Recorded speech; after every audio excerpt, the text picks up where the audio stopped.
Running to the checker flag, running through the red light. 12 get me gun and won't pull over till I'm dead right. Riding till the sunrise, can't about no bedtime. Ain't gon' get no bitch and ride with me, let the head fly. Better know from West Side 11 or the best style, all the way to Crenshaw. I'ma have the mind, nigga better know. Big shit, popping ain't no little shit. Dropping bags, it's a lot to you, to me a little bit. Let them down, Chevy 40.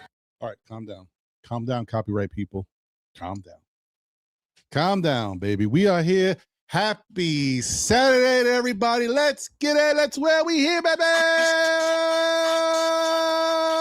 Asha, asha. Asha, asha, asha. Asha, asha, asha. We in a musical mood today. That T.I. joint is fire beat. I don't know. The whole song, you know, it loses a little bit of luster as it goes, but that the opening part when it gets to the core, the hook, woo wee, let him know. Yeah, let's go. All right, I'm done. All right. That's good gym workout music if I went to the gym. T.I. makes some good gym workout music. You know, bring them out. That gets you hyped when you're at the gym. Back in my day. But anyway. Boy. What a Saturday, man. The weather is weathering. You know what I mean? That's a fact, Chris Gotti. He still got some joints. I don't know. I mean, listen, I don't know. He got a new album coming, whatever. I don't know if all the music is good. This one is a banger though. He got one with this one. I want to say happy Saturday to all you guys. I hope you're doing well. You know, we are blessed and highly favored to wake up another day, to be able to, you know, be a part of the earth or whatever it is. You know, the earth is going crazy right now. There's a lot of wild stuff happening. I pray that you guys and your family members, loved ones, everybody stay safe. Don't forget to get yourself checked. And also don't forget to check on your loved ones, because you just never know what's going on with people, because they don't like to volunteer that information. And I'm not saying you got to pry it out of them, but, you know, at least, you know, give them a call, holla at them, see what's going on, and kind of go from there. Yeah. Little things like that, they seem like they're small, but, you know, they get appreciated later down in the world, in life, should I say, because what happens is, you know, everybody's so busy, they don't have time to check on people, you know, 2 minutes, 5 minutes just to say what's up.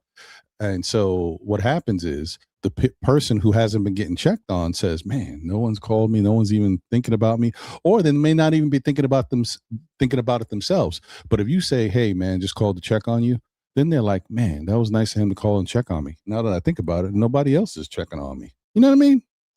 Anyway. So let's see what the weather is looking like, because the weather is weather. Oh, wait. Okay. It is currently 51 degrees in the New York area. You guys know it's supposed to be partly cloudy. There was a little sun out a little while ago, but the clouds are kind of, you know, been clouding. So that is what it is. But it's supposed to be sunny for the rest of the afternoon. So that's good. So high of 51, which is good because it's going to melt a lot of snow that's out there. We were supposed to get another snowstorm, guys. I don't know if y'all know this, but thankfully, because the weather is kind of warm, it may not be snowy, and it may not stick like that. It could just turn into like sleet or rain.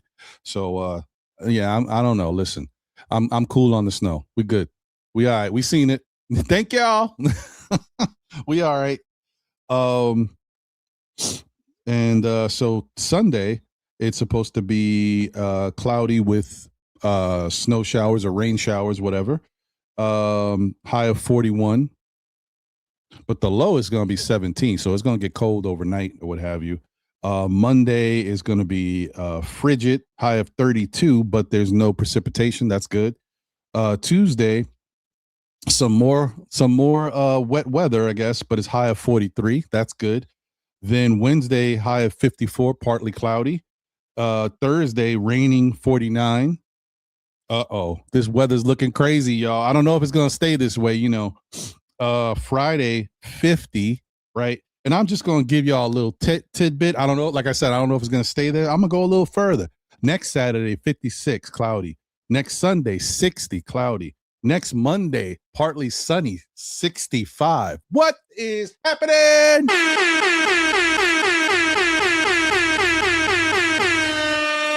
We going into March, baby. Let's go. Mm-hmm. Man, sometimes don't you wish you was a DJ? Oh, let's go. Rewind selector. Bobby Conda's on the 1 and 2s. Let's go. No, maybe not. Maybe it's just me. Anyway, Bobby Conda's popped in my head yesterday because one of my best friends brought it up. And, it kind of makes me think about, things were so much easier. I know people who may not live in New York don't know who Bobby Condas is, but he was spinning them. You know what I mean? When we grew up listening to the reggae hour or whatever you want to call it, you know what I mean? The Bounty Killers, the Buju Bantans, the Shabba Ranks, Shaka Demus and Pliers. Let's go! Ooh, Travel Vibe said, don't forget Draba. Yes, man. Oh, man, listen, life was just a little better. You know what I mean? It was just more fun. Yes, we didn't have the social media. Yes, we didn't have all the other internet stuff that is cool. You can get to this. You can get an answer anytime you want. You got AI doing everything for everybody. But it was just more fun. You know what I mean? We was outside. People were dancing in clubs. You hear what I said? People were dancing in clubs. You young people probably like, what do you mean dancing in clubs? You go to a club, isn't that what you're supposed to do? People don't dance in clubs anymore. Back then, it was a battle. People were dancing. Things has changed, man. So anyway, all right, back to our Knicks. What's in my cup today? You wouldn't even believe it if I told you. This is chamomile mint. I was trying to get tea because I'm like, I gotta, sometimes I get in the mode where I'm like, I gotta chill with the coffee so much. And I still wound up drinking coffee anyway. I just, you know what I mean? But whatever. I'm gonna go with the chamomile mint, see how well, today is kind of cheat day because I kind of still had the coffee.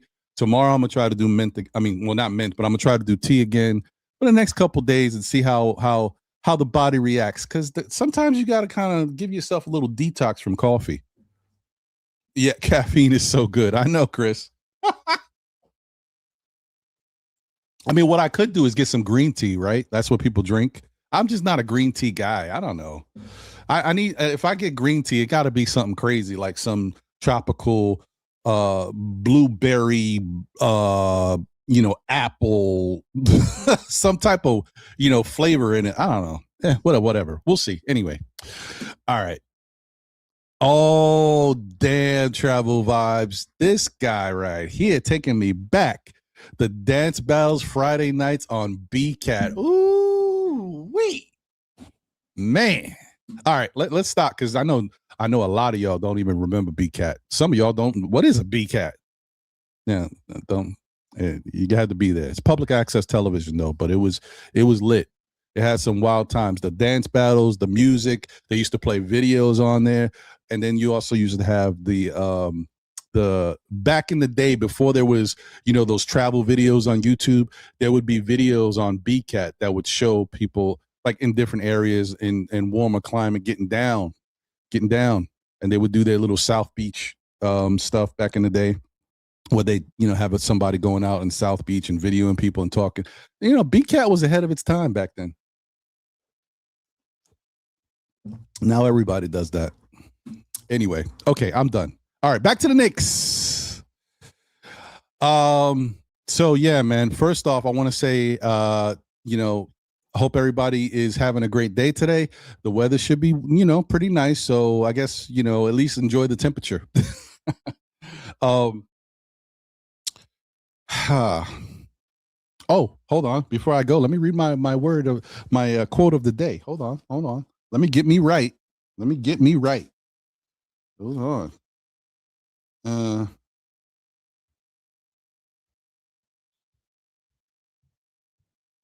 It's a good one.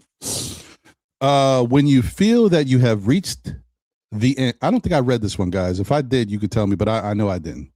When you feel that you have reached the end and that you cannot go one step further, when life seems to be drained of all purpose, what a wonderful opportunity to start all over again. to turn over a new page. That's facts. Go out there, do something, live your life, try it out. And sometimes you're going to run into some hurdles. Guess what? You make a mistake. Hey, all right, learn from the mistake and do it differently. Listen, not too many people in life have opportunities to get do-overs. And the other thing is, when you have not too many people in life, when they have an opportunity to get a do-over, take it and then do something different with it. Be one of those people that can, learn from your mistakes or try something different. Or maybe it wasn't a mistake. Maybe it just didn't turn out the exact way you wanted it to. Try it again. Do it differently. That's the quote of the day. All right. So last night, the New York Knicks played the Milwaukee Bucks. And quite frankly, I don't know how y'all feel about it. And don't get me wrong, I know the Bucks have been playing good. I think they've won 8 out of the last 10. They've been kind of hot. It just doesn't feel like the same Buck team without Giannis. So, but either way, Knicks went out. And so the thing is, you don't want to take too much away from it. Like, you don't want to not give the Knicks credit because the Bucks were hot. They did win 8 of 10. And those guys that they have, they got good complimentary players. Is that enough with Giannis? No, probably not. But they can win games. They're not necessarily a title contender, but they're a playoff team. I think they could get themselves into the playoffs. I don't know how far they can go, but I'm just saying, like, they have enough to kind of make the playoffs. You know what I mean? So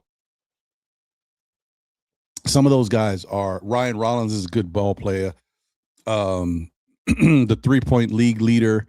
I guess he's still the 3-point league leader. Or no, maybe it's Con Knuppel. I don't know. But either way, hold on. What's going on? My thing is a little slow there. Hold on.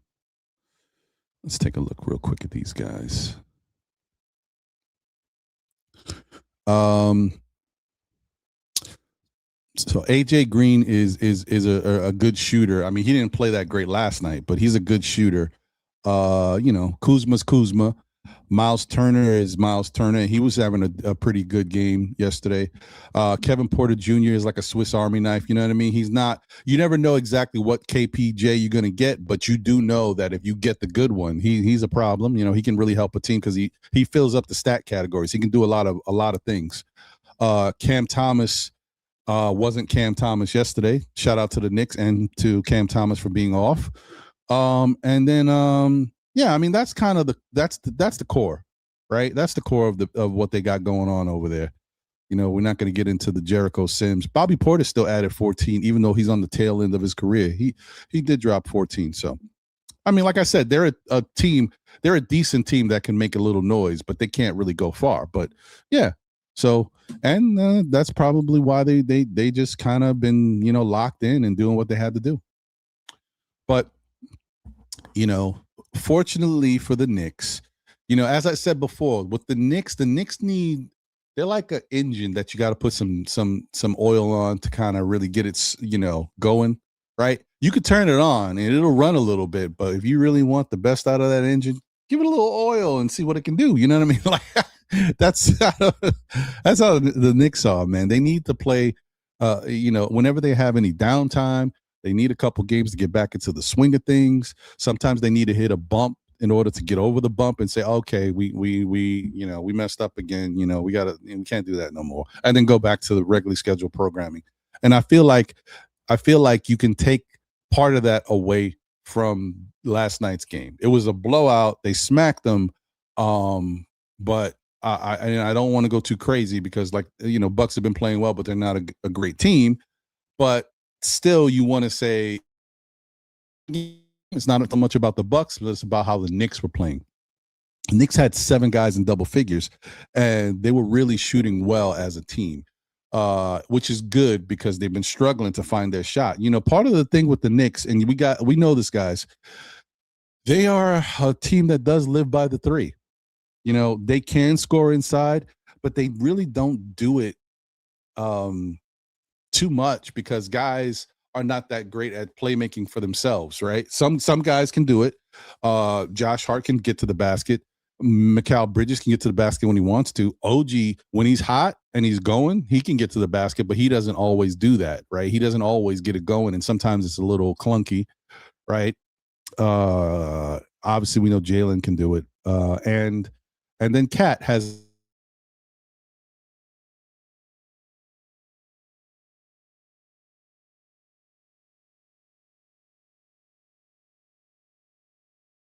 his moment. And that's why part of the reason we see Cat going into the paint like a bull in China shop is because he's trying to get there quick before the double can come so he can make his move. So even if the double does come, he can probably get the shot off or hopefully get a foul call. You know what I mean? But it's what it is. Sometimes it doesn't always work out. Last night was one of those nights in reference to Cat because Cat he finished with 13 shots, but them shots in the second half were tough for him. They were and part of that was his own fault. He was just losing the ball. The defense was playing him tight, so even when he made a good move, when he went up, the ball, kind of got slapped away or whatever. It's just he didn't get a chance to follow through on what he was trying to do. Which sucks because I thought Cat could have had a big night last night. Maybe not, huge night, but I thought he could have been in the 20s, you know what I mean? But and he would have been had things went differently. But he finished with 17, 13 rebounds and 1 assist. OG Anunoby finished with 24 points. OG was on fire, guys. I mean, I know if you saw the game, you saw it. I mean, he was on fire. He shot 8 of 10 from the field for 80%, 5 of 7 for 3 for 71%.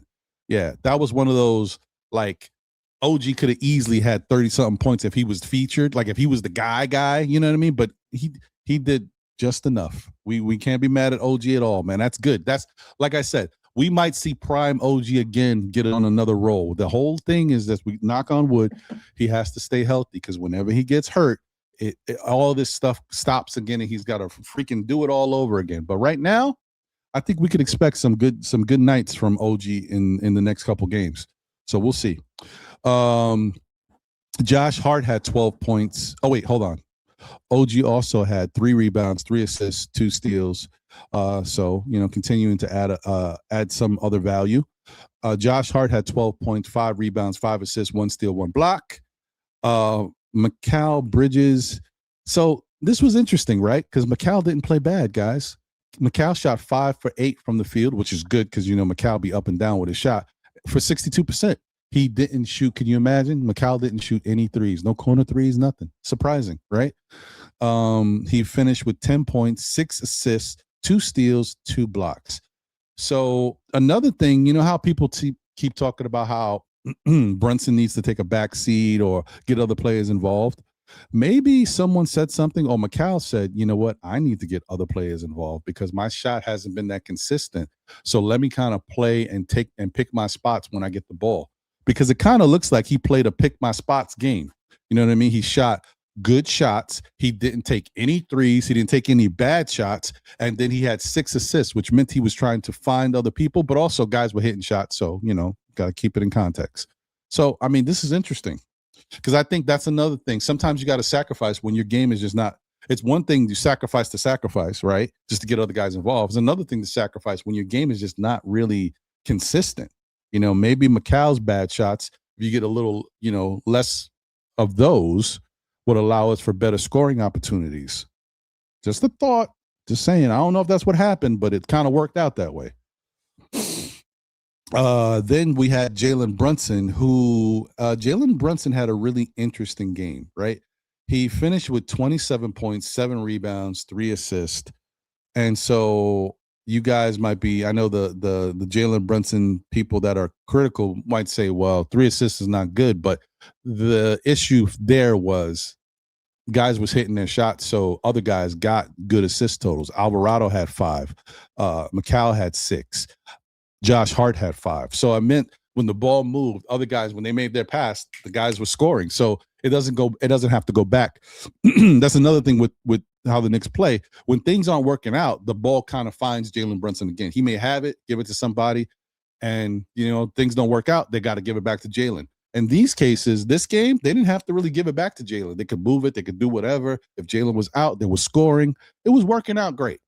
So, but either way, like I said, what was interesting about this is that Brunson finished with 17 points. I'm sorry, 27 points. He took 17 shots, right? I think that most people out there would be very happy that know that Jalen Brunson only took 17 shots, right? The flip side is he was hot. Like, he was on fire in the first quarter. He finished with 22 points in the first quarter, yet finished with 27 for the game. That means he got 5 more points for the next 3 quarters. So it was kind of weird, interesting. And he didn't overdo it. 11 of 17, 64% from the field, 4 of 6 from 3, 66%. He could have jacked up more shots and took more. No, but he didn't do it. So I'm just saying, let's look at the positive out of stuff too, right? Because that's a good thing. Muhammad Diawara played well. He had 10 points, 3 rebounds, 2 assists. And then Landry Shamet was hot too. He had 15 points, 3 assists, 1 steal, 1 block. He was 5 of 8 from the field, 62%, and 5 of 7 from 3, 71%. So the Knicks just had a really good shooting night. Alvarado chipped in 7 points, and like I said, 5 assists. He also had 4 rebounds in 13 minutes. That's pretty damn good. That is really good in 13 minutes of play for Alvarado. But like I said, everybody was hot. The Knicks shot 52% from the field. They shot 50% from 3. Off 42, they took 42 threes. They shot 50%. Wow. They were hot. They also shot 14 of 16 from the free throw line for 87%. They finished with 44 rebounds and the magic number 33 assists. Shout out to David Smith. They had 7 steals and they had 6 blocks. 6 blocks is a nice number. Knicks don't really get a lot of blocks, so 6 is a good number. And they only had 10 turnovers. Very solid game for the Knicks. The final score was 127-98. I mean, that's definitely blowout if you ever saw one, right? So good stuff, man. But as we know, guys, the Knicks are not a perfect creation. There's always going to be some issues, things they still got to work on. Travel Vibe said he saw some crazy stuff on BCAT. I need to erase for. I'm telling you, BCAT was wild, yo. That's why I got so many good looks, because some nights it had that wild programming that got people hooked. Some wild stuff. Anyway, yeah. But there's still some stuff that they have to continue to work on, because the problem with the Knicks is I think it's really hard to break some of the habits that they've been doing for the past 5-6 years under a different coach. They just go back and forth. And but that's why it takes time to kind of learn a new system. And it's not about necessarily just, it's a new coach. It's about learning and being comfortable in repetition, continuing to play under that new system.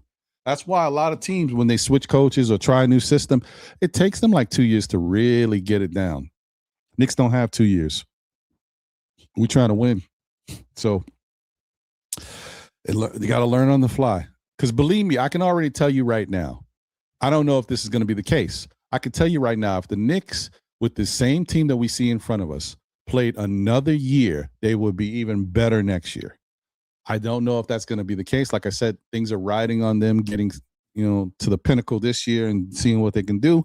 And if things don't work out for whatever reason, or if there's upsets, this team might change. So, it's the bad thing when you become a title contender, because you don't really have a lot of time to play around.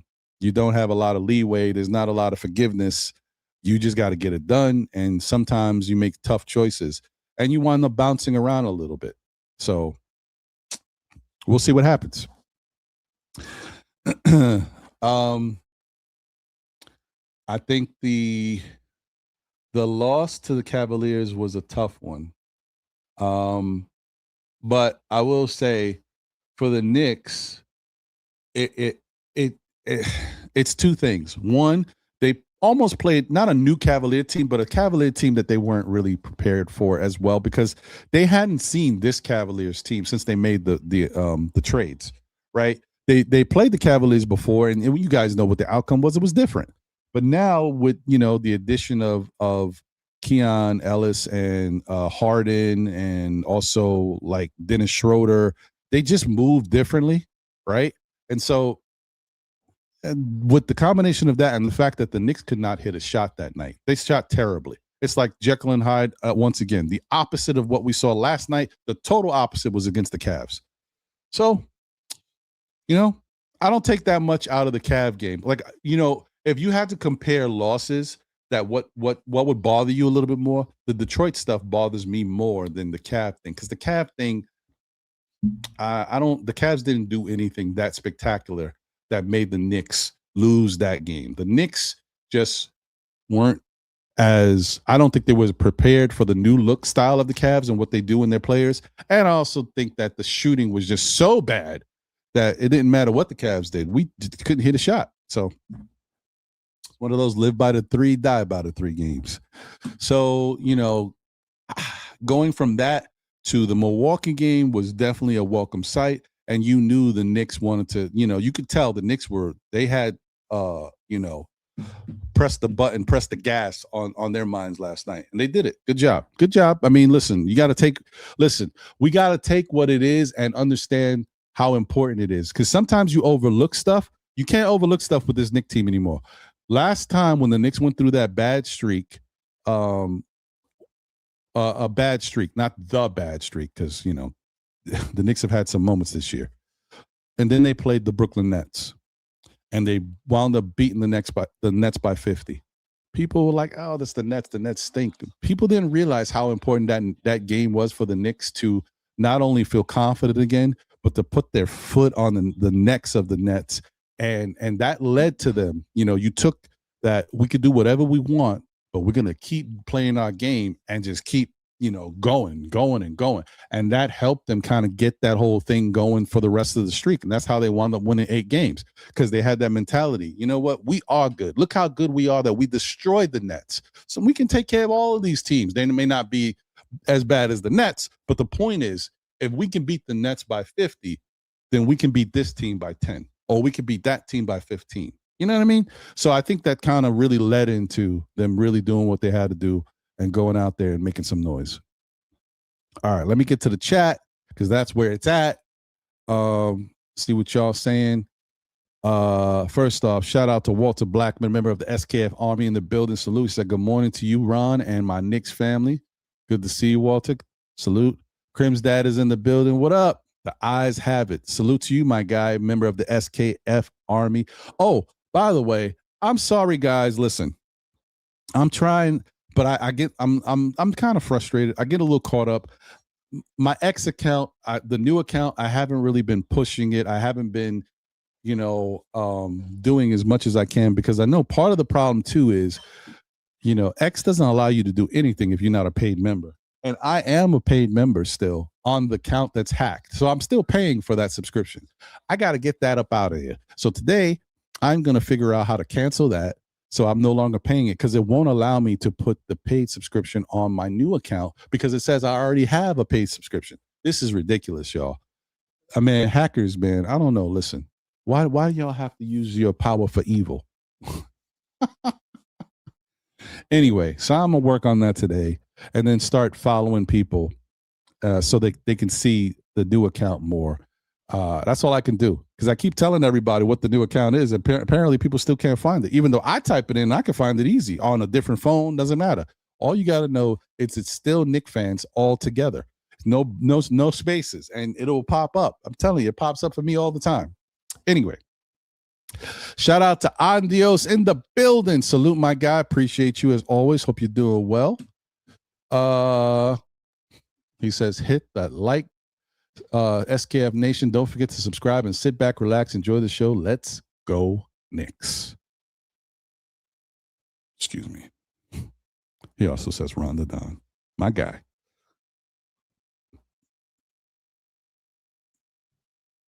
Oh, got a super chat. Hold up. You know what it is. Shout out to David Smith. Thank you for the generous super chat. He said Knicks are 15-2 this season and average 131.4 points a game when have at least 30 assists in a game. Ball movement, the key to Knicks' success. That I can 100% agree with you. Ball movement is the key to their success. Because Doc Rivers said something interesting yesterday. He said the Knicks are a very good um, dribble team, dribble defensive team, something like that. He said they're not as good of a ball movement team, which is interesting, right? So basically, I know we had 33 assists and we moved the ball great against them. He's basically trying to say that their team allowed the Knicks to do something that they're not really good at doing, which is indicative of how bad they played. Like they made some really bad mistakes defensively and they let the Knicks get comfortable is what he was trying to say about how the game went in his team. But the fact that Doc Rivers would even say that is not a good thing because it's an indictment on the system and how the Knicks have not really grasped the system the way they need to. Because of other teams look at that and they say, well, they're trying to move the ball, but they're not really that good at it. That's not good. And we got to get better at that.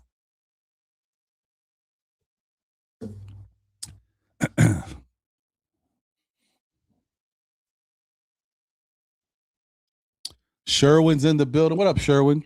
And salute my brother. He said, "Good morning. Knicks fans seem to all be bipolar. They change their minds with the win, ignoring the problem. We are a good team when the matchup favors us. We don't match up well with the best teams. Some of the best teams. I mean, don't forget we did beat Houston. Houston is a good team.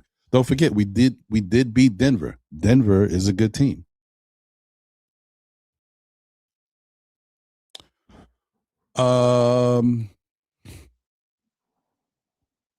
Chris Gotti in the building says Knick fans don't know how to act when their team has expectations. I don't think the team knows how to act when they have expectations. But I hear you.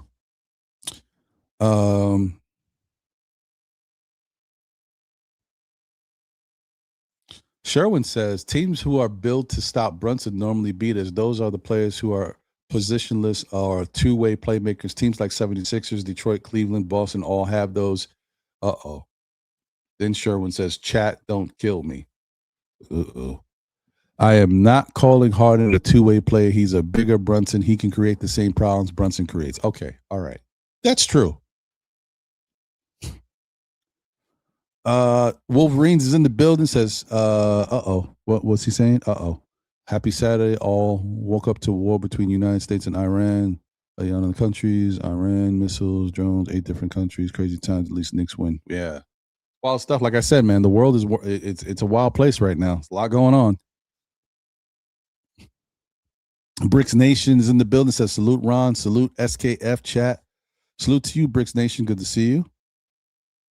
My 2 cents. Thank you for being a member of the SKF Army. Says salute to Ron in the chat. Salute.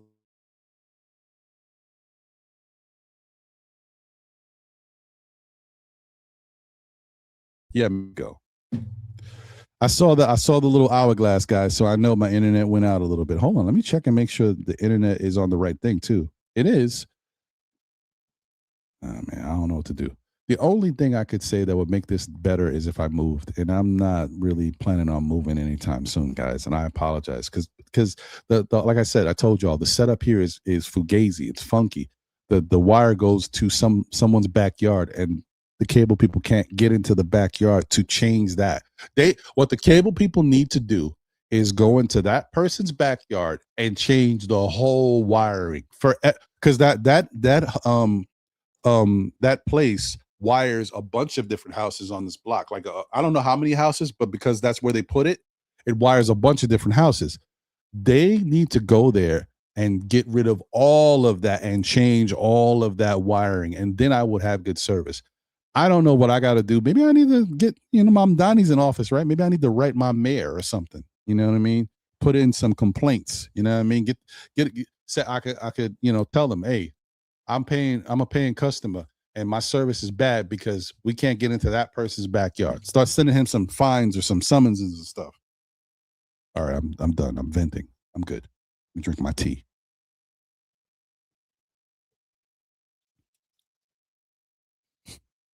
Okay.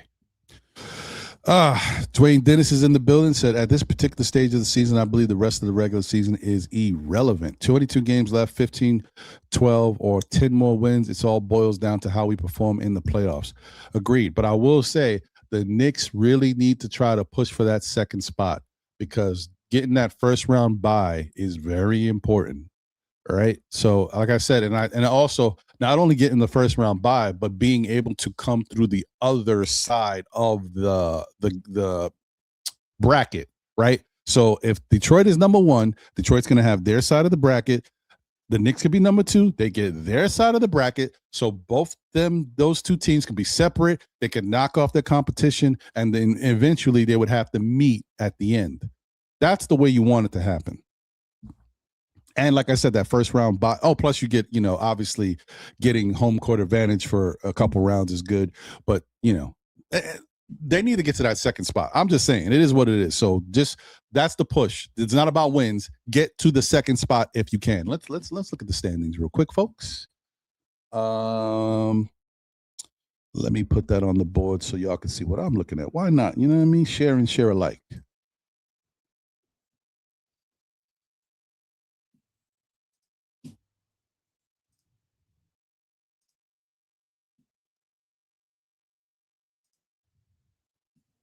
Why am I watching a video? Get up out of here, yo. All right. So the Knicks are currently in third place, 38-22. They're only 2 games, a game and a half behind Boston. Yeah, Knicks can get that second spot. That's what the Knicks need to fight for. Go get that second spot now while, Boston's been hot, though. They're 8-2 in their last 10. Knicks are 6-4. Knicks need to go on a streak, get to that second spot, get Boston up out of there before Tatum comes back because Tatum's on the way, right? Get that spot and hold it down. That's it. And then go into the playoffs in a good position. If they go in at third, it's not going to be the biggest deal. It is what it is. But going in second is what you really need to do. You have to be 2-1 if you want to have a better seating, better comfortable schedule, better home court advantage, all that good stuff. 1 or 2 is where you need to be. And looks like Detroit's got that locked up unless they go on some type of losing streak. Look at them. They've won 8 out of the last 10. Listen, you may not want to respect Detroit, but I'm telling y'all, they real. Just like we learned about other teams that when they're real, they're real. It is what it is.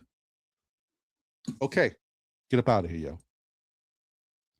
Go back to my regular scheduled programming. Where's my thing? There we go. Oh no, that's not it. It is this one. Hey, okay.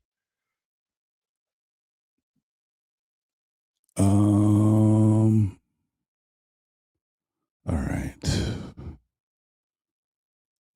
Don't mind me. I'm just breezing through, guys. I'm about to put the link in the Chizat. Let me put that now.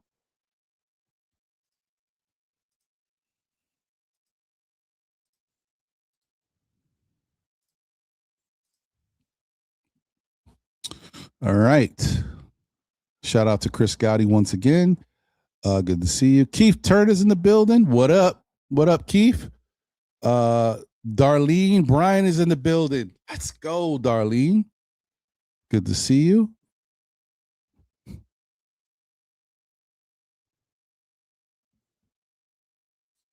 Big Lou's in the building. What up, Big Lou? Good to see you, my guy. Hope you're doing well, man. Really. I hope family and everybody's okay. I hope you're in the best of health.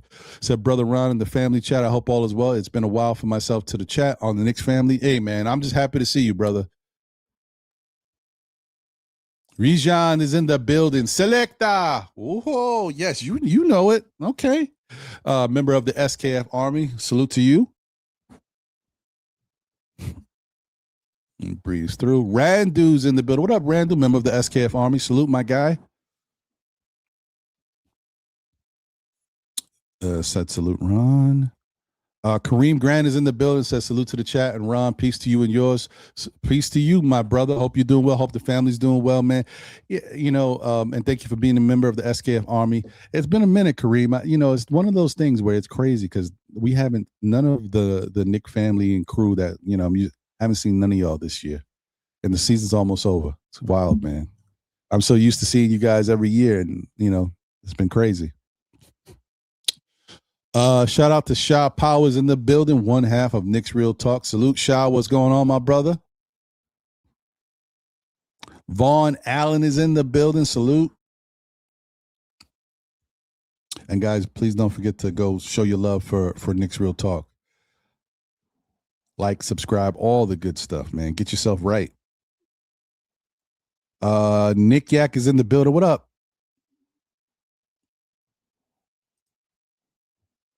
Yeah, they probably did. Yeah, you're right. Okay, got you. Let me see. Ron Mills is in the building. What up, Ron?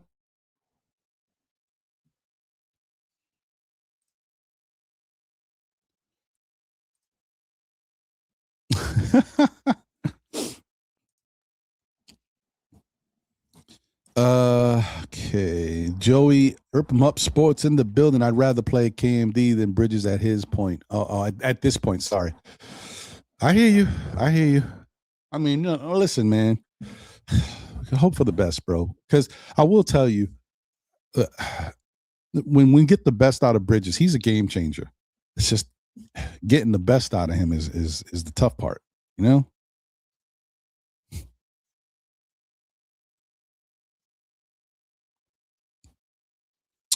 Ex-Conscious is in the building. Said Knicks won't win if they don't play like Pistons, never give up, in Towns being a force in the painted area. That's interesting. Well, I mean, they definitely need to play hard and stay focused, so I agree with that part. Jersey Shore is in the building. Said good morning, chat. You too, Ron. Appreciate you, Jersey Shore. Hey!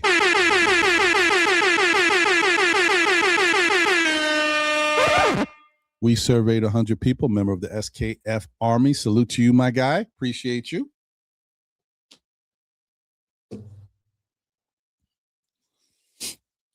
Ronald Martinez is in the building. What up, Ron? Good to see you. What's up, Ron? Ron from Orlando. Much needed win from our bipolar cardiac Knicks. That's a fact.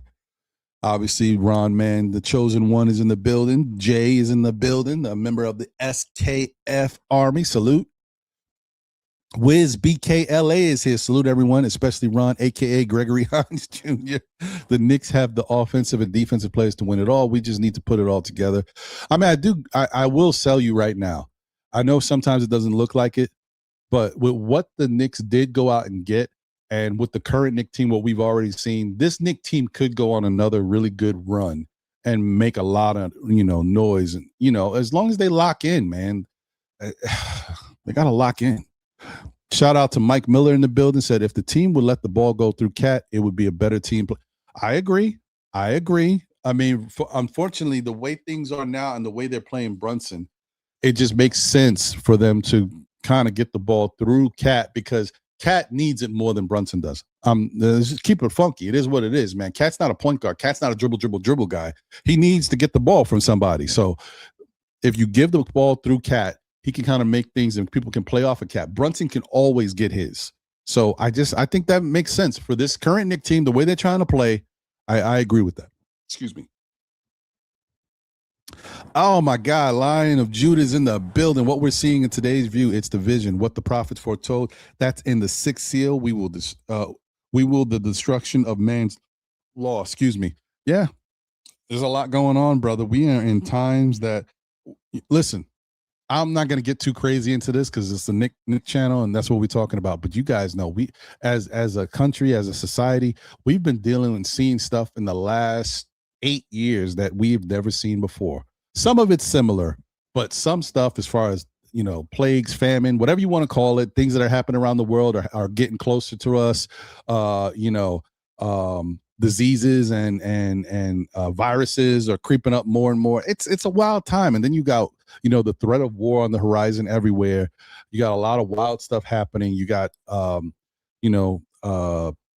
other types of entities entering the country, but I'm not talking about people that are good people. I'm talking about violent people. There's so much going on that we haven't really witnessed all of this stuff to this degree before. So it's a wild time. All I can say is, man, let's kind of keep doing what we got to do as a society and keep our values, right? Stay good people, because the problem is over the last few years, people have kind of turned negative, and that negativity is coming out of them, which some people don't understand, right? You see enough negativity, some of that negativity infiltrates your soul. And then you start becoming a little bit more negative as a person. One negative person gets around another negative person or creates another negative person because of their action. That negativity just filters all around. Then we just living in a different society where everybody's mean facing, acting a certain way, coming off standoff. Like, we got to kind of get back to just, hey, let's live life comfortably and just relax. You know what I mean? So go from there. We'll see what happens, guys. But hopefully it gets better, and hopefully we treat each other the way we want to be treated. It's a golden rule for a reason, y'all. We take things for granted, but let's try to live good, man. You know, that's gonna make everybody. And this is always the go-to, right? If you don't care enough about yourself, care about your kids, right, and your grandkids, and all that, and little niños and niñas, right? Because those are the ones that you're thinking that negativity affects all of them. Let's at least make it better for the kids. All right. That's my spiel. Another rant. I'm out. Trapped in the 90s is in the building. Appreciate you. Hope you're doing well. Where was I? Animal Lex is here. Salute, Animal. So salute everyone. You can see the difference between the Knicks and the teams that they play. High quality basketball. Can we get better? Don't know. Hold on. I said that wrong. Salute everyone. You can see the difference between the Knicks and the teams that play high quality basketball. Can we get better? Don't know. Got it. Got a super chat.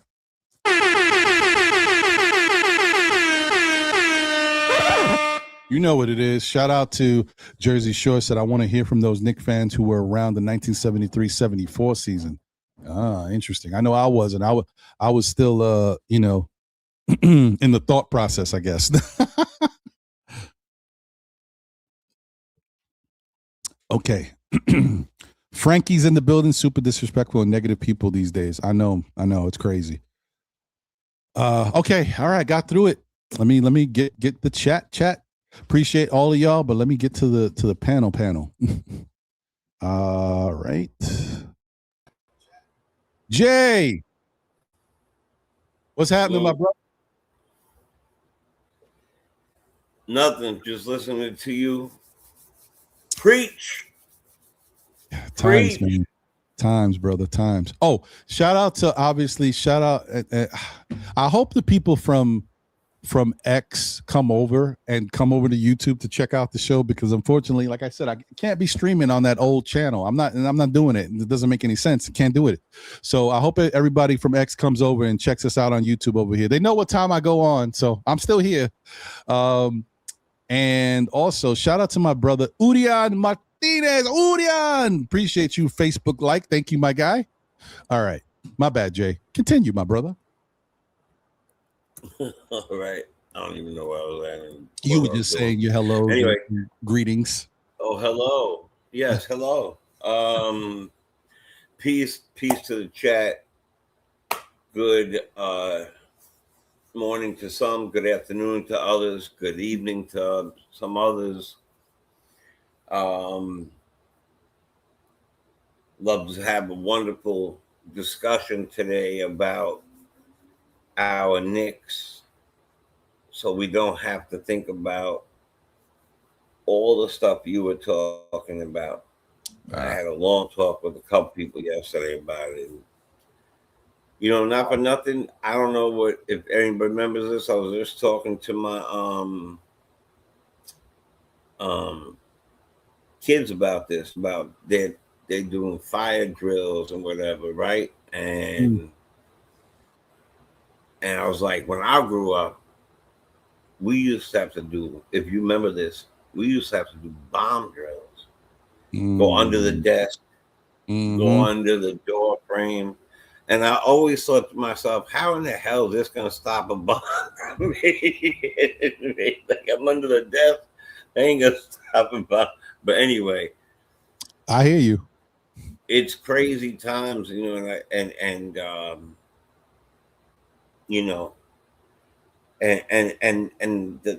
looked for you on X. I re-signed up because that happened to me. I re-signed up for many reasons. For my own podcast stuff and to link up with you and other people. and all I see is your old one, and Yeah, it's still your content. it's terrible. It's It's terrible. weird, and it feels new. So like, they won't let me. When I put it together as one, it doesn't come up. So this is what I'm gonna do right now. I was already thinking this. Yeah. Well, continue talking though. Yeah, my Okay. fault. Yeah. So I see your issue, and I've had this issue. And look, there's two things I'm going to say, and I hope this doesn't infuriate you, but one is I got scammed from California for credit card stuff and for other stuff like that. Somebody I know that lost their house during Sandy, that had to rebuild their life and all that other stuff, had to go on to DSS and do all this stuff, lost. And then I heard from other people it was a major problem. They were losing their food money and stuff like that. And when they would call in to ask for it, they found out that it was somebody in a computer at a Walmart. They knew where the people were, and it was always California. Yep. So the West Coast beef is still on. No. The truth is, there's part of me that says it's just like when if you go to jail and you see the guys who draw amazing and they play basketball amazing and they do all these wonderful things, and I'm going, damn, bro, you could probably make this guy, to be transparent. I had a rough young life. I was there. That's why I decided to become a lot of the things I am now, the drug and alcohol counseling and all this other stuff. And I saw some of the best ball players I've ever seen in my life. I've seen some of the best talent I've ever seen in my life. And, it just, back then there was a monicum of respect. And if we were fighting outside, Miss Smith came out, we'd stop. Now Miss Smith gets punched in the face. Yeah, I got you. And it's horrible. And it's filmed. And a bunch of men, I'm going to do men like that, are standing around. You do something nice for somebody, it's filmed. Just do nice. Be nice. Do the right thing. You don't think that karma's a mother sucker? Wait for it. You know what I mean? So I'll bring you up with this, Wolverines. We're gonna win the entire NCAA tournament. How about that? The Wolverines. That's a fact. They got the best team in the entire. This draft class is stacked. But as far as our team goes, I really am very confused about our team. I'm very confused about our coach. Some things that he's saying, like, you don't know the scheme already. We're past All-Star break, and he's talking about, people aren't picking up on the scheme, and people aren't picking what? Like, I'll give a pass to Alvarado and Sohan. That's it. If you don't know the scheme, and then I want to ask another question: what's the scheme?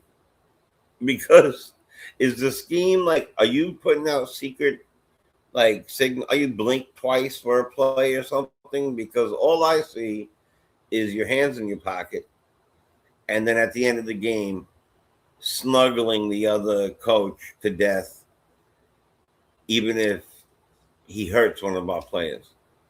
So I'm very confused about this team. I tell you this, and I'll be very honest. I really believe if we don't get second place or better, I don't have a lot of faith in this team. We have to get to at least the second seed. And let's not, on the flip side, we're 16 games above, well, now 15 or whatever it is. So it's a decent season, but we're supposed to be the ones hunted. And yes, we are slightly hunted, but not a lot of people are afraid of us anymore. And I just feel like a lot of people have taken a step back, have no idea what McHale's doing at all. What happened to the 10-foot middies? I just don't get it. I don't get it. I know there's certain things that we want out of Cat. And sometimes we see it. The other night he went off, and sometimes we don't. Maybe what I'm asking out of the Cat, something that he's just not comfortable doing anymore. Back to the basket, even though we were told, and everybody in Detroit, everybody, and he could have cooked down there. He's also still our best 3-point shooter, or if close to it. This year numbers took a hit, but still, you get the point. He is. I'm trying, Joey. I'm trying. He still is our best 3-point. So, a conversation I had yesterday, really quick, is that because Brunson is our inside player, our under the basket player, that's the reason why Cat starts from the top. Because then if Cat was in the middle, Brunson's in the middle, it's clogged. But shouldn't it all work out? Like, shouldn't you be able to switch back and forth and have people slashing? You would think. You would think. And I know it's a 3-point league now. I know it's a 3-point league, but it's so sickening that we have to shoot threes at all costs. What about the passion? Drive to the basket. Get that. I know part of it is because he's been on getting, Foot Locker is not close foul. But the fact of the matter is, drive to the basket. Make them do it. I would like to see this guy get his hands out of his pocket and get up and scream for Cat when he gets kicked on the floor. Not snuggle their coach afterwards and share a fondue recipe. It's kind of like it's weird, because this year was supposed to be the year that we stepped up. We were rising up every year. Man. Makes you think about Tibbs. No, I don't know if it makes you think about Tibbs, but still, I don't think Tibbs. He still would only use 7 or 8 people. That is the problem. Yeah. And if we had Tibbs here, obviously he wouldn't be playing Mo Diawara. No. And even getting a look at some of these young players, who knows? And who knows? We may not even be able to have traded for certain guys, knowing that it's another year under the Tibbs, knowing how he plays people. So who knows, man? Who knows? That's a tough one. But what I do want to say is, the more that I've been thinking about this, and then going back to what history says, I said it earlier. The Knicks are in an unforgiving situation. The scheme of this team, this read and react thing that they're doing, is tough to grasp. I think that the Knicks are a somewhat smart basketball team. I think we do have some high IQ players on the team, but I don't think the whole team is high IQ. And I think that plays into a lot of this read and react stuff. The read and react things were working great when you have a team like, Golden State, very high cerebral guys. They know exactly what they're doing. And in some cases, you might want to say that even just because a team doesn't have great talent doesn't mean they're not smart. Those Sacramento Kings players might have been pretty high IQ guys. They may not have the same talent that the Knicks have, but they could grasp the system, and they were running that stuff. I looked at videos of that offense with Sacramento. They were so, like, at some points they were passing up good shots to find. They passed the ball. There was one sequence they passed the ball like 8 or 9 times. They still got a good shot out of it, but they passed up other good shots. But that's just how bought into the system they were. That's one side. Then the other side is, anytime you're going to do a system, this system is a lot more involved than we think. And because of that, that's why the Knicks are struggling to get it. Because it's a style of play, and you have to really get accustomed to that style of play. When a defense starts playing you a certain way and stopping you from doing stuff, you have to stay with the style of play. We've already seen that this team has changed up a little bit. This is not the same team we was watching in the first month or two of the season. They had to kind of go back to some of the things they were doing in the past because it's taken time to kind of really adapt to the other.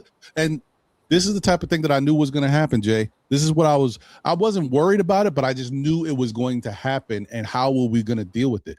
You can't just think that coach bringing in a new style of offense, this Knicks team is going to get it after being with Tibbs for about 5 or 6 years and just playing the same. They're going to always kind of get caught in that. They're going to go back to the things they used to do. It's hard for them to regret back there. Yeah, whenever they get, it's not, if things are going well, they can stay with the system because things are going well. But whenever they get played like a good defensive team that stops them from doing what they want to do, they go back to the old stuff. And that's a problem. And unfortunately, I don't know how you get past that. The only thing that can help is time. That's why they keep saying when you're doing a new offense and a new defense, it sometimes takes 2 years for the team to get it. We don't have 2 years. So what are we going to do? I don't know.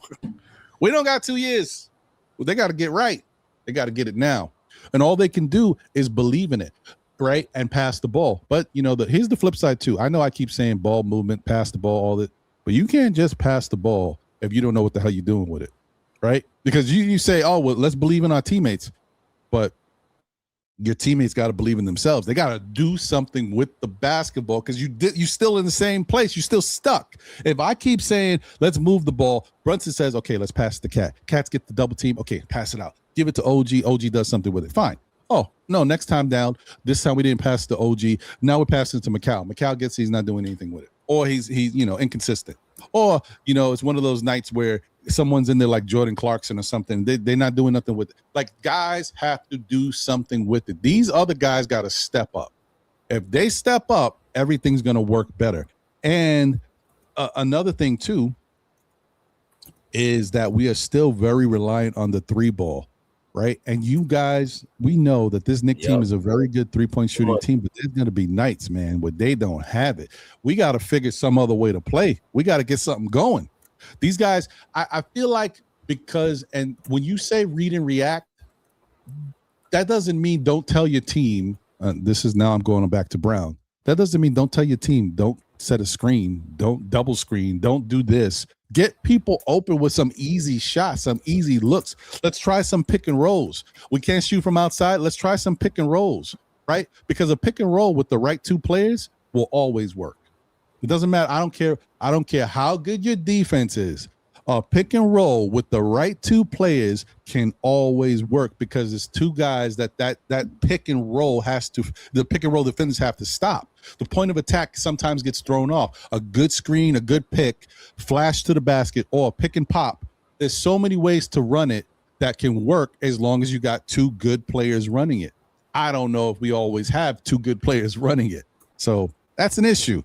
But I don't know, man. It's just, that's a fact. When's the last time you actually seen that? Let me bring Sean. Not just pick and roll, and not just off the screen. Oh. There we go. Go ahead, bro. Okay. Continue, Jay. Not just pick and roll, and not just like a pick and pop. Oh God, too early for this. Salute, brother. Um, you know, when's the last time you seen any of that? You know, pick and pop. Not even with the big men. How about the opposite way? You know, back in the day, they were pick and pop with guards, pick and pop with wings, pick and pop with anybody. We don't have to just do that for the damn drinking a Ballantine ale this early in the morning. Anyway, you know, Yeah, but Jay, that's a good it looks like a why, Ballantine. why don't we use the pick and roll and in all of its ways, right? It's always the same way, the pick and the roll, right? And trying to get the why don't we do the other stuff off the pick and roll? Yeah, I hear you. I'm with you on that. Right? Oh Yeah, yeah. big time. Like that was a big thing for a long time. Then, yeah, no. You, Shy, you hear me good, right? Yeah, I'm here. You hear me, Ron? Okay. Yeah, I'm here. Ron, you hear me right this second? Okay. All right. No, I'm just joking. He took it a little bit. I was just making sure. No, my bad. Yeah. I just making sure he's right. Yeah, that Ballantine is hitting him hard. Yeah, that staleness. No, I think you blitzed. Yeah, I probably you know what it is. Yeah, I got you. Okay, I'm just making sure because when they did work on my stuff, sometimes I become frozen chosen, and I don't want to make sure. Frozen chosen. I don't know what it is. You, man, bars. But oh, I don't really want. Yeah, I know you lost where you was. It's okay. The frozen chosen messed you up, yo. Yeah, no. What I want to have is This is what I want to have. I'm getting old. I'll be 50 in 2 weeks. March 14th. Everybody get me a gift. Good. Something from. Everybody get them a bottle. You'll have it forever. His store, right? Exactly. His store and his store. Those two stores. I'll take them from. Oh wait. Still Knicks fans. Oh, look at you doing added touches. Okay, Playboy.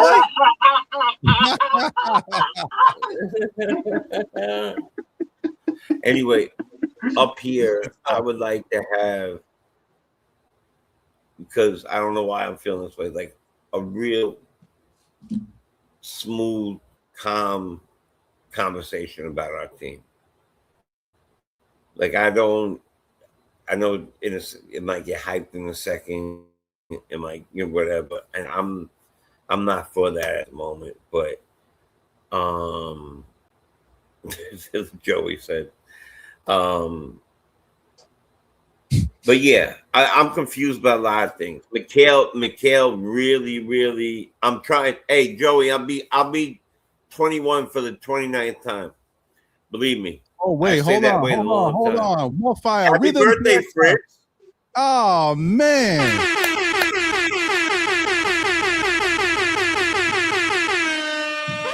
Happy birthday to the one and only Fritz Alcindor. That's right. NBA economy in the building, as well as Knicks Real Talk. Salute, Fritz. Happy birthday to you, brother, man. Enjoy yourself. It's a beautiful Saturday in the neighborhood, yo. Yeah, happy birthday.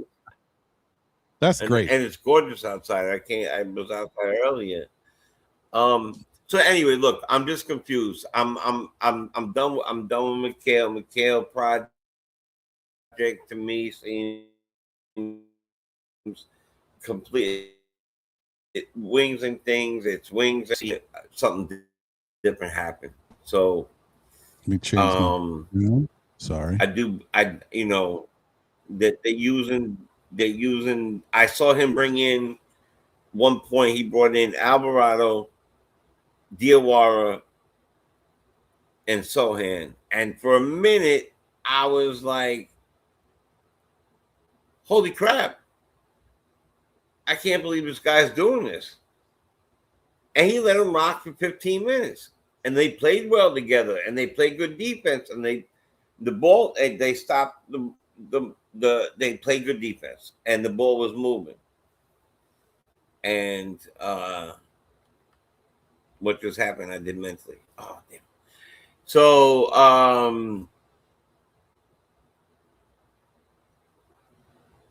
am I breaking up? Nope. Okay. That's my fault. See, that was my fault. Okay. It's the same thing about what we've been talking about, his rotations. He got back to the rotations. You see what happened. Yeah. The implementation of Sohan is what he has to try to work out. He gets back to his regular rotation. The four small guys with Mitchell Robinson when you play Alvarado.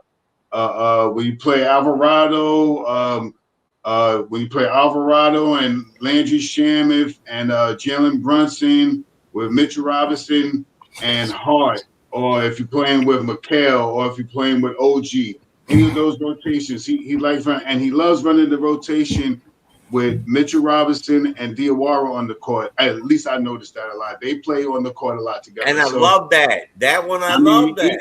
He's starting to play with the rotation. So the last couple of games that we lost, you've seen different ways of him trying to implement stuff that doesn't work, in my opinion. You know what I mean? He tried to work Alvarado in there, and then he took the minutes away from DeRozan, and then Sohan came in there, and Sohan wasn't ready to learn the system yet, so it looked messed up. But now he gets back to the system, and we blow this team out. And take nothing away from this team. Everybody like, this team, this team that's won 8 out of the last 10 games, and out of those 8 games that they won, I think it was 3 or 4 teams that we didn't beat.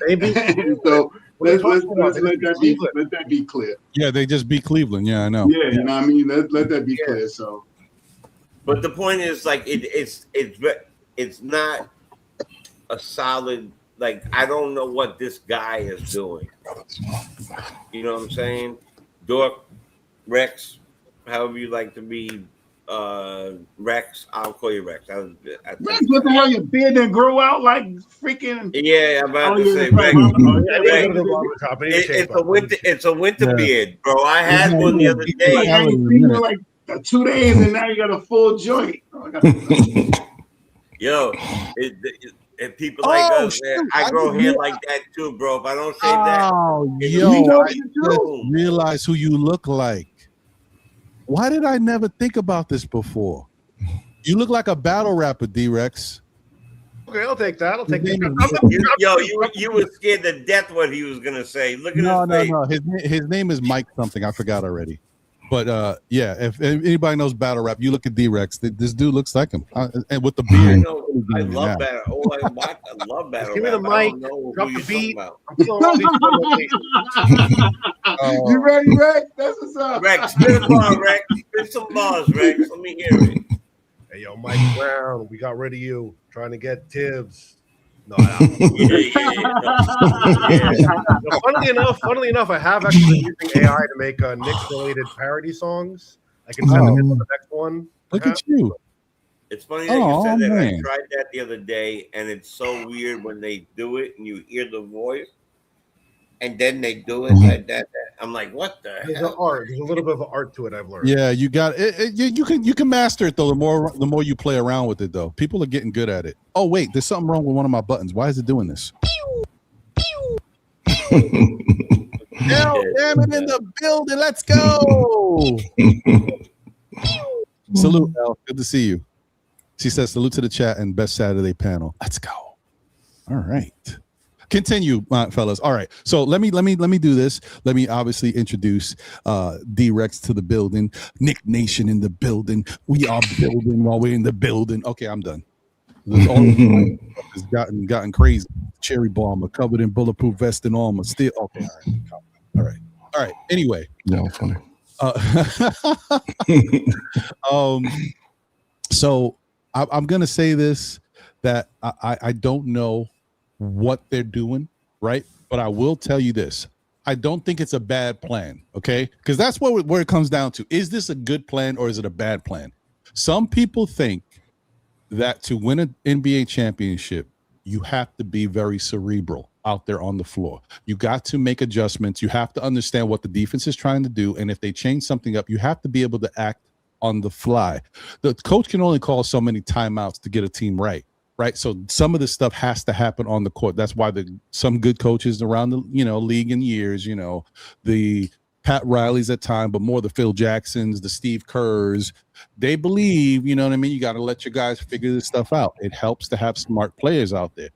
I do believe that Mike Brown is trying to get the Knicks to be that type of team, to understand what a team is doing to them and make their own adjustments, because that is going to be what really matters. And coach can obviously tell them what to do, but they have to do it, and they have to understand what's happening in order to do it well. When you just go out there and I tell you do something, and then when the stuff don't work, if you don't know exactly why I'm telling you to do it, that could be a problem.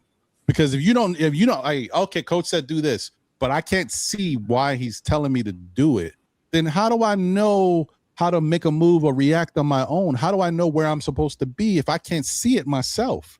Like, they're trying to get the Knicks to be a smarter team, to make these moves and adjustments. It's just taking them more time to get it down, because it's so tough to go from. And guys, let's keep in mind, we're not going from a bad team with a coach for 5 years. We're going from a good team with a coach so things were working. So it's not like they were constantly making adjustments and trying to change that. They had stuff that was working. So it's going to be very tough to go. I don't know if you guys knew this. I had no idea. I'm talking about it like it's regular stuff. I had no idea the Knicks were going to go to a read and react system. And I didn't know that. So the fact that they chose to do this, it's got to be tough for the players too. Like, we got to pay attention to what's going on out there. You're infusing some rookie guys, some young guys in there, and even the guys that are vets just not used to this system. All these guys played somewhere else. They weren't playing read and react. Mikal Bridges was in a really good system under Monty Williams. That wasn't read and react. They were running plays and stuff. It's going to take some time, man. And they got to get right and get it down, because, as I said before, this is another thing. We talked about all these different aspects of this system that's going on. Them picking it up, them learning it. The other thing, too, is what if they don't get it? What if they don't pick it up? Then aren't we the same team we were last year, the Tibbs team that couldn't go further because then we're so predictable and we're not doing anything different? That is the problem that I'm worried about. If we don't pick up this system, we're the same team we were, and the organization obviously felt that team couldn't win. That's the scary part. So anyway, let me get to D-Rex, and then I'll go to Nick Nation. So go ahead, D-Rex. What's on your mind, my brother? What's up, everybody? How we doing? All right. I don't know, Ron, if you've been to the Brooklyn waterfront, Williamsburg waterfront, you see all them saunas they got set up on the waterfront lately. Oh, I haven't been out. I'm a hermit now, man. I stay in in Domino Park. They have a whole bunch of saunas that set up on the waterfront. You can go and chill and just, whatever. Oh, really? Oh. I'm going at 7 if you want to join.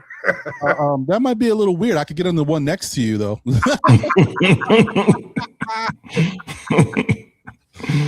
No. It's I don't know if I could do it, brother. The melanin in my system, when it gets too overheated, I start turning into something different. It's a demon, yo. Saunas is colorblind. They don't care. It's good for I know, and I heard it's good for you. It's good for your pores and gets out all the toxins and stuff. Yeah, I hear you. Very pro sauna. But no, I've been thinking about something. So, look, the trade deadline happened. I took a little bit of a break to see kind of where the cards would fall or whatever it would be. I'm a little bit frustrated, a little bit optimistic. There's a couple of things that I'm like, I kind of wish it was a little bit different than what it was. Long story short, I think, and it's not to say that he's like the cornerstone of our season, but for me, it's a frustrating move, and the way it was treated across the board is kind of emblematic of a lot of issues. I was not a huge fan of the Jeremy Sochan pickup. He's not going to make or break our season, obviously. But if you're acquiring that player, you have to know this guy can't shoot. Like, that's not a secret, right? He has a struggle offensively. He's shooting one-handed free throws, Last year, shooting 30% from 3. This year, 25% from 3. We love Peter Patton, but, my God, he's not a miracle worker. You know what I mean? So if you're picking up that player, you have to have a plan of, okay, he needs to be on the floor with 4 shooters. That's what it has to be.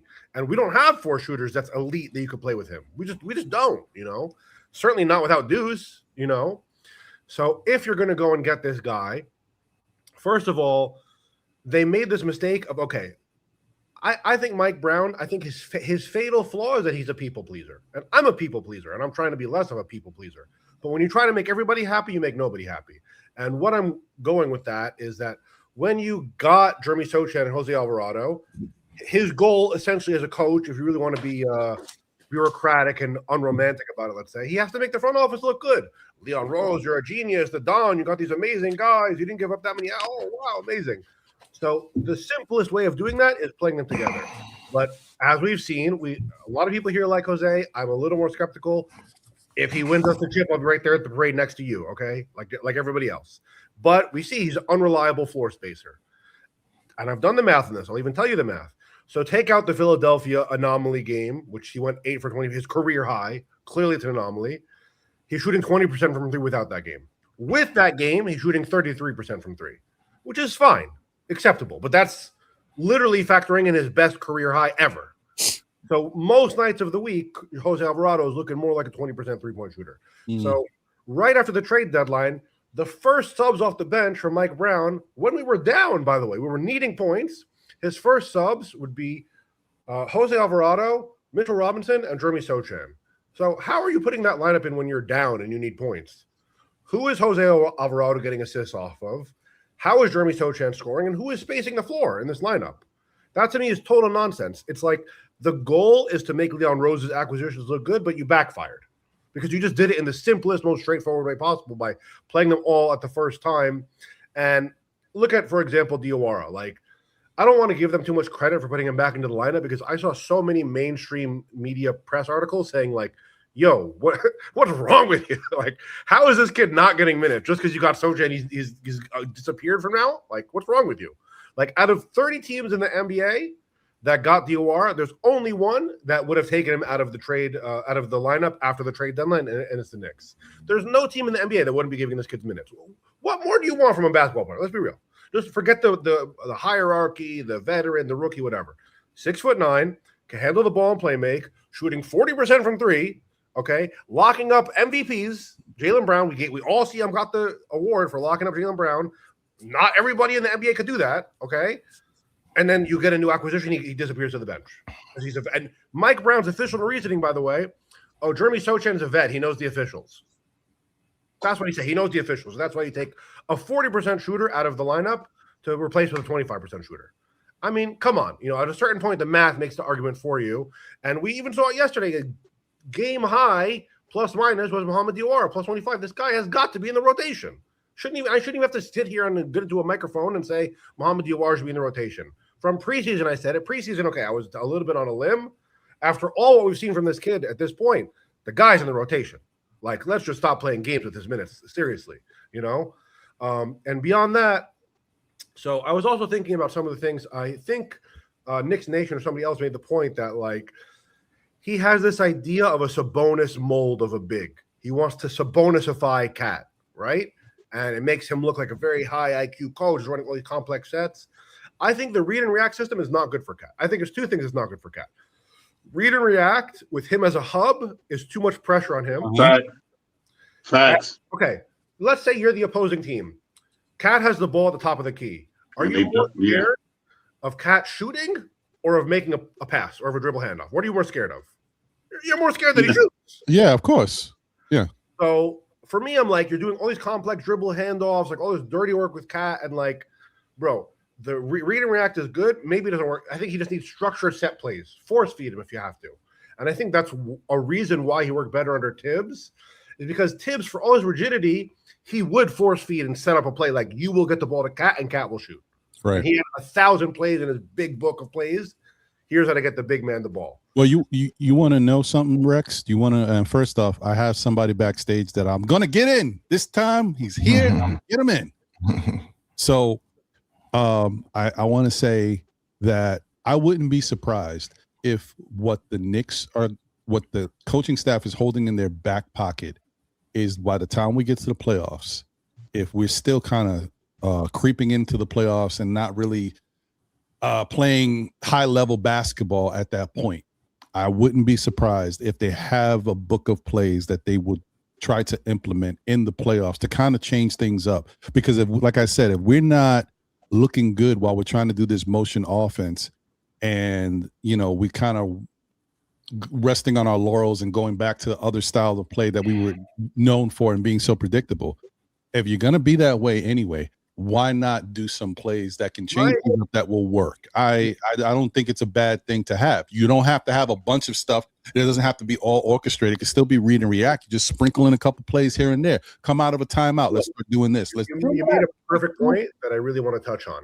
It's like freeform jazz, there's an innovation, but you still have, it's not just everybody soloing at the same time. You need a drummer, some stability that everybody can freestyle off of. Again, everybody's freestyling, no structure, no rhythm, all read and react with no structure. You could run 1 or 2 set plays, 3 set plays to make sure Cat gets a shot, and then do read and react for the other 90% of the game.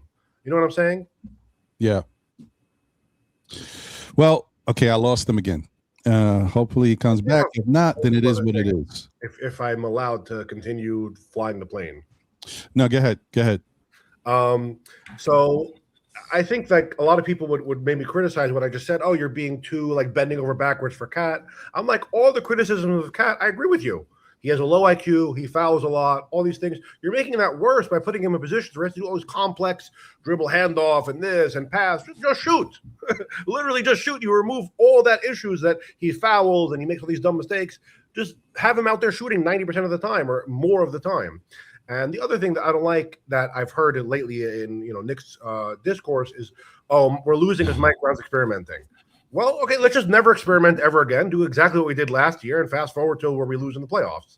Like, the problem isn't that we're experimenting, is that he's doing dumb experiments. Facts. Mitchell Robinson, Jose Alvarado, you don't need to experiment. They can't score, bro. They're not the move, right? I agree. 20 games. Oh, Jose Alvarado and Mitchell Robinson and Jeremy Sochan is not going to outshoot, OKC, bro. That's not an experiment. You don't need to do that. But you could run a little different experiment. And to that point, I would also say we're trying different people in there. We see Mohamed Diawara is giving us something. I would ask us to look north to Westchester, where by accident, a fluke, Pacom Dadia has put up 7 straight games of 20-plus points. I mean, at a certain point, you have to look and say, we need bench scoring. We're lacking some bench scoring right now. Jordan Clarkson is not playable, according to the coaching staff and according to me. You have a guy that's consistently putting up 20-point games. And to the flip side is people are saying, oh, well, the starting lineup is the net rating against elite teams isn't so good, but we're still winning good games. Who cares? Like, really, who cares? If we win a good regular season rating, does it give you the chip at the end of the year? No. You should measure yourself only against the best teams. And this starting lineup is the politically safest lineup. Nobody gets mad if you run Josh Hart as the 4 and the starting lineup as it is. Nobody gets mad. Everybody's happy.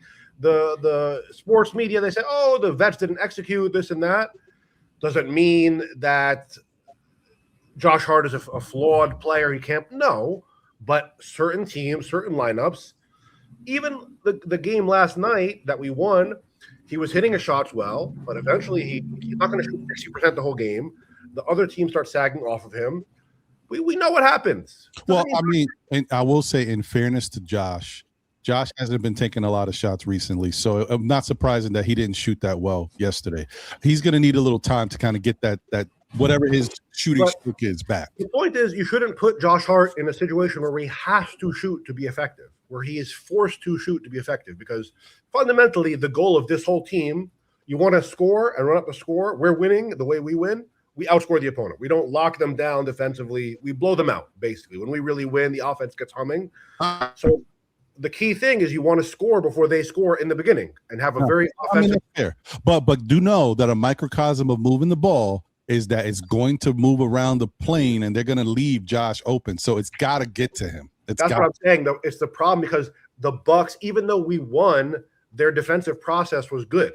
Yeah. They had a good idea that we were just on fire. They couldn't stop us from shooting. Right, but another night, and the one thing that also accelerated that too is Josh took those shots. He missed, what was it, 2 or 7 or something like that? So he missed, but he took those shots. Those shots was implemented great because it drew defense to him. So it opened up opportunities for our rebounding on offense. If he goes on a cold slump or he's very cold that night, I mean, just relying on the variance, Yeah. And that's why I think we should experiment, a dangerous, scary word. Maybe you play Muhammad Uwar in the starting lineup here or there. All right. 40% from three. Well, what can you say against the kid? Does it mean Josh Hart still doesn't play 24 minutes? But I hear you. All right. I'm sorry. I gotta cut you off, Rex. And I'm sorry. I gotta prep Nick Nation for a minute because I gotta get this guy in here. Been waiting. Get him in, brother. Weeks. Get him in. Let's. Oh man, Uncle Freezy. Oh, my brother. Hey, there he is. Yeah, yes, finally. That's his All-Star Weekend intro because we needed to get him that day. We didn't get him. He was busy, but that's okay. That's your All-Star intro. Yeah, appreciate it. One of the hardest working men in Nick Nation, in the Nick Nation, in the Nick universe, in the Nick community. You know what I mean? Some people are trying to challenge the mantle. We don't forget the first. Okay? Still doing it. Peace, Freezy. Yeah, man. Salute, man. Salute. What's going on, man? Listen, Salute, man. brother. I hope everything that you were trying to say last week still applies this week. I need a hat. I'm the only one without a hat. Yeah, man. You know how it is. And shout out to plus, guys, if y'all haven't checked out, I don't know where you've been. I'm sure you have, but if y'all haven't checked out Blarn's Tears, what are you waiting for? Go support, show love. It's a great mom channel. You see it all the different programming they got over there and adding new programming now. Just take a look. You won't be surprised or shocked at how good the channel is. Continue, Freezy. My bad, brother. No, I'm here to show love, man. I just wanted to sit in on the panel, bro, because I hadn't had the opportunity to do so much last year, the year before, work schedule and all that stuff. So I don't want to cut anyone off. You know what I'm saying? I'm just here letting everybody know that I support still Knicks fans and all that stuff. So. Because the basketball rhetoric is gonna change based on result. So, but my support for Ron is not gonna change. So I appreciate you, my brother, as always. I'd say this only. I mean, you guys have heard me say it before. I'm gonna say it real quick, just for the new people. You gotta, as a community of content creators, the best thing for us to do is to be welcoming, stick together, and kind of usher in new people as you go along, because you know what, you create a certain camaraderie, and it just helps the products, right, to be good and have good levels of communication amongst ourselves, creates good content, and then when we link up, it's even better. So, and I want to say thank you to Uncle Freezy once again, from myself and from John of Still Nick Fans, because not only I said this, the two most instrumental people in helping us grow is Sim from Nothing But Knicks, because of allowing us to be a part of the situation over there, being part of MBK fam, but also Uncle Freezy, because one of the things that Uncle Freezy did that not a lot of people do. I try to do it myself. I haven't done it recently. I've done it in the past. People know who I've done it for, but what he did was not only did he allow me to go to his channel, post my stuff when the show was coming on in the chat, which a lot of people get a little funky about that. He allowed me to do that, no problem. He also reached out to his people. Hey, I'm going on Still Nick Fans. Go check him out. It was a big part of us growing. And at one point when he was doing all that, we went from about 300 subscribers to about 700 to 800 subscribers in about 2 weeks, because of how much more eyes were on the channel. And I never forget that. And I thank you so much, Freezy. But we chop it up all the time. He's my brother. So I appreciate the love. Anyway, okay. I'm embarrassed. I'm embarrassed now. I'm embarrassed. That was big for us. He don't get embarrassed. Yeah. So anyway, okay, Nick Nation, he's allowing you to jump in and do your thing, and then we'll come back to Freezy so he can gather his thoughts, can understand where everybody's talking about, where we're going. And shout out to Geraldine McIver, the first lady of Still Nick Fans and the Knicks community. Thank you for being a continued member of the SKF Army. Nick Nation, what's going on, brother? First of all, let me say hello and good morning, good afternoon. You know what I mean? To everybody here on the panel, Jay, you know what I mean? My man, Jay Chosen, my man Rex over there, my man Shad Powers, and to somebody who I pay much respect to as a Nick historian, one of the greatest shows that I ever had a chance to watch. I check in and watch them daily. It's hard for me sometime at night because I'm getting a little bit older, but there's no way that I would jump in front to take any of my takes over a man that I respect, and Uncle Freezy, from his knowledge of the game. So therefore, Ron, I'm going to sit back, and there's no way. Okay. I'm going to defer right. to the man who should be, referred to as Uncle Freezy. We'll get back to the Freeze, man. Appreciate you, brother. Oh, such an honorable panel I got up here, man. These guys are all good guys. That's why they come back every week, and that's what helps this show be what it is. And shout out to the chat. You guys, you're the real all-stars that help the engine go. Appreciate y'all. Let me read this super chat real quick. Freezy looking like Cat's big brother. Shout out to NYC B-Ball. Thanks for the generous super chat. Appreciate you, man. Freeze, man. What's on your mind? What's your thoughts? What do you take from last night's blowout against the Bucks? What's your thoughts on that? Nothing. So just to have some context to it, occasionally what I'll do is watch the game using the other team's broadcast just to get some context of what the NBA is thinking about their team and the Knicks and how these two things have a relationship to each other. Last night, they were premiering former Knicks backup center Jericho Sims and how he's had a breakout with them. And when I saw that, the first thing I thought is, this is an imaginary team. They're tanking. They're not out to play serious NBA basketball. They're out here to maybe develop some kids while Giannis is out, and then hopefully stay in that play-in range. They want to seek the sweet spot. They want to develop some young guys just in case there's some life post-Giannis, and then at the same time tell everyone that they're a playoff team, right? But you could tell by Milwaukee's defense early on, when you saw certain Knicks players open from three early on with like 2 to 3 feet of closeout space to get off jump shots and not be deterred, you could tell that Milwaukee wasn't there in a certain mode. Now, if you're the Knicks, of course, when they lay the lamb out there for you as the lion, you have to eat. And so basically that's what happened. I think the Knicks executed. Mike Brown did a lot of things last night, offensively and defensively. A lot of stuff. When, as an example, when Miles Turner hit the three, the above the break three, it had been on the top of your screen. At the top of it, when he hit that three, Mike Brown immediately looked to them and did like this. And the next trip down, they were in a 3-2 zone where three guys were up top to take away that three, and it forced Milwaukee, who has a good young guard, but he's not established yet. He's good, and he's going to be good, but it posed a challenge to him. Milwaukee started missing shots, and then the Knicks were off to the races because they couldn't recover. That snowball effect, like we had the lead, they took the lead, we had the lead, we took the lead, we went to the 3-2 zone for a few possessions, and then they couldn't catch up. Their defense couldn't stop the Knicks from scoring, but our defense stopped them from scoring. So I noticed that last night.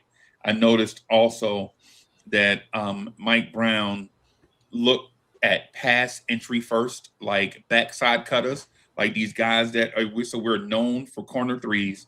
And so teams are going to look to take that corner three away from us in the playoffs and try to and funnel us into the teeth of their defense. Last night, Mike Brown had cutters, those guys in the corners show shot and look to cut baseline.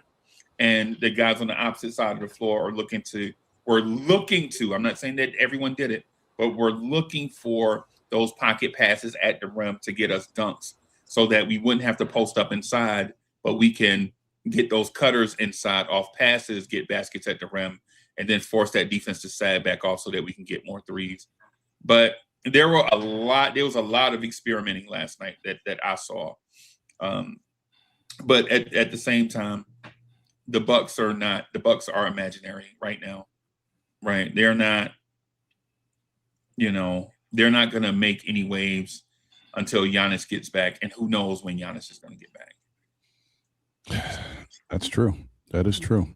This is a time that I can say the best thing you can take from any game going forward from the Knicks is a win, is a victory.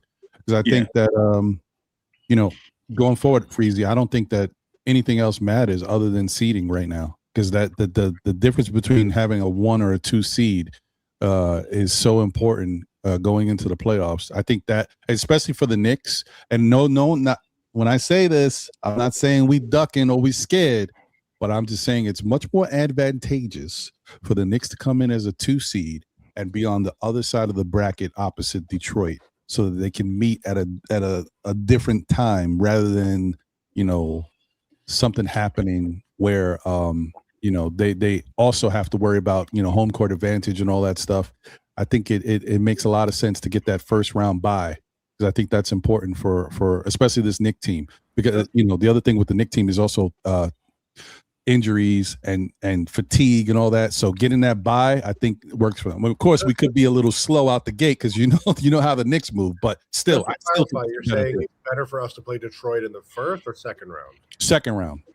That's better for us? Yes. No, because I think first round, sometimes with a team like what the Knicks are, not any other team. I'm only talking about the Knicks. The Knicks need to get their feet wet, right? They need to go into something, kind of get their mojo going, get their rhythm as a team going. And once you've had a first round, because I think that was very important. This is what I wanted to say. And I didn't say this all year, and I thought about it, and I just kept it in the back of my mind. If we would have played Boston in that first round, I think we would have lost last year. I think playing Detroit in the first round allowed us not only the style of play, but it allowed us to really get going. So when we faced Boston, we were in a much better place to deal with them. I agree, actually, because after we beat Detroit, especially how we beat them, it was a very hard-fought series. It was like a confidence builder in the playoffs. Mm-hmm. And it kind of rewrote the narrative of the year a little bit. So I kind of agree, yeah. I just think this team needs that. This team is just one of those that you got to get like I told you, we're like an engine where you got to put some oil on it, get it going. Once it's going, it's great. But sometimes they start off a little funky. That's why another thing historically, I don't know about so much this year. I would have to look into the deep stats. I don't know if you guys know this. Historically, the Knicks always had bad first quarters. Like, we always starting off sloppy with teams. This year, I think we've been a lot better with that. I don't think it's been as big of a deal, but in the past, that's been one of those things. I think under Tibbs, we had that a lot because we didn't really have like a plan offensively. But I actually, at this point, I've resolved when I'm watching a game to like make a mental note that nothing matters till the third or fourth quarter with us anyways. Because like the first half of a game is like anything can happen. And then third or fourth quarter, like, something crazy. Right. I hear you. Nick Nation. All right, what's going on, bro? What's your thoughts, man? You saw what's been happening with this team recently, the game against the Cavs, and then last night's game. How are you feeling about the current state of the Knicks, and what's on your mind, brother? Well, I'm gonna say this. I don't think I learned too much from last night, and I think I'm a person in general that probably learns a little bit more from when we lose as opposed to when we win, especially with teams that don't have that dominant superstar. So I didn't really get too much from last night. It's just that what I did see, which we've all been clamoring for, I ain't gonna say all, but a lot of us, is faster tempo. So that was encouraging, but that is only encouraging as opposed to the rate of a defense that you're going up against and what they do to normalize, to slow us down. In words, the actual word is to retard, but I don't mean it as being retarded. It just means to slow down. Right. So, because what a lot of teams do to us is, they pick us up from that 90 feet and then discourage us, at that point of us getting the ball across half. So when the team didn't really slow us down there and allowed us to get into our flow, I thought that, this is what the possibilities of a Mike Brown's offense can look like. So that's what I saw as far as last night. Like I said, I didn't pick up much else from what we were doing. Guys got better back and better rhythm. You know what I mean? I was happy to see that, especially from our wings, because they've been horrible. I saw enough from Diawara to be scared now.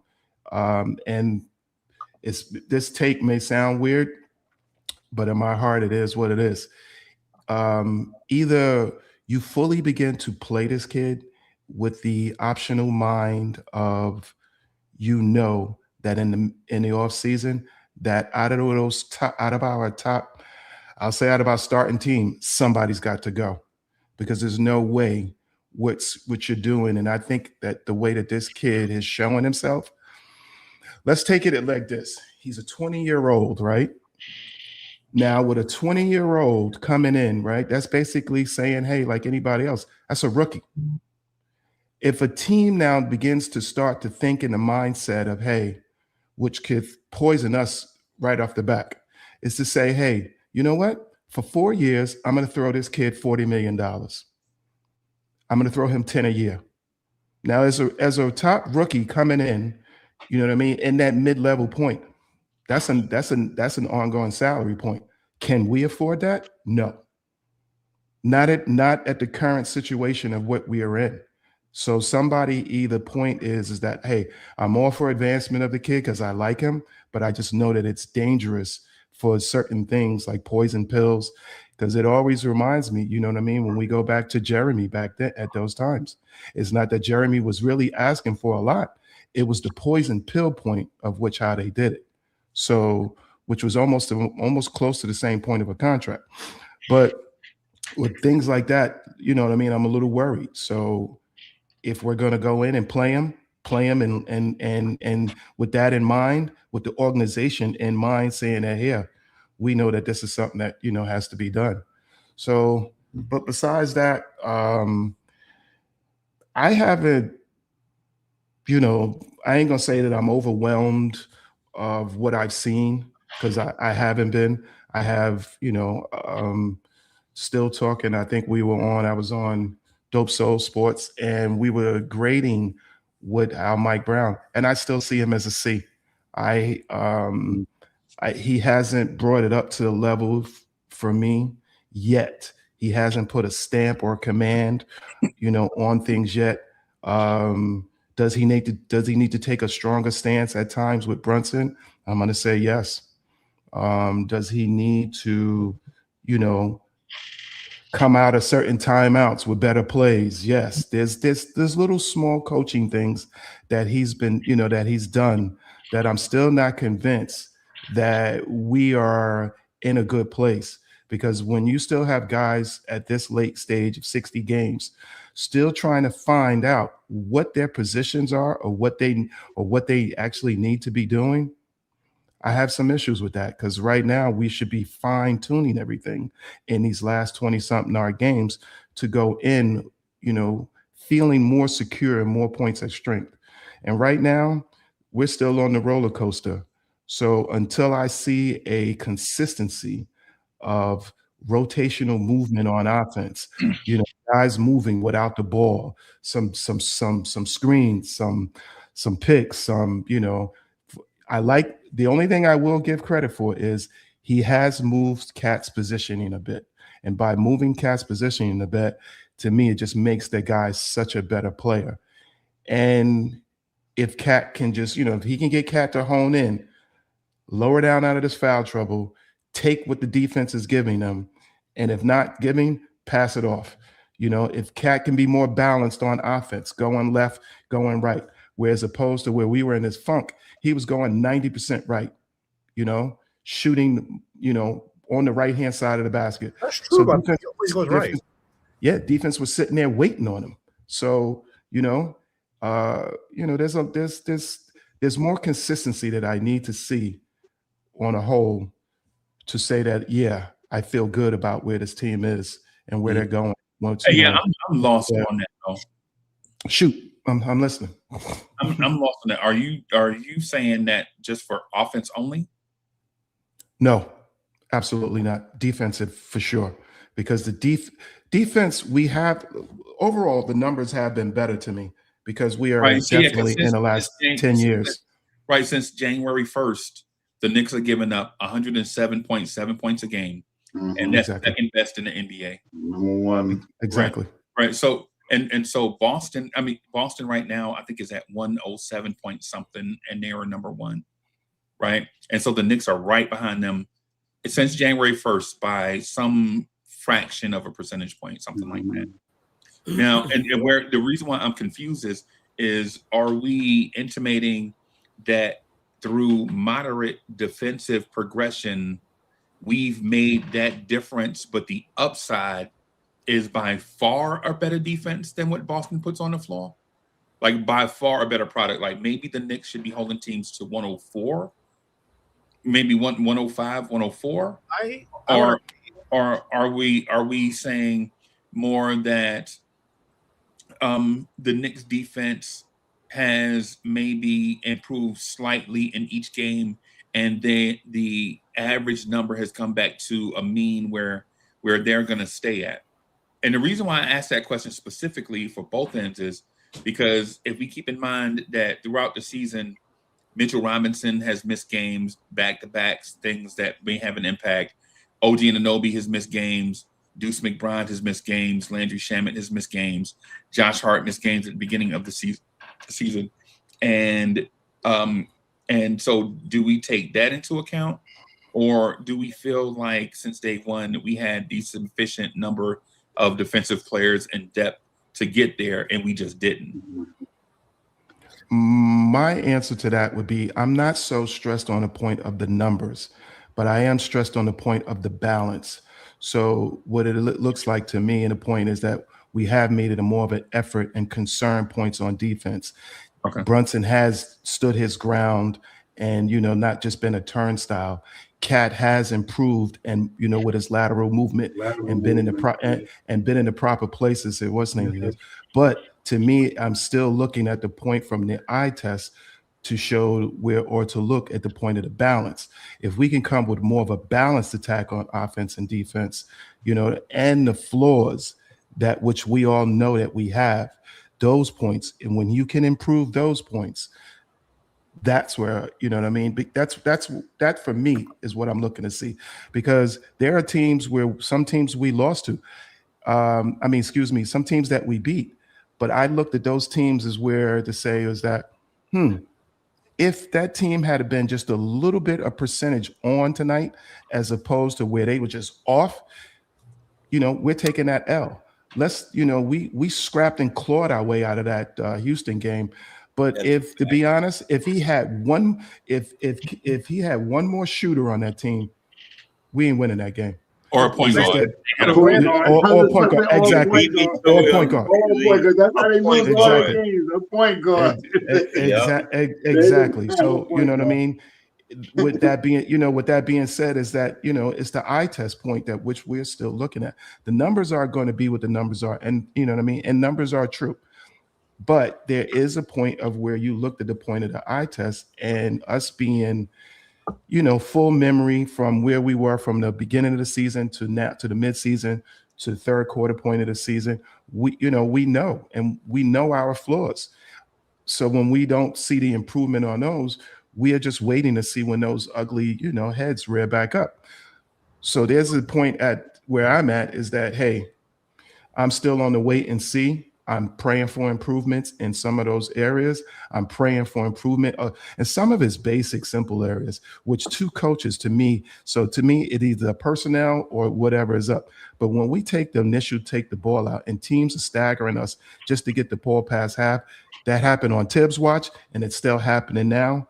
And to me, that is one of the key factors that has to improve. And if it doesn't improve, I see us as an early exit, because when we can't get into our offense, it just staggers us totally. And it puts them in a funk on defense as well, too, because after a point in time is that, hey, you got to get a basket. You know what I mean? I'm not trying to, Rob, take over this whole show. So I'm going to push it back to you, Rob. You're rolling the boat, brother. You're rolling the boat. Yeah. Because I want to read these two super chats, but because that's might change. Please, because David Smith is blacking out in the goddamn. He is. Let me say this though, because you just hit on what I was about to say, Nick Nation, is that I think the Knicks defense is good. I think the Knicks defense is all right. I think everything that we're running into with problems right now, I feel like it's the offense. And I feel like when the offense isn't well, like when the offense is really running bad and we're not knocking down shots, it's affecting the defense. So I feel like the defense is good right now. I think that is a fact. Is a problem.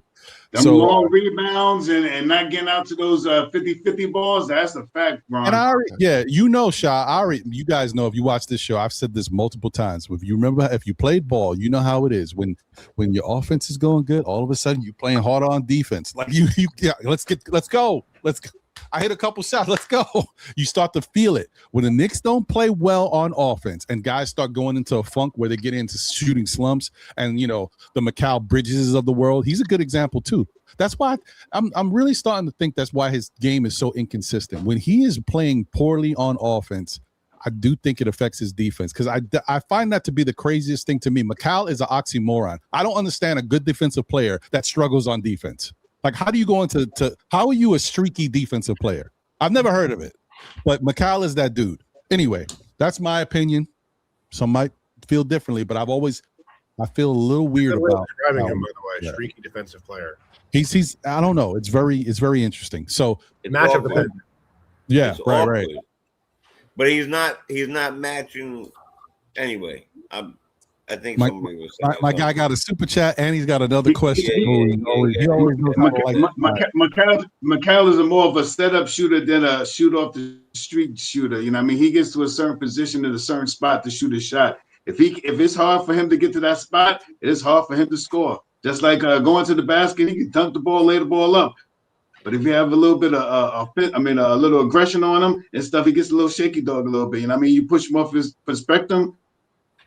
I mean, his and he's totally off. You know what I mean? 1 little percent. You put a little hand here, you got to put it up a little bit higher, he might be off. If he gets that same rhythm shot, he'll knock it down all the time. Shot, to your point. I mean, we can get back to it. But I was going to kind of go there a little bit. I wanted you to do your thing, and then go ahead. Okay. Well, I don't know if you guys noticed, but I've noticed, me personally, I don't know if I'm not watching the whole game for that, but I have noticed that it seems like when a defender is on Mikal, they're not necessarily worried about his three-point shot. They're worried about his mid-range spots. They seem to be playing a lot of defense on him to stop him from getting to his good spots on the mid-range, or at least getting a hand in his face. And I think that's the krypton. That's the kryptonite right there. That's what's getting him. Like, because he's one of the best mid-range shooters when he gets going, and he can't get comfortable. He can't get his rhythm. I think that's affecting him. But whatever. Okay, let me read these super chats real quick. Sorry, guys. Shout out to Mellow Mike. Appreciate you. You know what it is. He says, salute to you, Ron, and the panel and the rest of the chat. Good to see you, Mellow Mike. Always a pleasure. And then shout out to my man right here, man. It's been a minute. I see you popping up, and I'm happy that you're popping up, and you always got something to say, which it just creates good content. Shout out to my guy, Josh, a.k.a. formerly known as the Uncle Fulio. Not fucking the smoke. you know the smoke's coming when Josh is in the building. He said, salute, fellas. Mike Brown is not the right coach for this team. He's a lame duck. Front office didn't really want him anyway. Vinegar Tibbs to Honey. Yeah, I see what you're saying. Josh also said, hold on, let me get to that too, because he also mentioned that. What did I? Oh, and shout out to Quiet Money in the building. What up, Quiet Money, man? I haven't seen Quiet Money in, I feel like, months. Salute, brother. Word. Good to see you, bro. Hold on, let me get to this. Shout out to I Gets Muga in the building. I see you. He said, Ron, you think the Knicks defense is all right? What? I mean, are you saying that, like, am I saying, is it just all right, or are you saying that you don't think the Knicks defense is all right? Clarify that for me, brother. Thanks, bro. It's data. You can't just, it's data, bro. Come on. I mean, not only we've seen the Knicks defense make a turn, right? During the win streak, they were number 1. And obviously, Freezy just mentioned since January 1st, whatever, they are number 2. How can we not say the Knicks defense is not good? It's working. I mean, if you want to say that you don't believe in the metric, that points is not all that what you're looking at, but the bottom line is the Knicks have been doing a good job of making it difficult for guys to run up the score. You can keep the score low, you can outscore them. It's still defense. I guess it depends on how you're looking at defense, Josh. What are you looking at to value the impact of what's going on with the Knicks right now on the defensive end? That's what I want to know from you, brother. All right. Some of the same things that you talk about is what Freezy mentioned earlier about how they changed this defense. They do run a 3-2 stagger, whatever you want to call it, to the front to defer from teams shooting 3-point shots.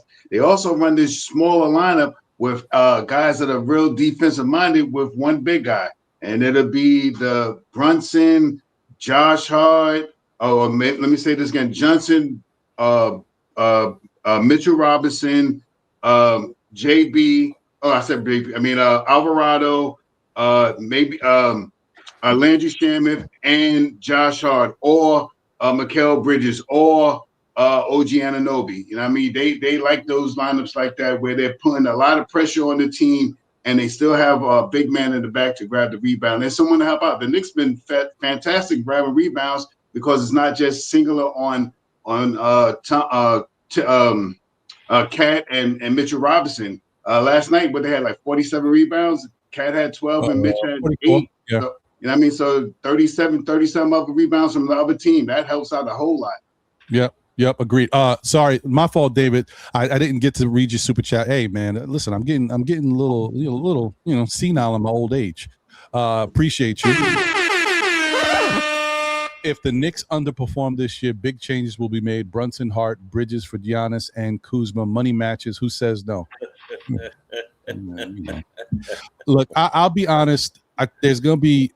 I don't know how y'all feel about this, but as a person who's been doing these shows, I'm going to say that's a possibility, David, but I don't want to get into a whole Giannis thing, trade talk, because Giannis, you guys may feel a certain way. I don't have a problem talking about trade stuff. I get really frustrated when I'm talking about trades that involve a person that I don't necessarily believe wants to come here yet. Until I see it happen, until I know it's for real, it's fugazi for me, Giannis. So I'm sorry. Your brother's Thanasis, and just that alone, makes me feel sideways about you. So I'm just saying. When you pick up Giannis, you're gonna have to bring over his two brothers, one of his cousins. It's not gonna match.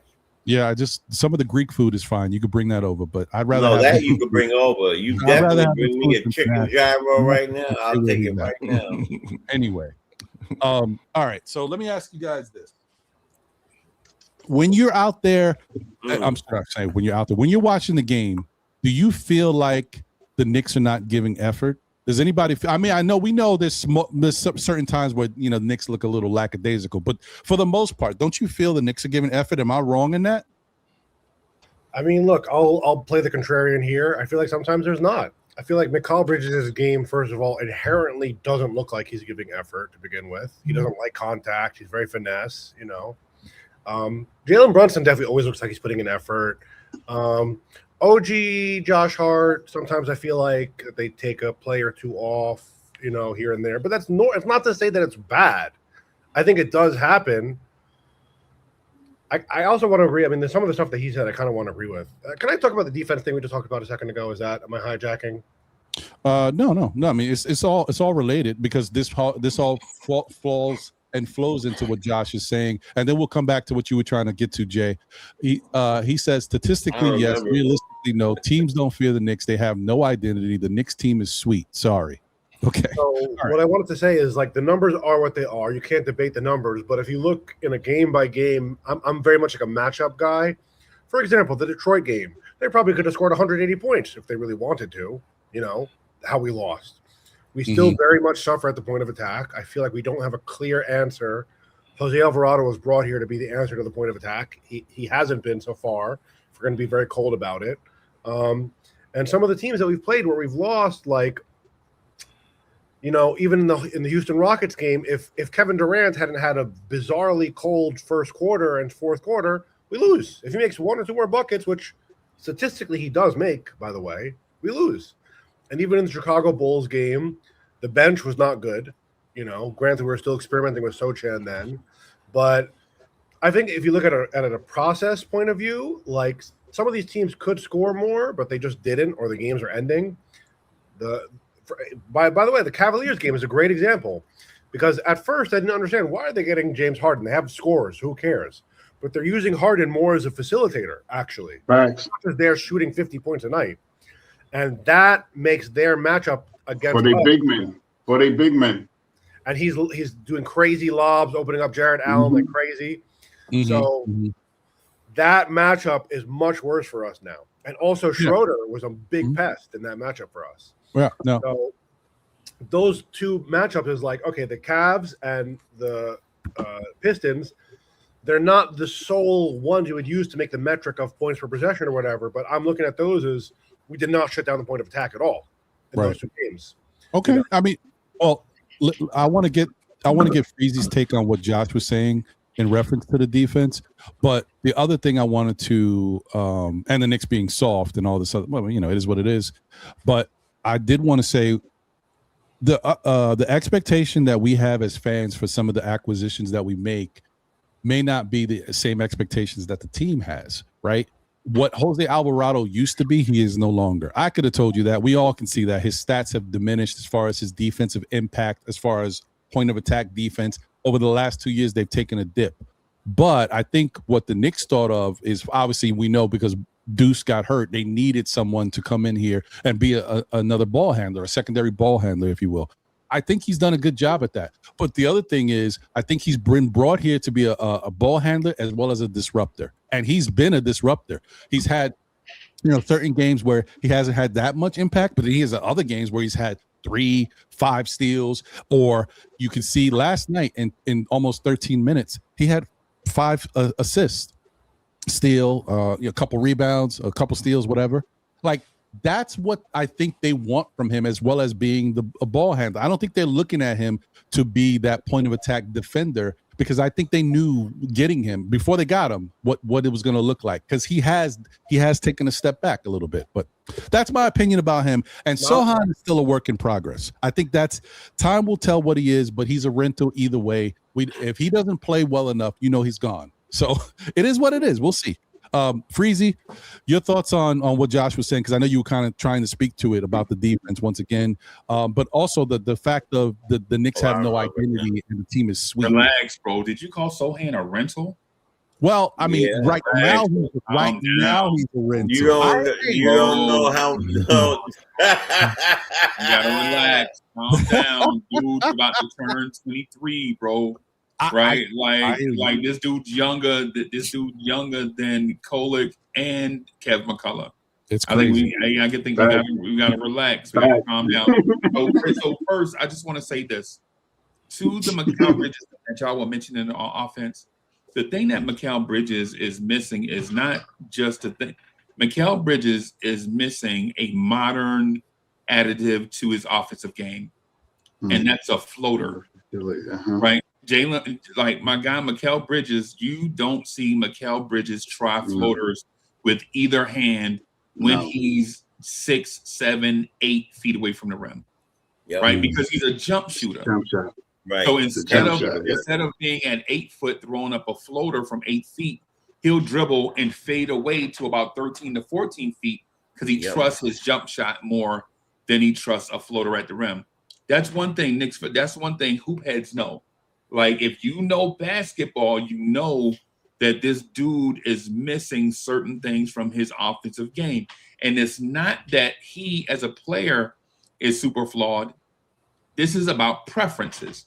He's more comfortable at 6'6", jumping, fading away from guys that are 6'4", 6'5", fading away from them because he's taller with longer arms. He's more comfortable in that fadeaway, as opposed to being their size, throwing up a floater before the big man can close the gap. That's one of the things I want to mention, right? Mm-hmm. The defense because they see over him is what you're saying, because they're seeing over these people, and he's more comfortable at the 10 to 12, 14 foot range. Because he's not just 6'6", remember, he's got long arms also. Right, he's got wingspan, so the floater will make much more sense. He elevates, fades, and leans back on his shots. That's what he's comfortable doing. Yeah. But when he's 6 feet away from the rim, if he just had a floater, right, we wouldn't even be having this conversation. He'd probably be a 20-point per game scorer, right? Because he'd be a threat. He'd be a threat around the rim. But if I'm a defender and I see Bridges and he's at the rim, I know he's not going to dunk on me for sure. Right? And I know he's not going to throw a floater up if I close the space. right? I know he's hovering around the paint, waiting to get to that 12, 10-foot fadeaway. Shots, right? Yeah, right. So there's a level of predictability in his game. Yeah, but and that's the thing I'm getting to. Yeah. Like that's the reason why a guy stays glued to Cat, because he doesn't have to leave Cat to go defend a floater, right? He knows this dude's gonna. Now, is his jump shot sweet? Man, he has a beautiful mid-range jumper, man, fadeaway, right? The other thing I wanted to mention too, for as defense goes, y'all know I love Cat, right? Like I defend Cat all the time. I defend all the Knicks mostly, except when Josh does something crazy, then I'll go off the deep end. But the thing with the defense since January has not just been intensity, right? It's intent, right? You've been screaming at Cat for a year and a half to do a certain thing, and after a year and a half, you know what? You're like, hey, man, this dude's just not going to do it. So instead of, you know what I'm saying, trying to force him to be Mutombo, you let Cat be himself, and when you get in these situations, the house scrambles around Cat, right? Like, so you know Cat's not going to be processing this. And this is not a me bashing Cat. This is me just saying things for what they are. Like Cat is a great offensive player, Hall of Fame level player, probably could be a more offensively productive player in our offense. But defensively, he processes things at his own pace. And that's not the team's defense pace. So what we've been noticing is that when the offense puts the defense into predictable situations, the wings jump it. They jump out there before that, so Cat won't be in these vulnerable situations. And then what that does is forces them to either take contested shots on the sidelines, right, with hands in their faces, or they have to swing that ball around to another side of the defense, and Cat's not on that side. And so while that's happening, they're doing contested passes, the shot clock's running down, and you're getting a non-preferred shooter involved in the offense. And so you see the Knicks defense that was like 113, 114 plummet to 107 once they had the intent to, once a team pulls Cat away from the rim, you know he's not going to do a certain thing. Instead of letting him figure it out, the team jumps into action, kind of like the fire department emergency thing, like when something happens. And since they started doing that at the end of December, you've seen those numbers come down and down. And then now, when you have Cat with less defensive responsibility, is looking more like he's doing more stuff for the team, right? And he is. And he is, right? He is, right? And so that has helped the Knicks defense come down and down and down. Now, my stance on it is, once we get to the playoffs and Mitchell Robinson is playing every day, and you're still running this, and Deuce McBride is there healthy, where you can see a defensive backcourt of Alvarado and Deuce McBride, and then you'll see Jeremy Sohan in certain matchups on Tatum, Brown, Cade, Harden, whoever. You'll see those defensive things sprinkle back into the defense, and I think you're looking at a defense that will be a great championship level defense. The only thing is Deuce is not coming back right now, and Mitch is not going to be playing on back-to-backs. All these things are going to occur in the playoffs. So my bad, I didn't mean to get no. Listen, I had to throw the floater in there for Mikal Bridges, and what happens is I had to throw that in there because we have the conversations about his offense being inconsistent. Mm-hmm. These are the things that contribute to inconsistency. Right. When you don't have a go-to plan, right? Like you don't have a floater, or you don't have a post-up game, or you don't transition. And so those nights where maybe you're 2 for 8 from 3, and people are like, man, he's only 2 for 8. Well, he didn't get any dunks, any layups, any chippies, any of those things to turn that number from 2 for 8 to maybe 4 for 8. You know what I'm saying? And he's predictable. And making buckets helps your confidence too. Mm-hmm. Right. Mm-hmm. it's like all those things. I just wanted to put that part in there. Do you think he can learn a floater, or is that like too much for him at this point? It seems to me, I don't know, he doesn't do the forward things, the dunking going to the basket, the layups going to the basket. It's always the fall away, the shot that always goes back. Even in the corner shots, his corner shots are the set corner shots that he goes up. He leans back with the corner shot too in the 3-point land, but the fade shot, like you mentioned. Yeah, he sways. Yeah, he sways. Yeah, instead of the forward motion and stuff. He'll dunk it if he's wide open and stuff. Yeah. But that lateral movement going forward, like the floater or a straight jump shot, even when he's in the mid range around the foul lines and stuff, it's still the fade. You know what I mean? I feel like we saw that last year though, Shaw, that he was doing less of the sway. Even though he was doing much more of what you were describing, Freeze, on the fadeaway mid-range 10 to 14, 10 to 12 feet that's on his the regular basis. Yeah. That's his sweet spot. Right. That like on a bat, that's his sweet spot. Just outside the paint. Just outside of anywhere there's paint or just outside of the paint. That's it. You made me realize right now. There, but give me a second. But if when he was playing last year a little more with I'll use that word intent. He was slashing a little more. He was attacking the basket a little more. I don't know if he does it now. He still does that. He still slashes and cuts. He's one of our best of the slashing cutters. Yeah, catching and go to the basket.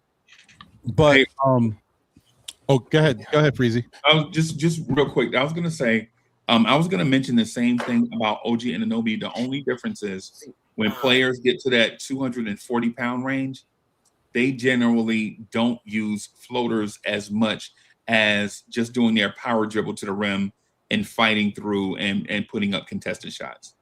Right. Layups and dunks. Yeah, and so one of the things that if you have a floater in your game, just the motion of it, it triggers the other big to think, is this a floater or is this a lob? That's why it's so dangerous, right? Mm-hmm. When you're if I'm back and I see Emmanuel quickly headed my way, right? And say their big is a guy that can't jump. I'm pressed all the way up on quickly because I know nobody behind me is going to jump out the gym and yam that thing down on the backside because they don't have an athlete back there, right? But say when you have a Chris Paul and Tyson Chandler, when they get together in that thing, you have to wait a minute because the dude behind you is an android that can go get it out. Wait a minute. And then the dude that's headed your way full speed is a Hall of Fame caliber point guard that's a microprocessing floor general that can do the lob, the kick out to the corner, or throw the floater, right? And so when I say that with OG is in that same position. When OG is not set feet OG, you know what I'm saying? We're like, oh man, OG just put that ball on the floor. His handles are making me nervous, right? And then it's like, or OG cutting to the rim, catches the pass under the rim for a dunk. Well, but anything in between that kind of makes you nervous because OG doesn't have a move. Like if he's bumped, can he spin the other way and lay off with the opposite hand? We don't see OG do that. No, right? No. OG is not a he's more like a bull. You're right. Just, right. He's going like a train straight through you, whoever. He's one of the only time you see him have a move. And I'm sorry, Rex. I'll let you roll after this. Because I sat in the back of that plane for a little while because I like to absorb everything. The only time you see OG actually make a real good move is from the corner.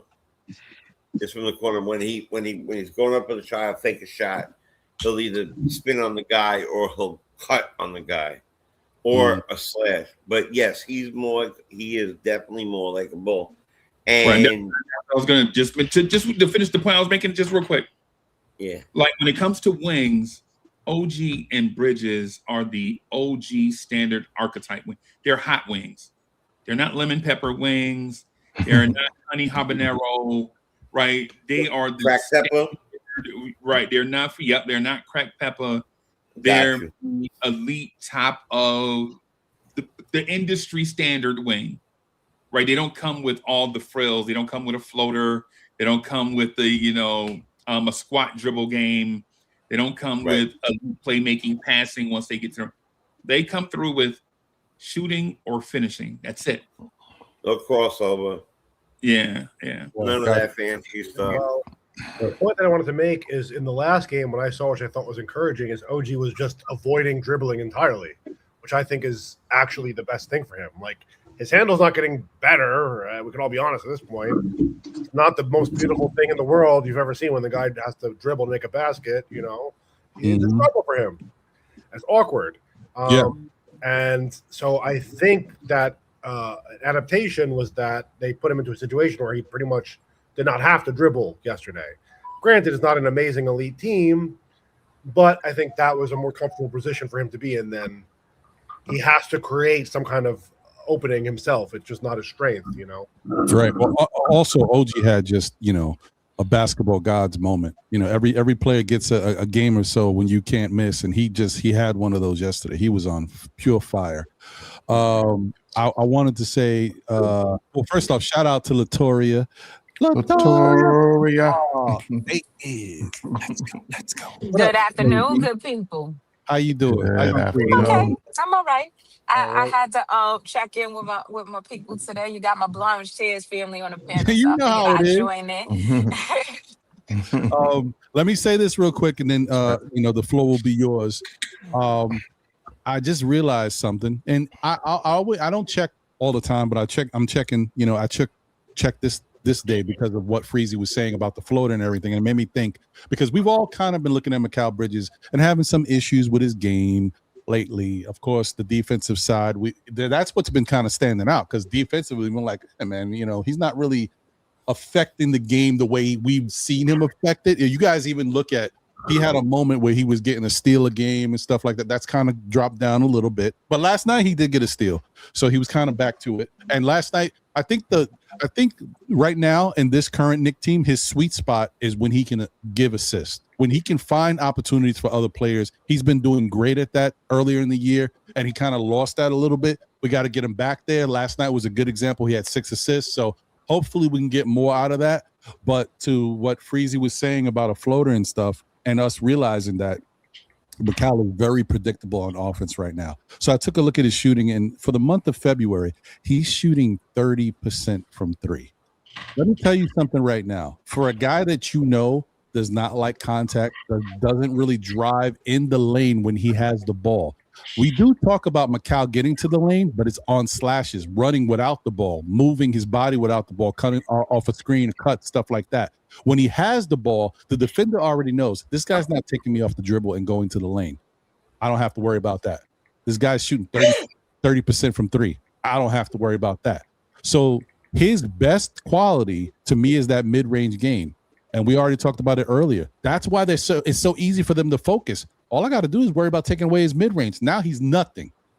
That is a problem. That's a problem. So yeah, to Freezy's point, working on a floater, and more importantly, just getting back to being someone who can do different things and focus on. I mean, he's got to focus on his shooting, getting that, because one thing that Mikal has always been good at is that corner 3, and he's even struggling from the corner 3 in February. Yeah. It's I'm gonna call him. I'm gonna call him, and I'm gonna talk to him about the floater. Thank you. But just to add in, but to add in though, Mikal is a little different in that sense. On the mid range, it's more so of him just missing, but he has the most unique shot, mid range shot, probably in the NBA. And I say that only reason why is because most players, where they're being trained, they move from a base. So they're taught to get their balance, boom, pull up and shoot. If you notice Mikal, so vertically, we're just saying moving north and south, right? Mikal, when he's actually shooting, is either moving east or west, which makes it very difficult to guard something like that, because it's like a shot here, I'm going to shoot, but I'm really moving, and he shoots. If you watch his point of his game, that's the thing that has gotten him by for years, and the point that the lean back. But like Freezy was saying, as far as a floater, I'm not bashing Mikal, but I don't see it. Why? Because a floater actually causes your movement to be leaning and headed toward the basket. This guy avoids contact at all. So just to summarize, we don't think that at this point he can adapt that into his game? No. I don't think so. I mean, I think NBA player at this level, anybody could learn something new. I just don't know if even Mikal would want to learn it, because I think it does, because what we all talking about, how he plays and how his movement is, he probably wouldn't even want to do it because I gotta get out of here. Oh, hey, Freezy, I appreciate you on this busy Saturday, my guy. Thank you, my guy. We'll tune in later because I'm sure you'll be on. Yeah. All right, brother. Yeah, I mean, so that's the thing. Like, would he even want to try to adapt that into his game at this point in time? I think he, going forward, it's something everybody should learn how to improve their bag. You know what I mean? They spent years even trying to improve Mitchell Robinson's bag, shooting threes for no reason. Make him a better inside the post scorer. Why are you worrying about taking him 18 feet and further to learn how to shoot a 3 that he's never going to use? I can't even hit Steph Curry. That's why. That's Steph Curry. Yeah. That's why. But yeah, it's just crazy. Anyway, we could, but I don't think it's something he couldn't do if he really put his mind to it, especially because, I think the other thing that I always think about when it comes to somebody learning something new is, will they put the time and effort into it? But for Mikal, he does have something extra, because don't forget, the Knicks do have his former trainer on the team, former coach, whatever his name is. I can't remember the guy's name, from Sacramento, who helped Mikal a lot. So not Peter Patton guy, right? No, not Peter Patton. It's the dude that came. It was. Who was it? Brent? No. He's a European dude. Mikal credits him with really helping him learn his offensive game and kind of tailor it. So if anybody could work with him to do that, I would think it would be that guy, and maybe he would listen to him if that was the case. So anyway, Tori B in the building. Tori, what's on your mind? How you feeling? I mean, I feel okay, but y'all on here on this good Saturday morning talking sensible basketball, and I'm not here for that today. Okay. What? That's crazy. What? I have completely jumped off the ledge, bro. Oh, I am in a Hold on, sunken place. Before you continue, gotta show Tori the love, and see if I know the ledge. Tori, are you good? We need intervention. You cut my mic off? No. Listen, I jumped you out the window real quick. I know. My Knicks Nation, my championship hat is in the back of the closet with a Yankee fitted on top of it. That's all I'm saying. In all seriousness, I'm just not feeling this team right now. What was it? I think, huh? What was it that pushed you over the edge, if there was any one thing? It wasn't one thing. It's a collection, a collective effort from Mike Brown and his stupid rotations and his I can't. I look at this team and I see all the elements, right? I can see it. I've seen this team be great this season. I watched them play games and I've said to myself, nobody could beat us. And that's just a Knicks fan in me. But in all actuality, they play good enough basketball to run with anybody. And then I saw it disappear and I don't see it coming back. So I have completely jumped off the ledge. I am not comfortable with the coach. I'm not comfortable with the system. I'm not comfortable with the inconsistency coming from this team. I don't see a happy ending. So I'm here with you, Ron, to maybe have a soft landing, because I've completely jumped off the cliff.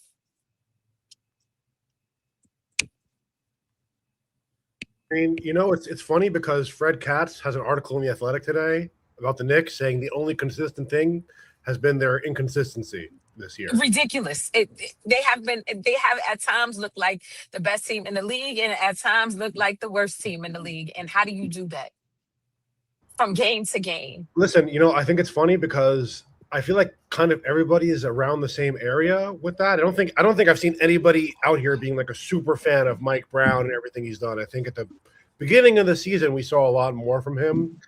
I think maybe he got a little bit shook or the pressure, or I don't know what exactly happened. But from the beginning of the season till now, I think we have a different Mike Brown that's less adventurous and less creative and less daring and less inspiring. I mean, a lot of fans, I feel like, are in a similar place to you. I still have hope because you never know. Maybe they could pull something out of their butt, between now and the end of the year. Right. Another Diawara materializes, or another. That's I think the best hope for us right now. But it's rough. I mean, you got to be honest. I think the Cavs game and the Pistons games were really deflating. They really were. Yes, they were. Yes, they were. Take this into consideration, Latoya. It's about matchups. It's all about who we match up with going down the stretch. We have better matchups per se against teams that we have better games against, and we have worse matchups against teams that we have not won against this year or have had harder times winning against that team. So for me, it's about matchups. I think the Knicks play dominant against some of these teams in the East. And I mean the Philadelphias, if you want to say Orlando, they played pretty good against some of these teams.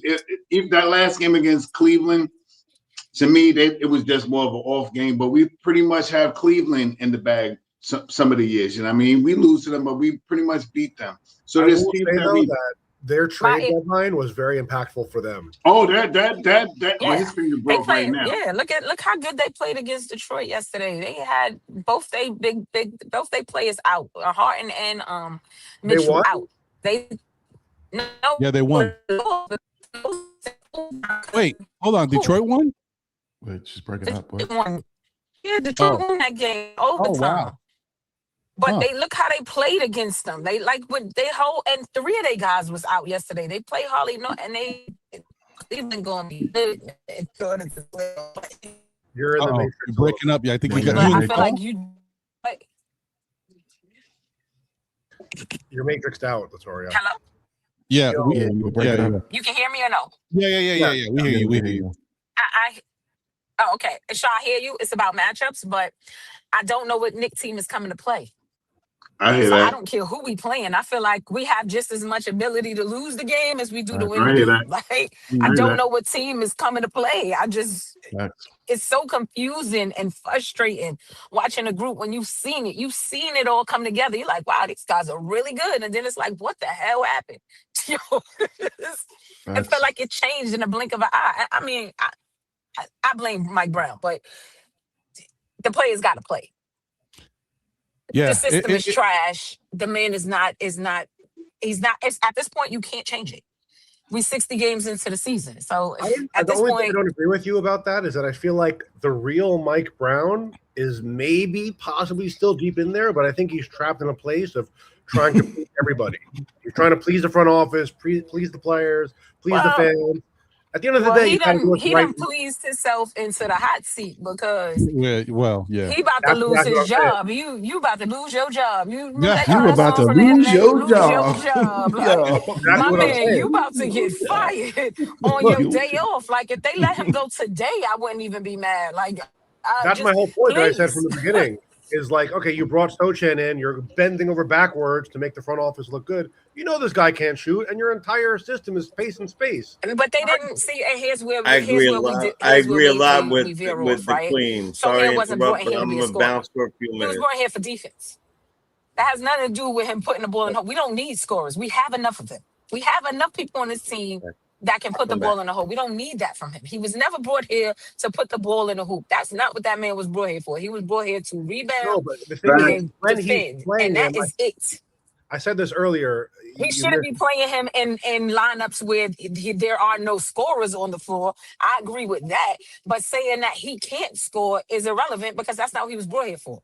No, we don't need another scorer. We got plenty of scorers on this team. Look, from a basketball perspective, there's no reason that Jose Alvarado, Jeremy Sochan, and Mitchell Robinson should ever share the court together.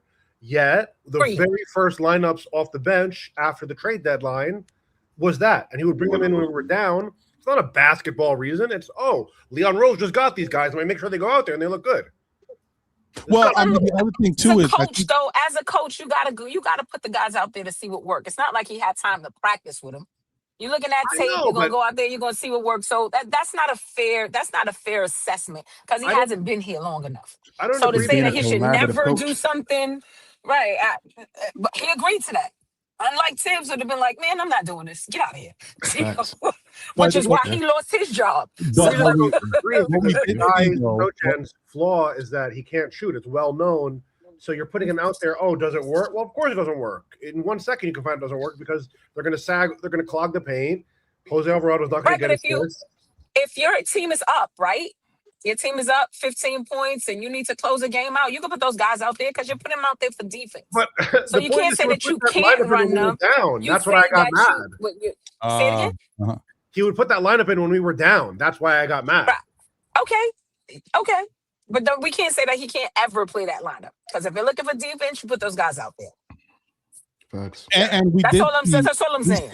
We saw Tibbs use one of those weird all defensive lineups in last year, and it worked at times. When he tried to do it, especially in the playoffs, he had to do it a couple times, and it worked.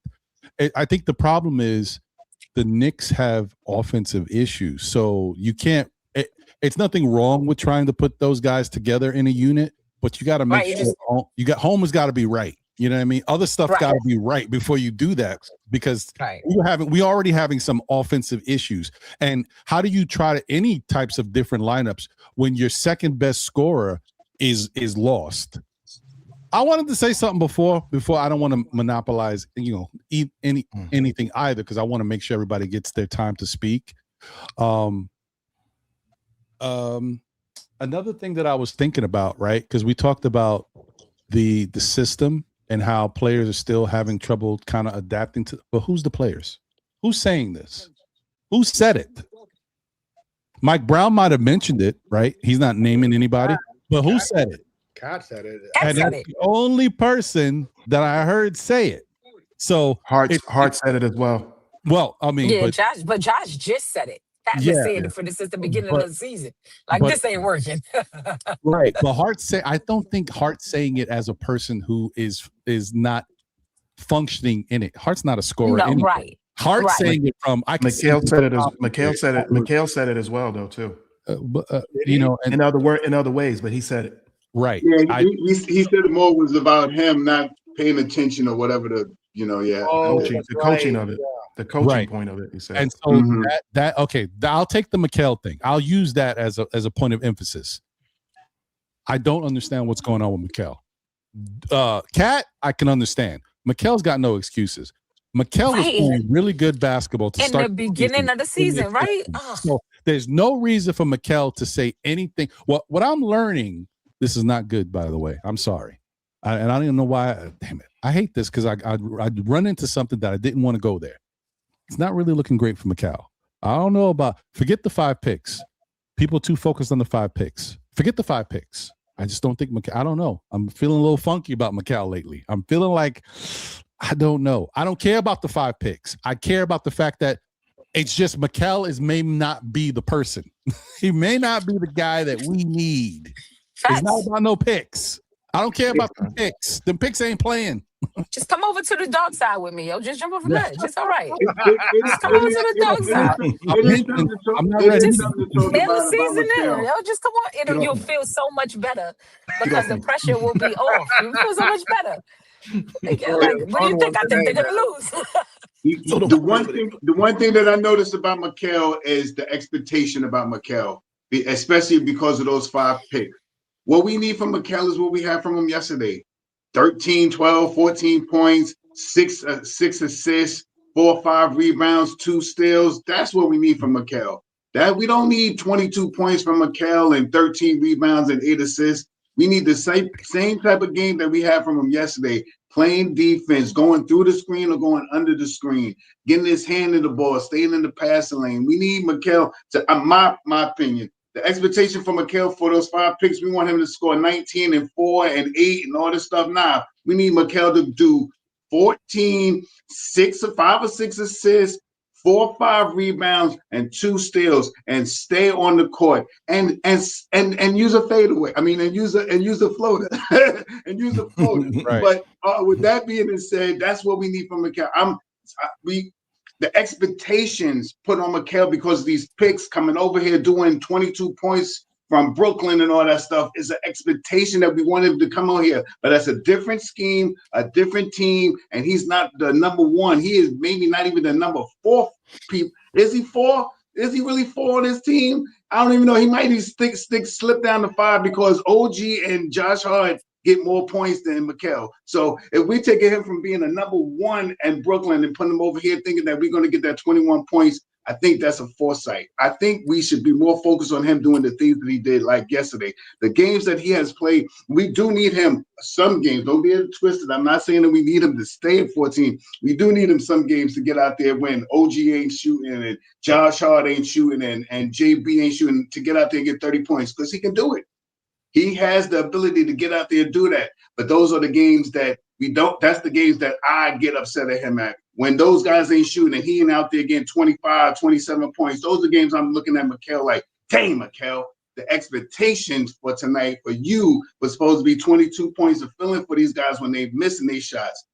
My expectation for Mikal is something similar to the game that he played yesterday.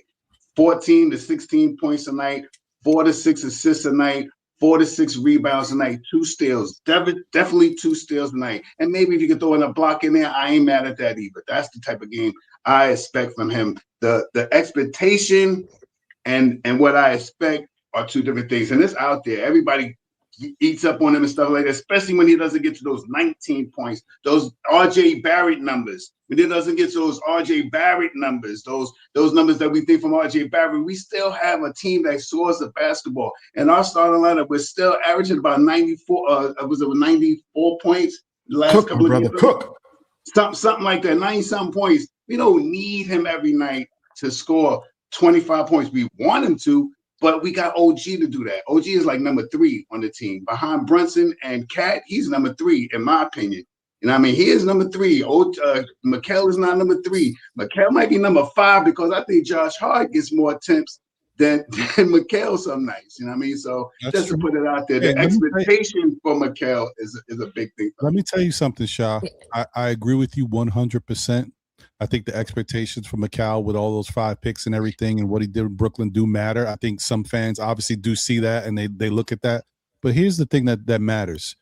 We just need Mikal to play defense every night. Give us the same defense every night. And that's all, because all the other stuff will work itself out. The defense is what we need from that game-changing defense that we've witnessed him do against Boston in the playoffs and all that stuff. Right. We need that from him because this is what you heard what Shah said, right? This is Mikal Bridges' stats for the year. He's averaging 15.6 points, right where we would expect him to be. He's not a first, a second, third option. Right now, OG's jumped over him. So Mikal is the 4th option. From a 4th option, getting 15 points, that's great. I wouldn't mind that. And any team should be happy with 15 points from your 4th option. And if that is your 4th option and he is getting 15 points, that means you have a really good team, right? Correct. Why are we struggling? Right. And this is why I jumped off the cliff. I hear you. This is why I jumped off the cliff. This is it. Steals, he's when at your 4th 1.5. option, right, is 15 points a game. Your 4th option, not That's your first, correct. just say your 4th. That means that you literally have a championship roster. Like, there's nothing that this team is actually missing. Where somebody is slacking, somebody else is picking up. And for Mikal, I just think he's a moments guy. Like, he's going to get you the big play. That's why he don't frustrate me as much as he frustrates other people. I look at him as your moments guy. The starting defense he played in Boston, a putback to help win the game, a corner 3 to get you over the hump. Like, those are the things I look to Mikal for. And he usually delivers on that stuff, which is why I'm never really as frustrated with him as everybody. I do want him to be more consistent on defense, but for the rest of it, I think Mikal is doing exactly what he's supposed to be doing for this team. He is exactly what he's a moments guy. What Shah just said is exactly what Mikal is. He is 1.5 steals, almost 2 steals a game. He's 4 assists a game. He's 4 rebounds a game. He's shooting 82%, 83% from the free throw line. Did you guys know that he's shooting, even all the struggles, he's shooting 38% from 3 for the year? Did you guys know that corner 3 is his spot? I know. Did you guys know that with all the struggles, he's shooting 49.9, 50% from the field for the season? It don't look like it. He is giving us exactly what we need. It's the defense is the problem with Mikal. And I was just saying, as far as moments, you hear what I call him: right place, right time, Bridges. That's right. He's a moment star. I got to give a little push. I got to give a little pushback, Ron, with the point of saying that he's exactly what we need. Because no, I'm saying his offensive totals are exactly what we would expect from him, not being a number 1, 2, or 3 option. Hey, I think that we put too much pressure. Look at the numbers. On everything he's supposed to have. That's what I'm saying. And he's barely a number 4 because Josh Hart is what, 13 and some change points, 12.9, 13 or something like that. He is barely a 4th option. There's a couple things that we might have to. Somebody might have to take a hard look at the Knicks offense. Mike Brown and the rest of his coaches might have to say, "Hey, you know what? Mikal right now is very predictable. We already talked about it. So maybe he needs. We saw it yesterday, and it actually worked out. He was 5 of 8 from the field. He shot no threes, and he just kind of played off of the other guys. So I think someone two steals, a block yesterday. Josh don't need to be taking 13 shots or whatever it is. Josh needs to be taking less shots now until he can get himself going. Until he can get himself going. Because right now it hurts the team to just throw up shots and miss them. You're giving opportunities and rebounds to the other team to get more possessions. We need to play smarter basketball right now. And I think that this is going forward. Oh, another thing I wanted to say. I had a bunch of stuff that I'm just thinking of and saying as it goes along. Another thing is, as much as we want Cat to be a certain player, no. Cat needs to get the ball. We need to play through Cat. But the back to the basket Cat in the paint's not him.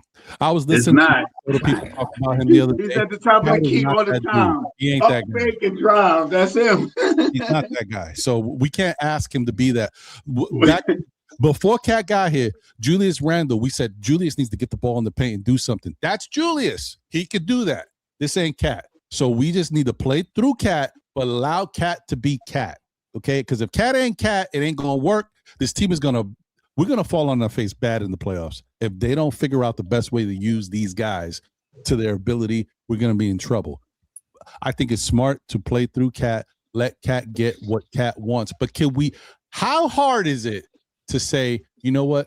A Cat's got a tough defender on him. Cat's not getting to his spots. Let me set a pick. Can Cat get off a pick? Why not? We're not asking for a whole bunch of dribbling.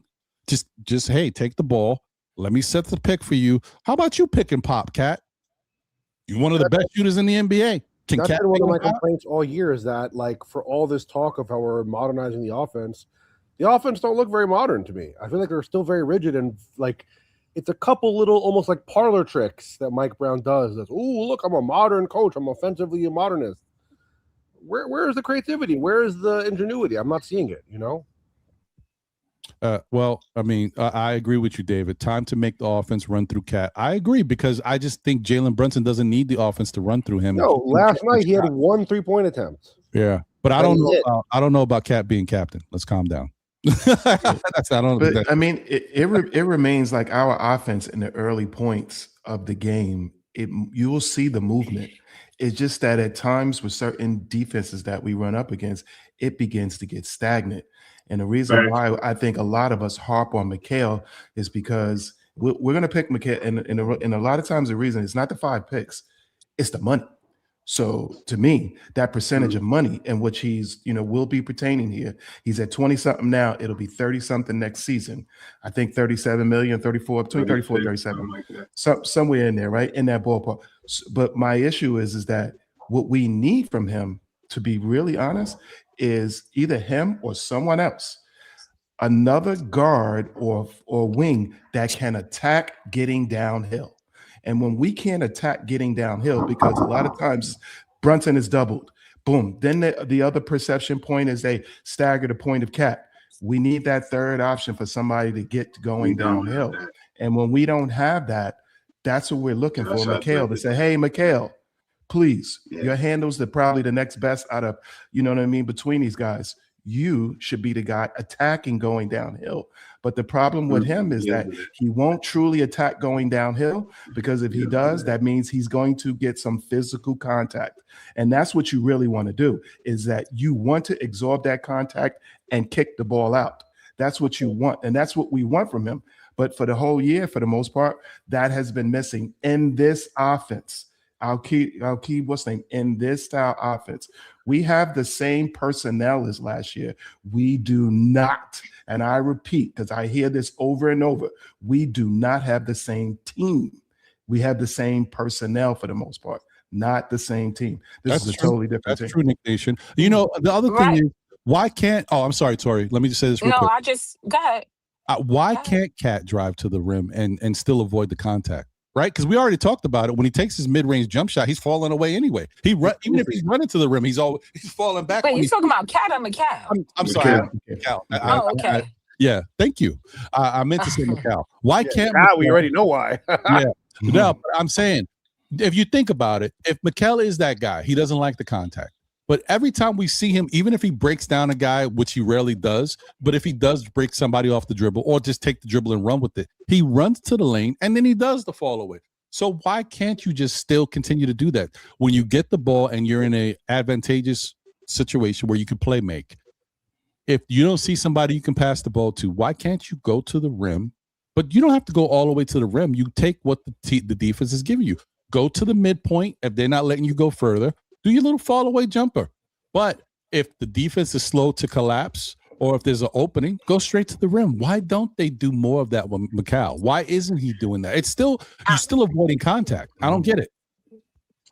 Has he ever done that? Well, no. First of all, you asking Mike Brown to do something? There's where you lost. Tori's all the way out. I'm just saying. Yeah. Has that been Mikal Bridges his entire NBA career? Has he been the guy that you're describing? Only time he did do it for a short period of time until the defense figured it out, and then he became who he is again. He did do it with Brooklyn. There was a point where he was doing it. When he was the Brooklyn. number one option, right? Yes. Right. Right. So he did it for what, a season? No, less than a season. He did it right. So that's just not his game, right? Yep. And I think that this is the problem that all of us Knicks fans have, right? We want the guys to be who we want them to be. We don't accept that they're the player that they are.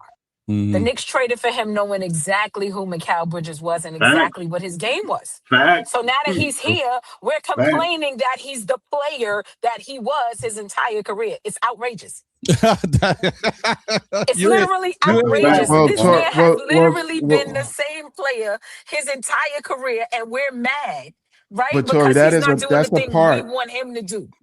But that's one part of what they call sacrifice, though. But that is one part of what you're getting paid. That is sacrificing. No. Sacrificing, right, is maybe taking less shots. Sacrificing is maybe passing a ball more. So you want them to change their entire DNA because you don't like the way that they play basketball. That's not sacrifice. That's not true, because sacrifice that is true. Let's say when a coach asks you, both of y'all are true. Two things can be right on this. At the same time.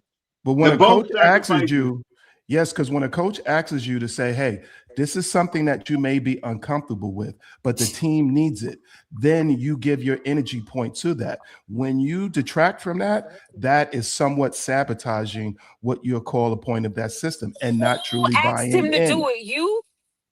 No. Because he hasn't done that here. You saying that he's not sacrificing, right? Because Mike is asking him to do that. When did Mike ask him to do that? Because the system asks him to do that. Okay, I think. He's done it at all this season. This is what I'm saying. He has not played like that at all this season, so he can't be asking that of him because he's not doing it at all. And Mikal was playing great in the beginning of the season. Yeah, but hence the problem. Hence the problem with fans. We want things from players that we want. This is not coming from fandom. This is coming from what Mike acts as the key points to his system. I'm taking my personal points out of it. It's what Mike acts for the key points of that system. And when you don't execute that, system does not work. Yeah. So you're just let's you're out on the whole point out Mike Brown's system. I mean, no, it doesn't work because it doesn't fit the players that we have. Okay, we are not Stephen Curry. Right. We are not Klay Thompson. We are not these people. We are not the team. Better argument, Tori. You came here. You came here and tried to change the players, and when your system didn't, you tried to change the system, and when it didn't work, you didn't pivot. Yo, Tori, I got a better one for you. We're 60 games into something that's not working. Tori, I got a better one for you. And now he can't change it, which is why I'm all the way out. We're literally 60 games into a system that doesn't work. When it didn't work for Cat in the beginning of the season, and 90% of us fans, right, did not say a thing because the Knicks were winning. I got chocolate. And then when we started losing, they started blaming Cat. No, Cat ain't doing enough. But the fact of the matter is the system never worked for him. And if the system don't work for one person, it don't work. Well, hold on one second, Tori. Hold on one second. I'm gonna let you go, D-Rex, and then I want to get to these super chats and I want to get to Wiz. No, I'm good. Oh, okay. I do want to say this though. I don't want to say the system doesn't work. Like I said, the better argument is that maybe the system doesn't work for these players, but I do want to say the system did work in Sacramento. He did have Sacramento. No, Sacramento they were effective, but they didn't win at one point. So it was working. Right, Ron. But it doesn't work for this group of players. I hear you. But what I do want to say, Tori, this is another thing, because you're talking about Knicks fans and how we might have certain expectations. The other thing to think about, and this is not me saying it. No, I know. This is not me saying it. This is not me saying this. But offensive systems, they say it takes 2 years to get an offensive system down. And we are working with this offensive system in year one. And unfortunately, we don't have the time. We don't have the time. But he came in here, right?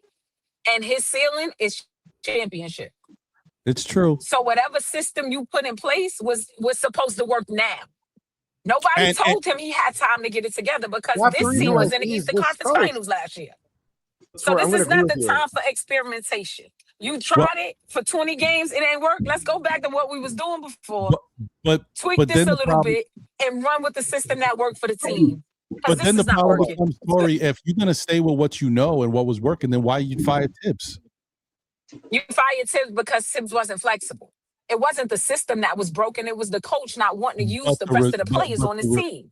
But the so results it's not like we working. needed. I honestly didn't expect. No, they weren't, because when you got to the Eastern Conference Finals, you got wore out by Indiana team who just kept throwing fresh bodies at you. Listen, that's because Tibbs was too stubborn to play the team.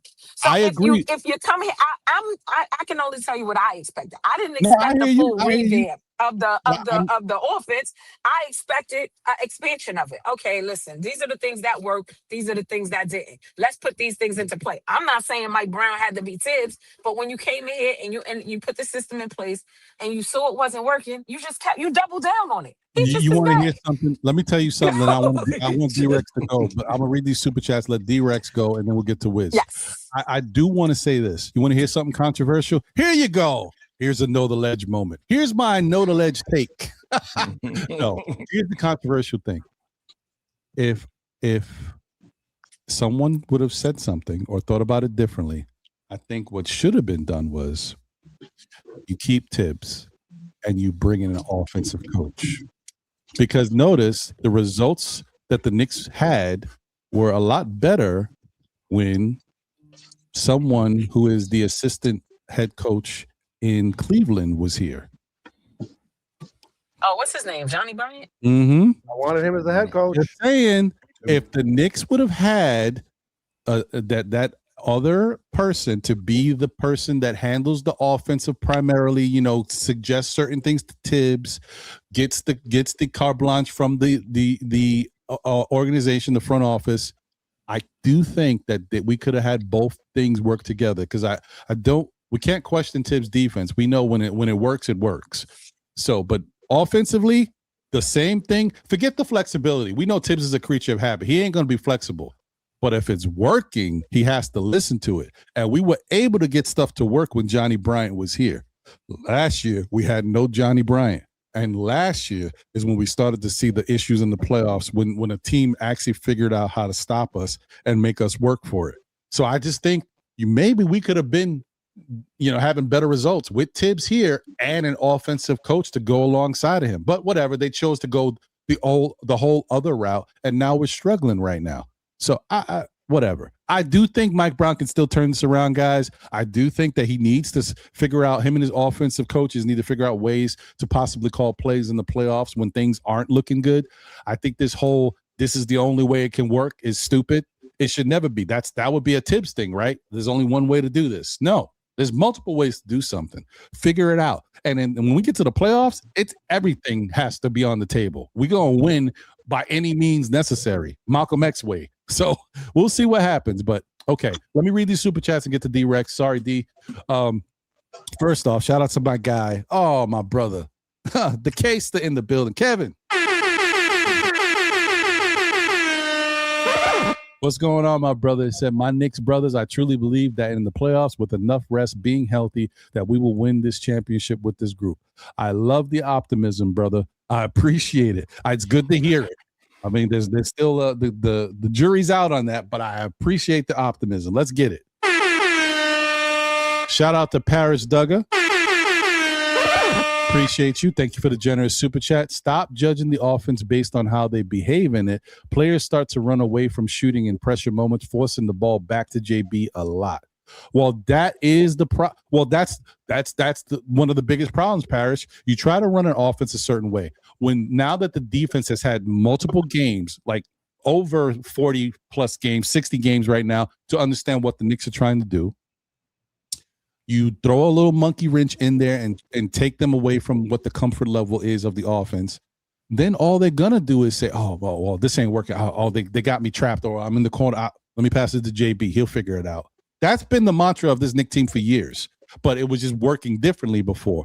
Now we're back here. You're trying to run an offense, and that's what I want to say. Like, as fans, we have to be smart about it too. We got to say, listen, we have to, they need to depend on each other, move the ball, pass the ball, and be flexible with the offense. But when the offense is starting to break down, that's when you go to your best players because they know ways to get buckets.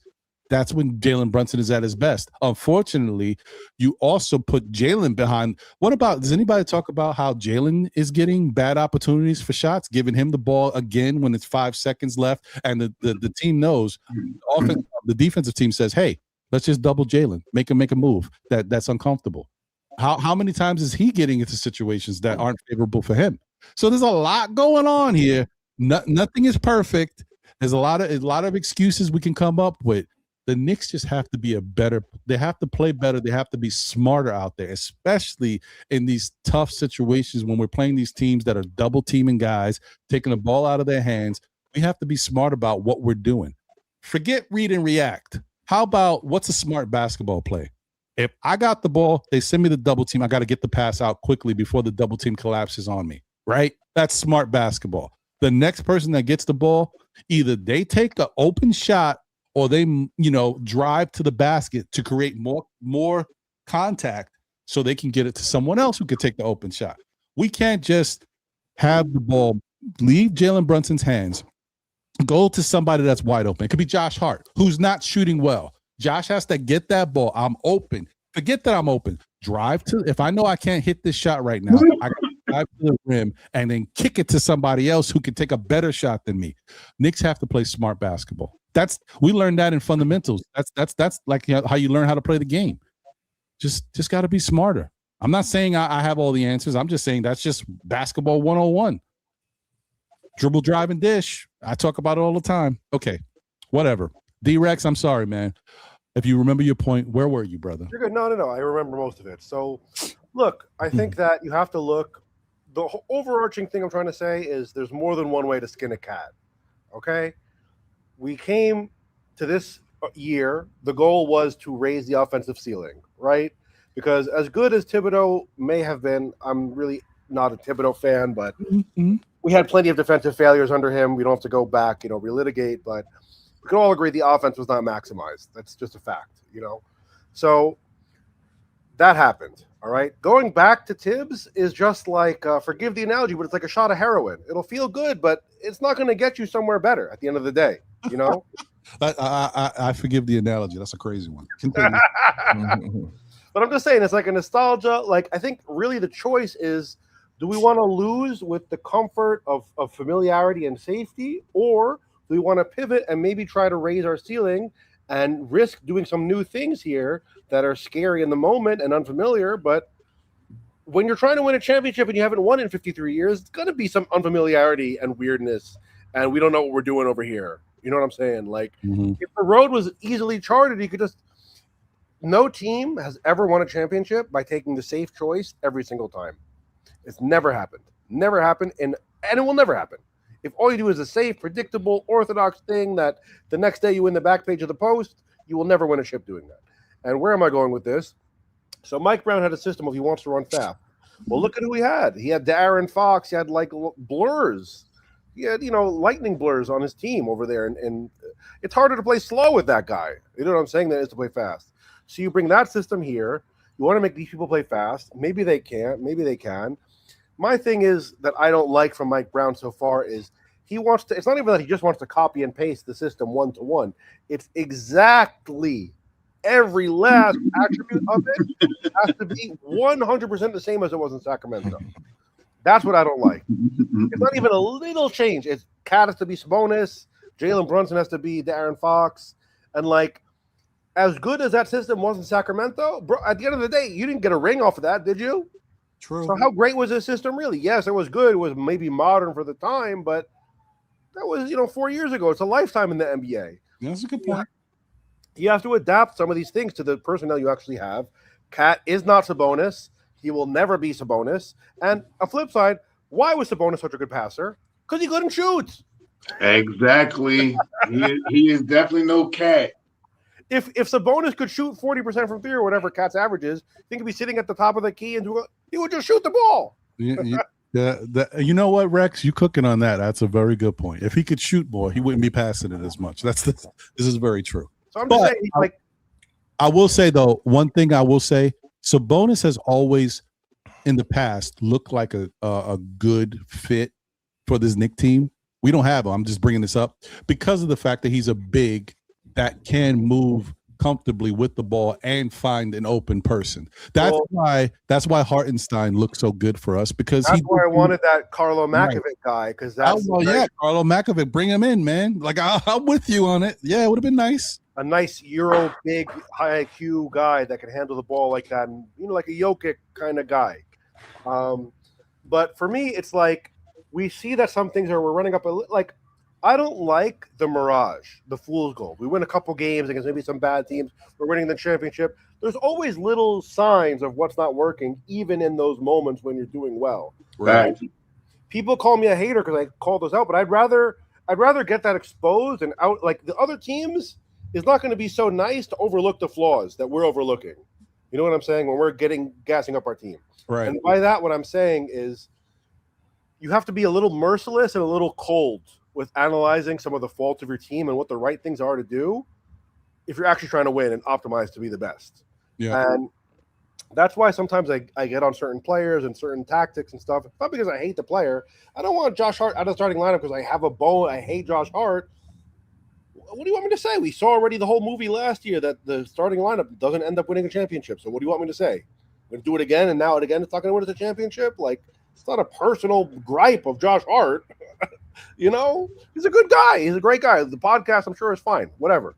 The point that I'm making is we get a little too wrapped up in some of these things. It's like just by admitting that one thing was wrong to begin with and changing quickly, you make a much better situation than just, no, we brought him in to do this, and this is the way. And, bro, you don't have to, there's no obligation. There's no rule that says you have to do this, because just do it. Like, if there's one thing Mike Brown needs to learn from Tom Thibodeau, the game tells you what to do.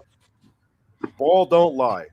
I mean, that would be the whole point of a read and react system, right? To see what's going on the court and react to it. And I think that is something that I was so excited about because once I found out that he wasn't calling I didn't, once again, I was shocked.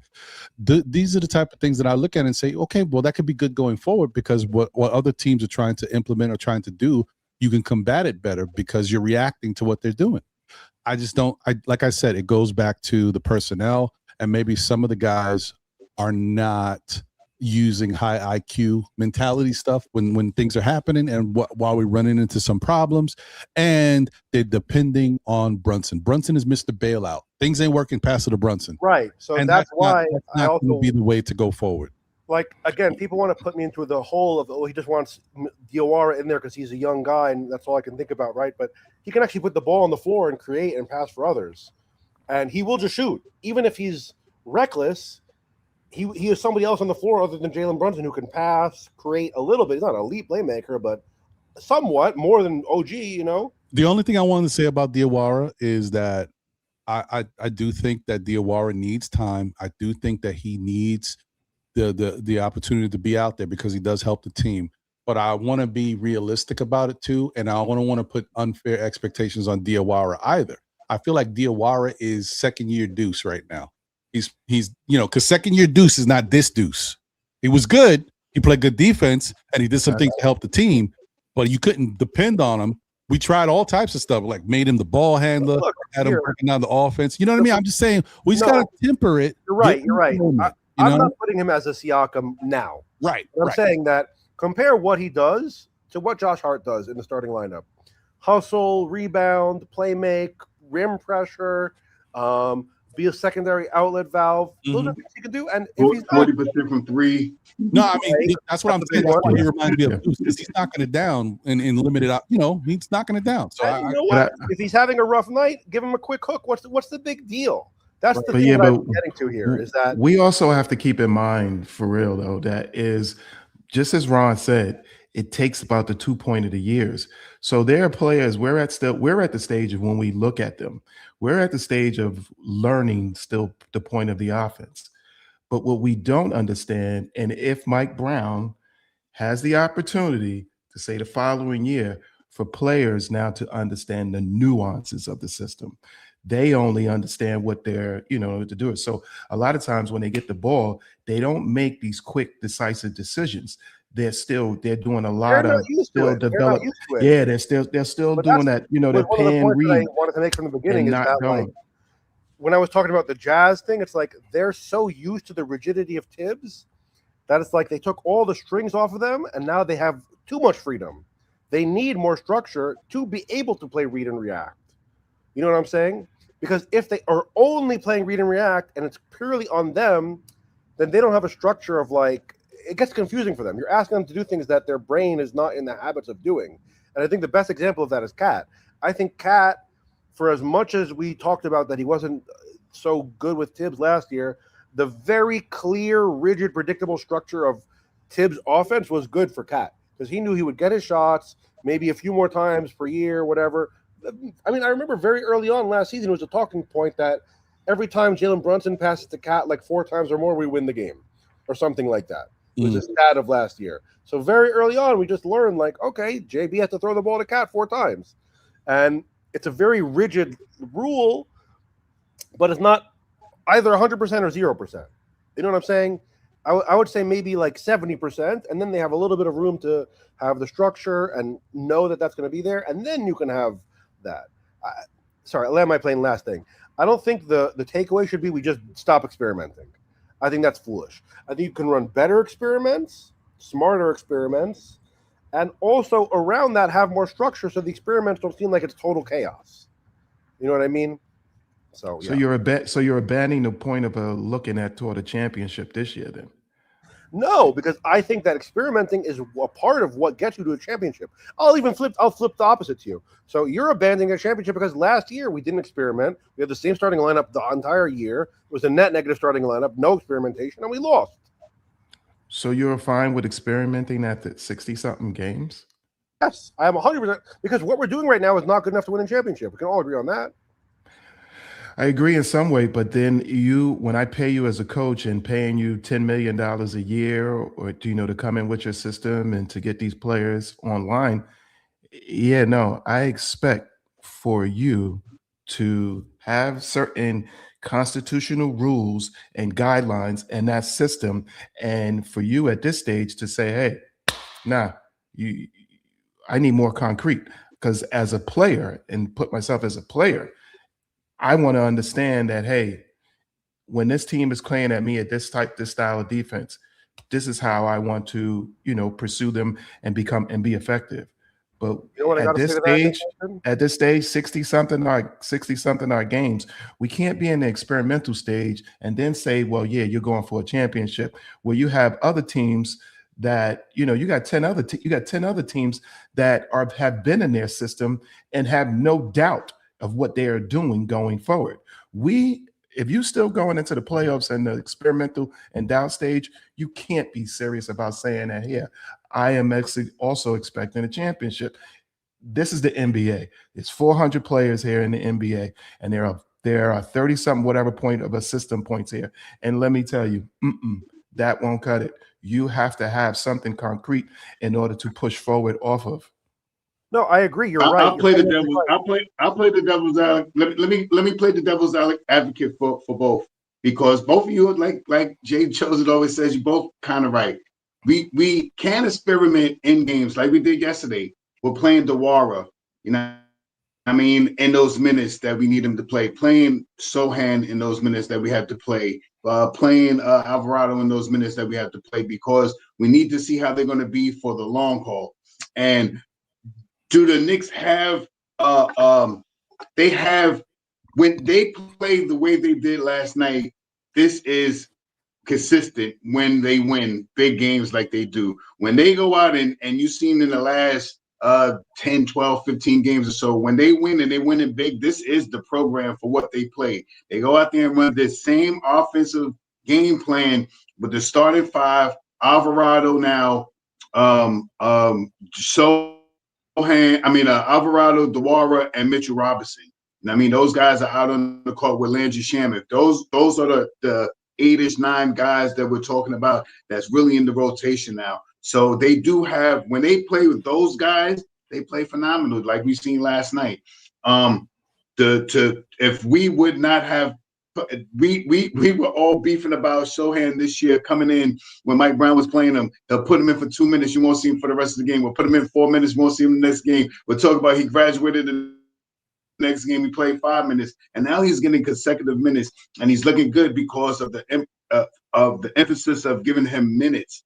The downside of Mike Brown is when he tried to implement Sohan in there to decrease Muhammad's minutes, and it didn't look good. And a lot of the fans said that. I even said that I didn't like the way it looked, and I think that those two guys should play on the court together, in my opinion. But that's just me.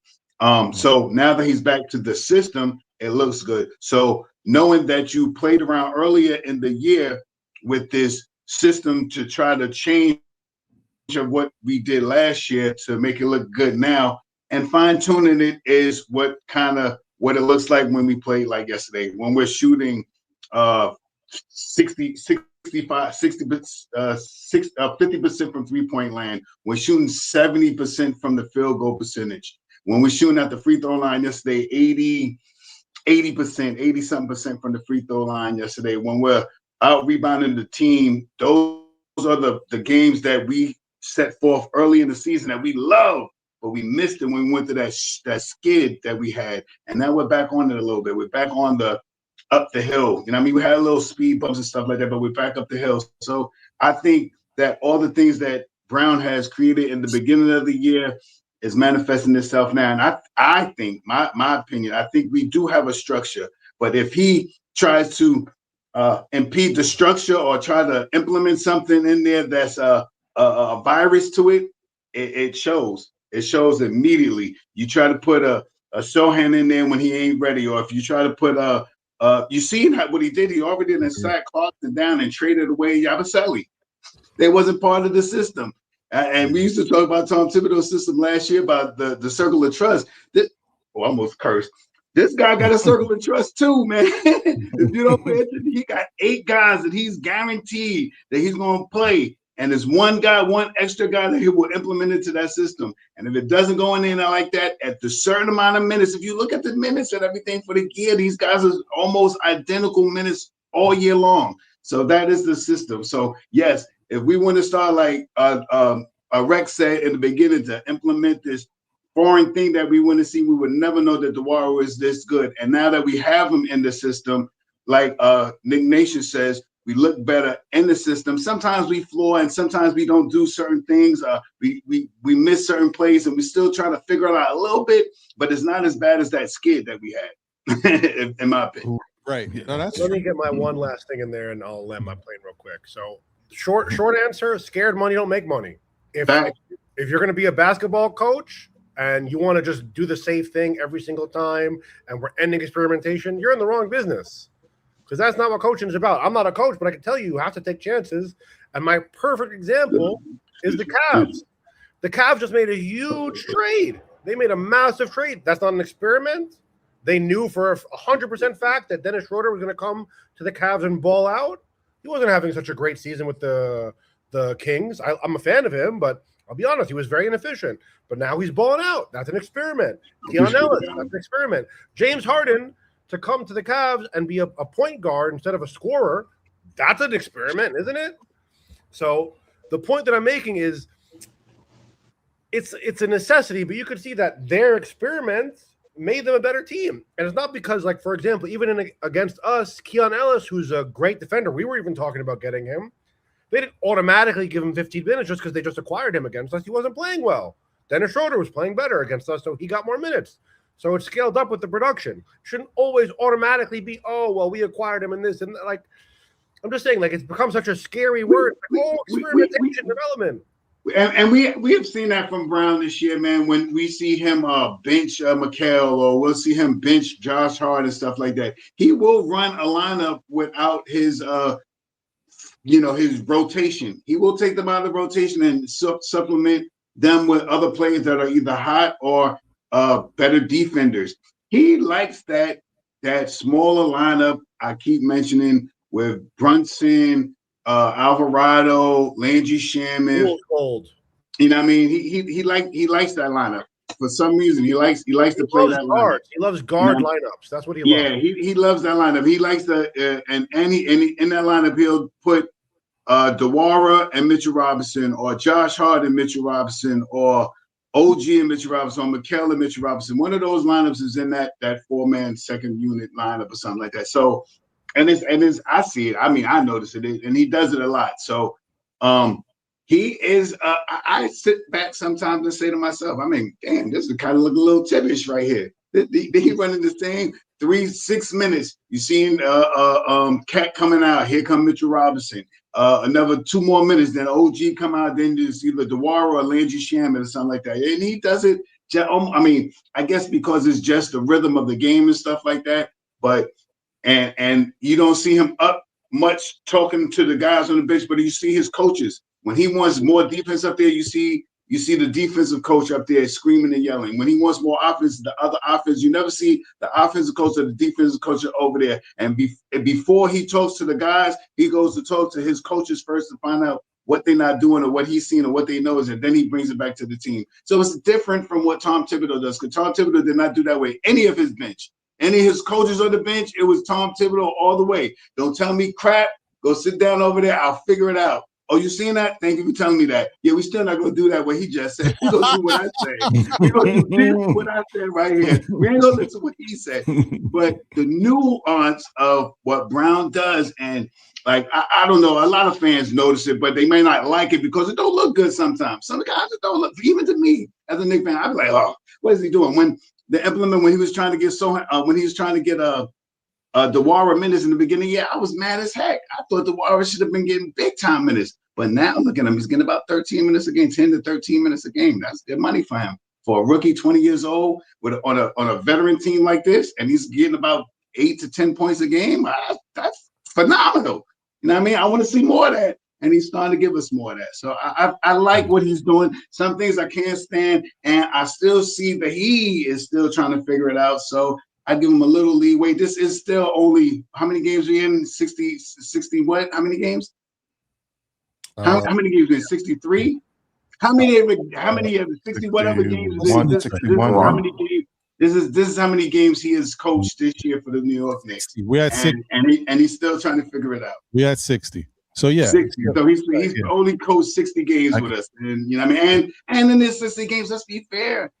he hasn't had a full roster, and even on games that he has had the full roster, some teams have not performed. The team has not performed the way we want the team, the fans, the way we think that they should perform for that game. But the long journey is the season. The season is what makes us good, better, and different. It's for placement what the season does. The season has nothing to do a little bit for where your placement is, but not who you play and what you do in the playoffs. Because instead of playing seven different teams and seven games, and you playing one team in a 7-game series is totally different to me. So let's see what happens. Oh yeah, I agree with you guys. Like I said, I do agree with the experiment. I just don't agree within the outcome of the expectation of saying yes, I get championship part. I get the experimenting if you're going to do that, because let's be honest. Let's take it from a point of experience.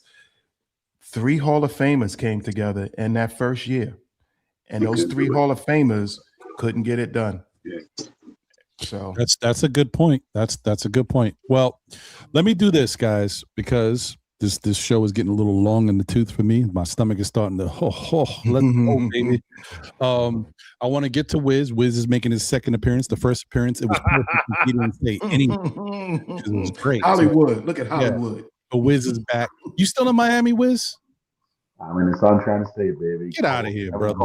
Anyway, all right. Hold on. It is. Let me do this. Let me read these shout out to 2 people real quick, and then read these 2 super chats. Then get to Wiz and Tori, and then everybody's last words. But I also put something on the screen because we are playing the San Antonio Spurs tomorrow, and that's not going to be a no chump game either. That's going to be a tough one. Spurs are definitely they're 43-16, and you guys know what it is when Wemby comes to town. And another thing I want to say too, Wemby, goes up and down with his little shell shock stuff when it comes to the Garden. Oh, the first time I felt this way, and the next time it's not as big as I thought it was. They make it seem like it's in heaven, but like all that crazy stuff that one day Wemby's gonna come in and light us up in the Garden. What are you talking about? No, I'm saying like light us up in the Garden. It's inevitable. How you say? Yeah, like he 100 feet tall. How you gonna stop it? I don't know. Inevitable. Get the word out. He 115 feet tall. So you already got the storyline that Sohan's gonna be playing against them. Him and Castle got their own little friendly wager. Castle's a New Yorker. He's gonna come in and try to show out amongst family. That most deaf. So Hardwell, I see you, my brother. Okay, but before we do anything, let me do this real quick. This is it, y'all. This is the monumental moment where you see the new Still Nick fans on X. Look at me and my 45 following and 11 followers. Woo-wee. We hitting it hard, big time. What's that Sticks Nil fact? We're all together? It's Still Nick fans all together, y'all. No excuses. It's right there. And if you want to seriously, but if you really want to find the channel, let me blow it up for a second. Look underneath Still Nick fans, right underneath the logo. That type in Still Fans 5894, and that will take you right to the channel. You can't miss it because that's the app. Still Fans 5894. I'm gonna have to actually put that up on something so I can have it. Still Fans 5894. That'll take you right to the new Still Nick Fans channel on X. I cannot believe that I have to do this. X is terrible. Let me say it so everybody can hear it. X is terrible. Their customer service is terrible. Everything's terrible. It's terrible. Okay, I'm done. All right, back to the regularly scheduled programming. Okay, let me read these super chats.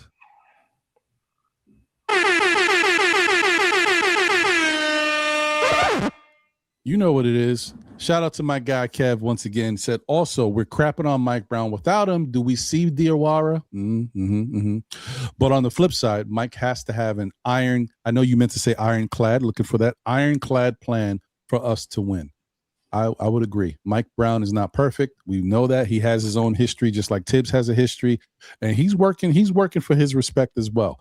And shout out to NYC B-Ball, who asks, do they use a read and react in Golden State? wondering if that's where Mike Brown got that concept. Yes, that is correct. He got it from Golden State, and then he brought it to Sacramento, and now he's trying to use it with the Knicks. So, but also to Nick Yak's point, read and react systems is a thing of the future and present. A lot of teams are doing read and react in the NBA today.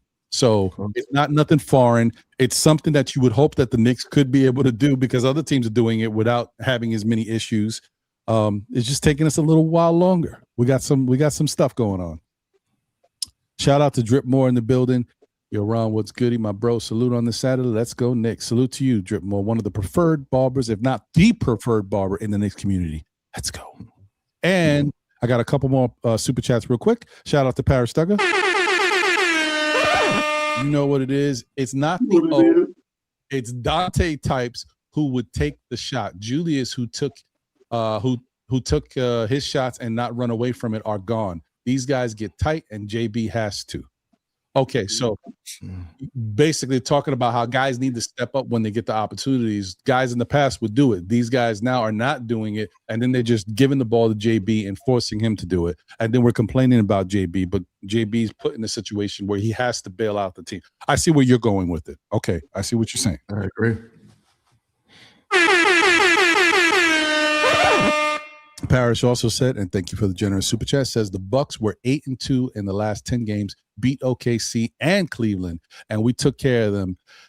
So basically he's trying to say don't downplay the victory over the Bucks. It may not mean as much as we'd like it to mean, but it should mean something. I already said it earlier when I was talking about myself to start the show. People downplay that Brooklyn Net game. That Brooklyn Net game started it. It started that streak of giving them the confidence they needed to continue. That blowout was monumental. And so even though it's a bad team, you got to take it for what it is. All right. Bucks and Cleveland were both hurt as well, though. Yeah, that's a good point. That's a good point. So let me get to the man with the plan, Mr. Wiz BK LA. Salute to the amazing panel, amazing chat. I got a shades on. I'm in the Sunshine State, and it's chilly, 82 degrees right now. I'm trying to hang and survive in this weather here, Ron. Sorry, man. And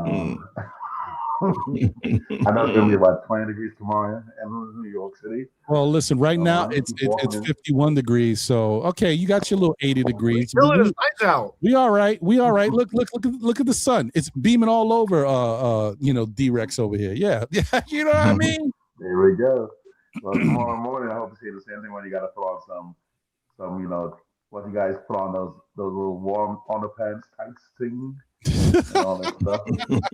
Triple layered with your muffles and stuff in the ears. Anyway, so real quick, because I just came and just pop in real quick and just say a couple of things. One, I want to ask you guys if what if you guys had given up from Cal? What if you gave up 5 first-round picks, like almost back-to-back season? I just every other season, back-to-back season, with 2 pick swaps, a rotation player, and an MVP, and a playoff MVP, championship MVP, and then McCall did nothing for you. And he left you getting 35 to 45 billion a year, and then left your team basically stranded and scrapped. Would you be mad at that? Okay, well, as an LA guy, ask the Clippers, Paul George. It's hard to hit, Wiz. It's hard to hear you, so you have to just up a little bit more. Let me try to step it up. I'll put off my headset actually. Can you still hear me? Okay, there you go. Yeah, I can hear you. There you go. 1 second. I think I can go. Okay, how's this? Yeah. Much better. There we go. Way better. Apple iPod, maybe I can get rid of it. So yeah, I'm just saying, 5 first-round picks, 2 pick swaps, rotation player Danilo, and SGA, and he did nothing for the team. Where in the first year, McCall pretty much saved us 2 games to beat Boston. So I'm just saying, right now, he's paid off more than Paul George did for the Clippers. So I'm not going to complain about a cat who's being the number 4 guy on the team, and who was holding his own, and is ready to give us some results. And we know in playoff time, he showed up. So I'm going to give him a little grace before I start critiquing that guy too much, especially with a new system that he really needs to find his way around a little bit better, because I think he's very unselfish, and maybe he's too unselfish. So I'm going to give a little grace. The next thing is, do you guys think that perhaps a Tips team right now, well, you already said it, would have Diawara playing, would go 8, 9, 10 men deep and see what we got? No, probably not. Can a team get together, experienced team that's played a little bit and experimented around? How many games do they need to be ready for the playoffs? Would you say 10 solid games together can have them ready for the playoffs? Anyone would say that that's enough? Yeah, I mean, that probably would help them. Yeah. So we got 22 games to go to get solid for the playoffs. If you say 10 would do it, then 15 will definitely do it.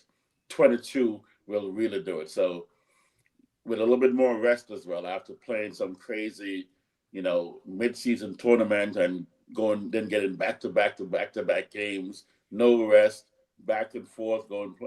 I'm just saying, I'm giving them some grace that little losing streak, which again I'm not pleased about, because I don't think any playoff or championship level team should go 9-2. 2-9.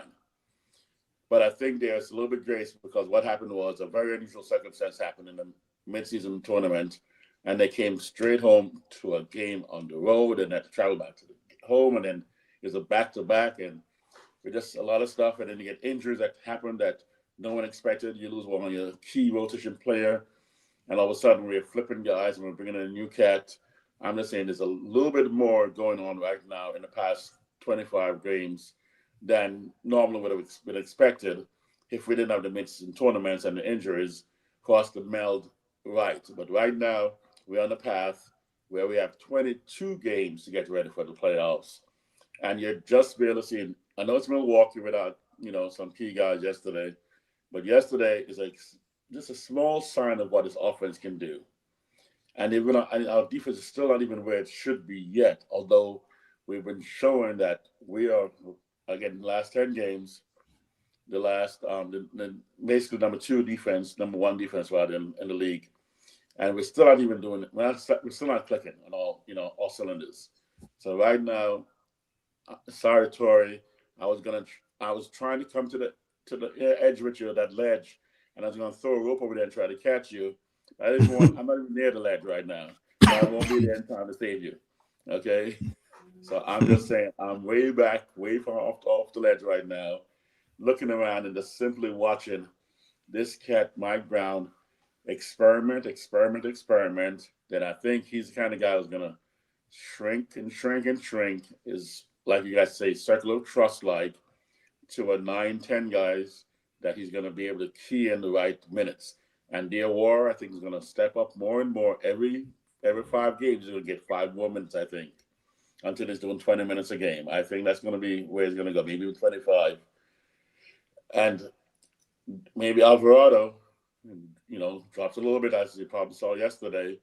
You're probably going to see a sore hand that may just go in for special moments. But I think right now, Mike Brown is, I don't want to say way ahead of where Tibbs was, but he is ahead of where Tibbs was from last year, where he knows almost all his players and tendencies, and he's ready to make this team do what Tibbs did last year with a better offensive scheme and better process that they had last year, and less predictability offensively. And then defensively, I'm not going to say better, because Tibbs is a defensive genius, but we don't need to be better than Tibbs last year. We need to be almost as good, and that will be sufficient with the offense we can lay out. I can see this team putting up 120 easily every night. Easily. That 11-point quarter that time, I don't know what happened there, but that's so unusual. That's so outside of the potential for this team. That 120 a game is very within reach. And giving up 110 or less a game is very within reach, which means, and I'm talking about against everybody, again, except potentially OKC and a little chance from Denver, which means the Eastern Conference should be ours. And I'm still confident enough, Corey, that this team despite the inconsistency, and a part of it is the rotation. That's the only thing that that's gonna solidify when they start to be more solid in the rotations and the players given minutes than they are right now, because Brown is still experimenting, and now he's about to lock down and do what Tibbs did. Tibbs lockdown got tight to 6.5 players. Brown will lockdown get tight with 8.5, 9 players, and we'll be ready for the playoffs. NBA championship game and round is where we're gonna be in June. Appreciate you. Those are also my final words, by the way. Okay, thank you. I appreciate that, my brother. Thank you for making the time to pop on the show and for not singing and rapping and anything. Oh yeah, I forgot about that. No, you didn't forget. I take a dip in the pool, which is really off the wall. I got to cut up TV so I can see the Knicks play basketball. So the same thing. Hotel. Okay, all right. Holiday Inn. Oh, there we go. You know, Ron, I secretly think that. I think, Ron, you secretly like that. That's why you said it. You egged him on so you can hear it. No, I don't. No, I don't. Yes. Let me just say, I was going to put my lavalier on. No. Don't encourage him. Encourage him. Just wanted to say, just real quick, guys. Looking at the Spurs and the Knicks, I'm not going to go through it. These teams are very evenly matched right now for the season. They do play different, but evenly matched for the season. A lot of similar categories. All right, Knicks win. That's it. I don't got nothing to say about that. Whatever. Just go out there and beat the Spurs. Just get it done. So, Tori, your thoughts on tomorrow's game versus the Spurs, and anything else you want to add on your final words before we get up out of here? I can't hear her. I know she's not on mute. She might be I don't know if she's at work or not. So we'll come back. We'll come back to Tori. Can I say something real quick, Ron? I got to get ready to get out of here anyway. I can't hear him. Oh, can y'all hear me? Yeah. Now we can hear you. Let me set up my. I can't hear Ron, no. Oh, you know what? Tori, can you? You can't hear him, Tori? I can't hear Ron. I can hear everybody else. He wanted you to, Tori. He wants you to give your final thoughts. As long as you can hear me, I'll do that. I'm still, and I don't want to. I don't know why Wiz kept apologizing to me. Because I'm gonna jump off this cliff every time by myself. I don't have no problems being alone on the hip. That's just me. I'm still not in a comfortable space with the team. Is it glitchy? No. Jay, why don't you leave and come back? I'm gonna put the thing again in the thing again. Nick Nation, can they hear me or no? Yes, we can hear you. Yes. Yeah. Okay. Yeah. So I'm still. I just said I can't save you. I can't save you because that ledge is too far away from right I can hear you, but I'm way on the other side of the glitchy, building. bro. I'm gonna try to catch you, but I can't catch you. So it's okay though. Be off the ledge, and let's carry the one to help save you. Maybe Ron It's fine. It's fine, Wiz. I'm not going to look for you to be my savior. I'm still in a very uncomfortable place with the team, right? I don't like the inconsistency, and I don't think that there's anything Mike Brown can do to fix that, because I think he caused it. So until they win the championship and shut me up, I'm still gonna be in this sunken place, because I just don't see a place where they come back from where they are. And as I talk, a Knicks fan passes me by. Maybe that's a sign to shut up, right? To keep hope alive. I have to protect my mental though. So now I'm in a place where I expect nothing. And I just hope for the best, because I just don't see a place where they can come back from it. Like, I look at the team and I see way too much inconsistency. Like, nobody's playing up to par for me. And I think that's from top to bottom. I don't think that the players are playing as they should, nor do I think the coach is coaching as he should. So I'm in a bad space. I don't know what's going on with my guys. Lyle, let me ask you a question real quick. Did you give them what I already heard that we talked about? when I left, did you express it the same way that you said yesterday? Wait. Oh, you're talking to Tori. Latoria, can you hear Jay? No, I can't. I can hear you, but I can't hear Ron. I can hear everybody except Ron. But can you hear Jay Chosen? Yeah, Can he you was hear talking to me? me. Yeah, Yes, I can hear you. You hear me? Yeah. I thought you were talking to Ron.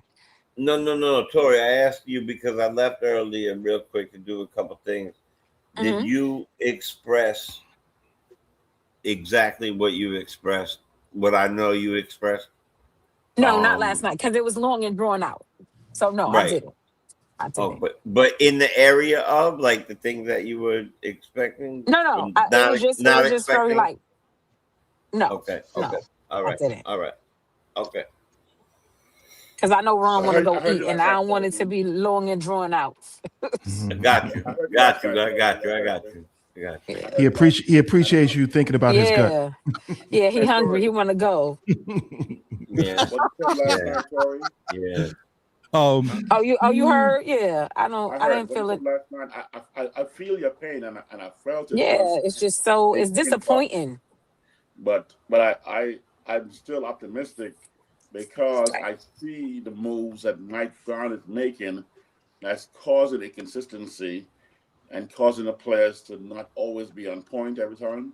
But I see the moves that are being made that are simply being fine-tuned because he's just right now he's a mad scientist. And I really don't think it's like Dork said that it's out of fear or whatever. I think it's just a mad scientist right now, just throwing different ingredients in there, and then he's going and said, okay, you know what? Okay, you know that those ingredients are not working the way I want to work. Just go ahead and flip it. All right, Sha. Hey. So I think that's where we are. All right, yo, man. Sha, you let him know. Sha, you let him know about later. No, I didn't want to interrupt. Wiz. Later tonight, I don't even know. We're on tonight with the pregame for tomorrow for the game. Okay, check it out. It should be in the. I think we're gonna be on. We might be on like 2-3 hours tonight. We're gonna probably come on at like 7 and stay on a little longer since it's the early morning game, matinee game. All right, cool. Okay. Right. I forgot we're doing the extended part. All right, me and Nick Nation will take some Red Bulls before we get there.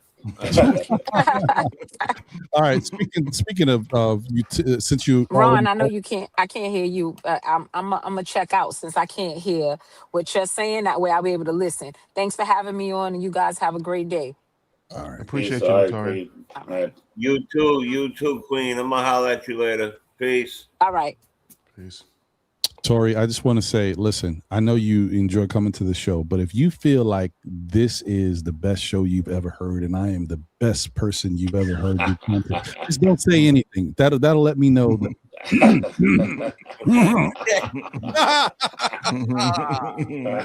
Especially if she can't hear you back. That works. Anyway, Jay, go ahead, my brother. Your final words, thoughts about Spurs game tomorrow. Spurs game tomorrow. Listen, I went out and got that Emirates shirt. I broke out. I saw that. Every time so everybody thought I didn't have Knicks stuff because I was just coming to the kitchen in my shirt. I'm lazy. I'm very, very lazy. And I packed up my Knicks stuff after they traded Debo. And I didn't like the move. I can't front. I did not like the move. Then I went to go to undo it, but I got kids and a life and all that stuff, and it was in a bucket under the Christmas tree bucket, and I decided, all right, whatever. I finally went out and got it. I got nothing but. I'm about to say nothing but Knicks. I have a ton of Knicks stuff. I know everybody thinks I don't wear Knicks stuff. I wear Knicks stuff. I have Knicks stuff everywhere. The thing is this: I need to see my team play like a championship team. Last year, every year we run up against something. It's something, right? you know, and then you can't, and it seems like, and it's so much different. I give you a great example, and I hope he takes this the right way. I do a baseball thing. Dave Smith comes in there. We have a great talk about the Mets. But when we come in here, we can't see eye to eye on this thing. And I think with the Knicks, when it comes to basketball brings out this energy, this park energy, this, you know, there is a lot of joy to it, but there is, especially for Knicks fans, a lot of pain to it. And there's a lot of perspectives. And yes, facts and numbers mean a lot of things, but the eye test means a lot of things too. Right? So not just 2, but 4 or 5 things could be right at the same time. They could also be wrong at the same time. I like some of our pickups. I do not like the coach. The coach already lost me. I'm going to agree with David on this. When you see me talking on Knicks Real Talk, I always say 30 assists or more is the recipe. Am I wrong, Nick Nation? Do I always say 30 assists or more is the recipe? That's facts. And when we do, we win. So move the ball and crash the boards. We're having problems shooting free throws. Free, like the like button. So press that, chat guys and gals, queens and kings. Please do so for my brother Ron, who does a spectacular job. And you know what, Ron? As you said that to Freezy, I was thinking the same thing about you from me. I wanted to say that. Thank you. For real. Definitely. For me, and the levels I hop, as quick as I hop them, and where I'm going, and even opening my own thing that you know about, that when we talk privately, you have helped me push my own project forward because I studied you, what you were doing. You and I talk. You tell me, you give me the positive words, and then sometimes you give it to me real, like, bro, you're talking too much. Just do it, and whatever it might be. So for me to do that, and then then for now 2 years rocking with Knicks Real Talk, and then going to do Blanche Tears, and now I'm plugging the hell out of myself. I'm sorry. The New York Mets Lounge and Say It Loud, my thing. That all stems from finding your show one day, bored, looking for some Knicks talk, and I found your show, and I found you to be eloquent and welcoming and non-biased, when it comes to people. And I just think that's fantastic. And as a person who, loves unity, and I know that you feel the same, I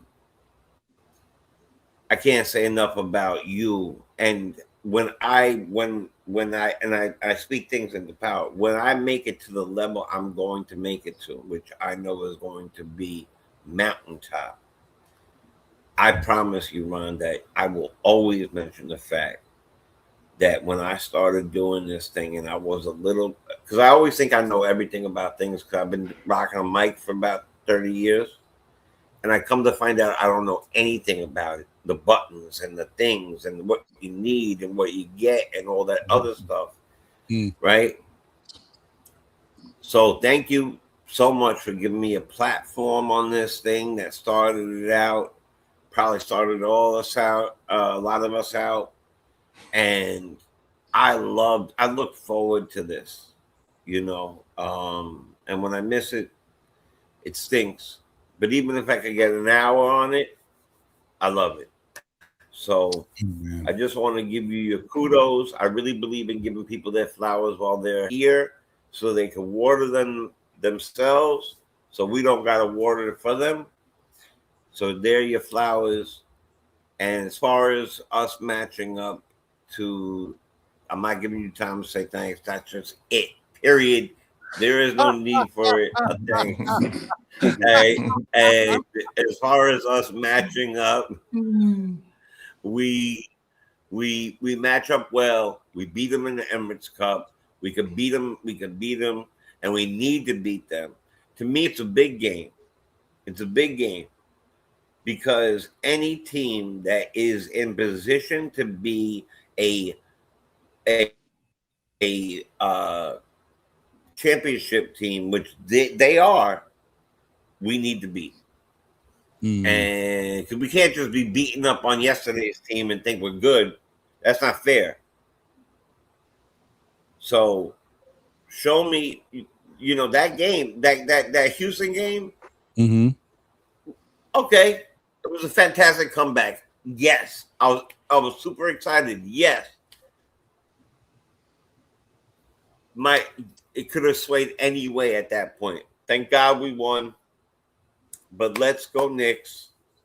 Let's get let's seriously lock in together. We know what's going on here. I have no idea what Brown's thinking, but I hope the players lock together and they play well. And I'm pulling from Brown too. Come on, Brown. So on that note, I'm gonna say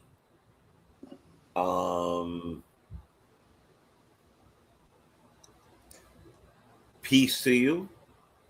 I will see you later, sir, up top. And Wiz, I don't care what temperature it is where you are. All right, brother. Peace and love. I was gonna say peace and love to everybody, and thank you. And Wiz, God bless you. God bless everybody. May your families and everybody, really, all jokes aside, be safe. The world is going nuts right now. Truly be safe. Enjoy each other. Look for unity. Lift each other up. Stop tearing each other down. And let's make this world seriously a better place. All right? Blessings. And well said, brother. I love you. I love you. Well said, brother. Thanks. Beautifully said. Beautiful. I mean, I agree with everything you said, Jay. I appreciate that. I just really want to say, Juan getting his flowers, truly deserved. And you had me all the way until you mentioned the Mets. Otherwise, you're good. Thank you so much. It was horrible. All right, let me get again, appreciate it, and I want to say, guys, that's the best way to be, man. I appreciate the kudos that Jay gives, but same thing that I was saying for Uncle Freezy, that's the best way to be, man. When you're trying to do anything, do it together and keep building up people. The best thing is we can do it all together. We all should be growing and glowing. So let's keep it going. Nick Nation, my brother, your final. Oh, this is great news, guys. So while he was talking, I was like, you know what? I think the hacker, they're not going to beat me. Okay, they might beat me somewhere, but I'm not paying my subscription fee. Good thing that when I did my subscription thing on X, I used my Apple phone. I was able to cancel my subscription through Apple. Let's go. Hacker, you won't get any more. We out of here, hacker. Hackers are terrible people. Terrible. Anyway, go ahead, my brother, Nick Nation. Well, first of all, let me shout out. The hackers are going to be like this. Terrible. Let me give a shout out to the chat. We love you guys coming in, being active. That's what this show is about. Inspiring, comments that you guys, hit us back and forth with. We definitely appreciate you. And I always got that comedian in there, Krem's dad. Hey, big shout out to him. Good guy though. The state of the Knicks are, a lot of times we're in flux, but, coming up here, giving our energy on Saturdays, it's all because we love this team. We love it from different angles, different perspectives. So, it's a point of respect to all. I respect everybody's opinion that came up here. I got today to really be be on stage with Uncle Freezy for the first time. You know what I mean? And believe me, thing like that doesn't go small to me. You know, these are all good people that came up here on this panel. You know, even Wiz. We even like Wiz. You know what I mean? We even like this guy. This guy's all right. But in all seriousness, you know what I mean? The platform that Ron provides us on Saturdays, you know, I'll keep always saying it, you know what I mean? Because I'm from that era. You know what I mean? It's that Channel 5 kind of vibe, you know what I mean? Where we watched our karate movies, you know what I mean? We look forward to the points on Saturdays. So, you know what I mean? And believe me, knowing a show like this and being stable to every Saturday, you know what I mean? This man is committed to every Saturday. You know, that's one of the first things I get up, I look for that thumbnail. I'd be like, that thumbnail is there. You know what I mean? It may say 11:30, but it's 11:30-ish. That's right. You know what I mean? Exactly. You know, but we love this guy. You know what I'm saying? So, oh yeah, Ron, too, before I forget, please text me your address. I have some things to send you. So, you know, we'll work that out. Okay. And I think it's something that you'll like. I think it's something that you'll like. I'll actually send a picture of it to you first.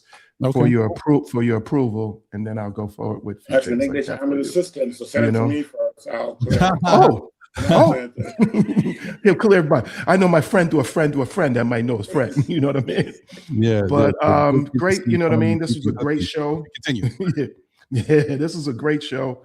Great Saturday. You know what I mean? My weather's here is really, you know, it's decent. It's 60 degrees today.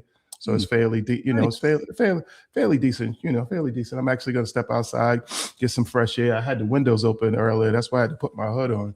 You know what I mean? I'm a little cheap with the bills here. These heating bills is it's ridiculous. But you know what I'm saying? I'm just keeping up. I'm gonna keep it a book. You know what I'm saying? You come in here, you know what I mean? Put a little sweater on, come up in here.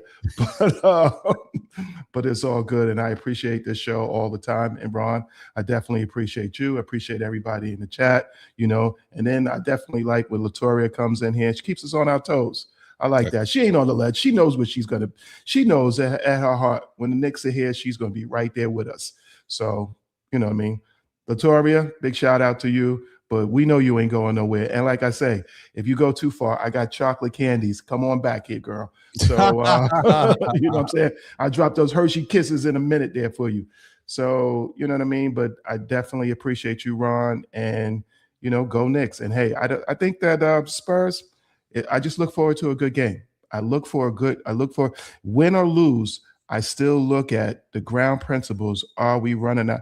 You know, what we says the point of his system is, what we're running the point of defense is. And I implore everybody, stop always looking at the basketball. Look at what everything else is going on, because everything else is like a great magician. And one hand is one thing and something else is another. So I just try to employ people to just try to, you know, not always just look at exactly where the ball is.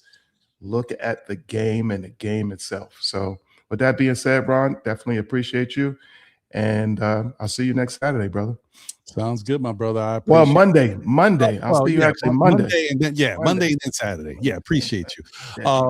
Once again, guys, to find Still Knick Fans on X, I put it in the chat. There it is. That's how you find us. And it's easier if you just type in that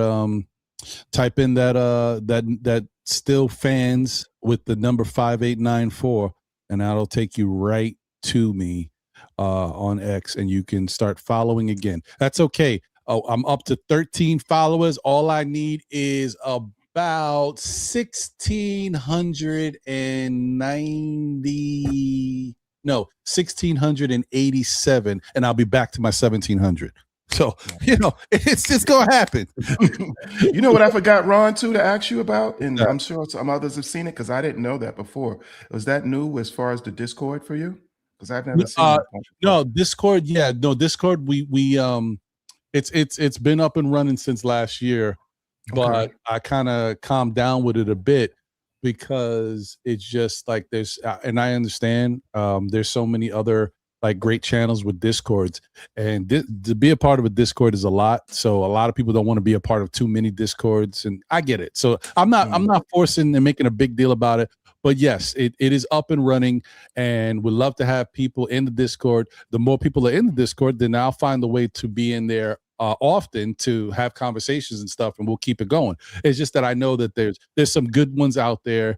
Nick of Time has a good one. Obviously, Knick Fans TV has a good one. And so once you're in one of those and all the messages start popping up and blah, blah, blah, you're like, one is enough. So I get it. But if anybody wants to join the Still Knick Fans one, it is there to join.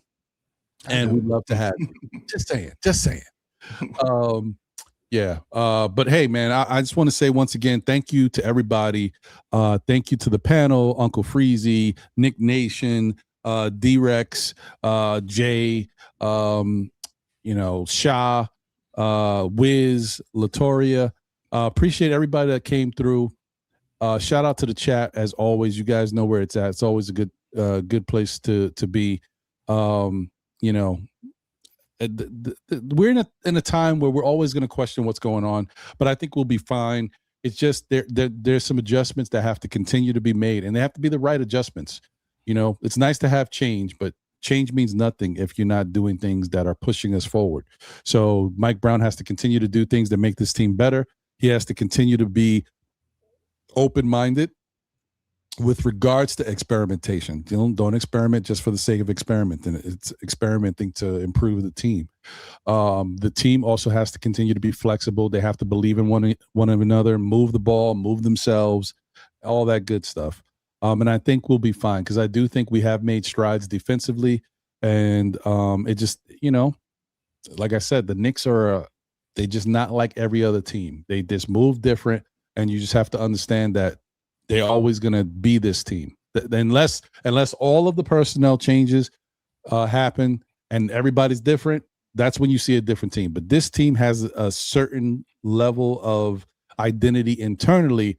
The Josh Hart, the Jalen Brunson, this is who they are, this style of play. The Mikal Bridges is part of that. It has to do a lot with Villanova basketball too. This is how they play. This is what we're used to. So let's keep it going, and hopefully they continue to get better, man. I'm looking forward to tomorrow's game. Let's beat up on the Spurs. It's a good time to kind of really, test your merit, and we'll go from there. As I always say, tell a friend who tells a friend who tells another friend. Still Knick Fans, we'll be back again, whether it be on Saturdays at 11:30-ish or Mondays at 9 p.m. With my brother John for SKF Weekly. Jose holding it down on the ones and twos. Continue to support. We can't tell you how important and how grateful we are to have you guys. Please continue to smash that like button. Definitely, subscribe if you haven't already. Tell your peoples that we out here rocking. And we'll continue to go. We're on the road to 10K. So thank you for all your support. And don't forget the most important thing that I always say, no matter what happens, everything that we talked about today, the negativity, Tory off the ledge, whatever it is, we are still Knick fans through it all. So continue to support. Let's watch, stuff happen. Who knows, man? We might make history this year. You never can tell what it's going to be until we get to the playoffs. So let's keep it going and keep supporting the team. And as I always say, be good. But if you can't be good at it. So once again, Knick Nation, you get yourself something to eat. Enjoy the rest of your time. We'll look forward to seeing you later on Knicks Real Talk. Who knows? I might even pop up over there if I'm free. There you go. So listen, man. Take care, guys. Have a great rest of enjoy this the mild temperatures for today and going forward. Keep in mind, we're going into March. Next week, I told y'all, it said 65 degrees, not this Monday, next Monday. Is that nuts or what? So let's see what happens, man. And enjoy this time, make the best of it. And don't forget to, like I said, get yourself checked and check on your loved ones, family members, and friends. We'll catch you on the next one. I'm out of here. Peace. Latest. Peace.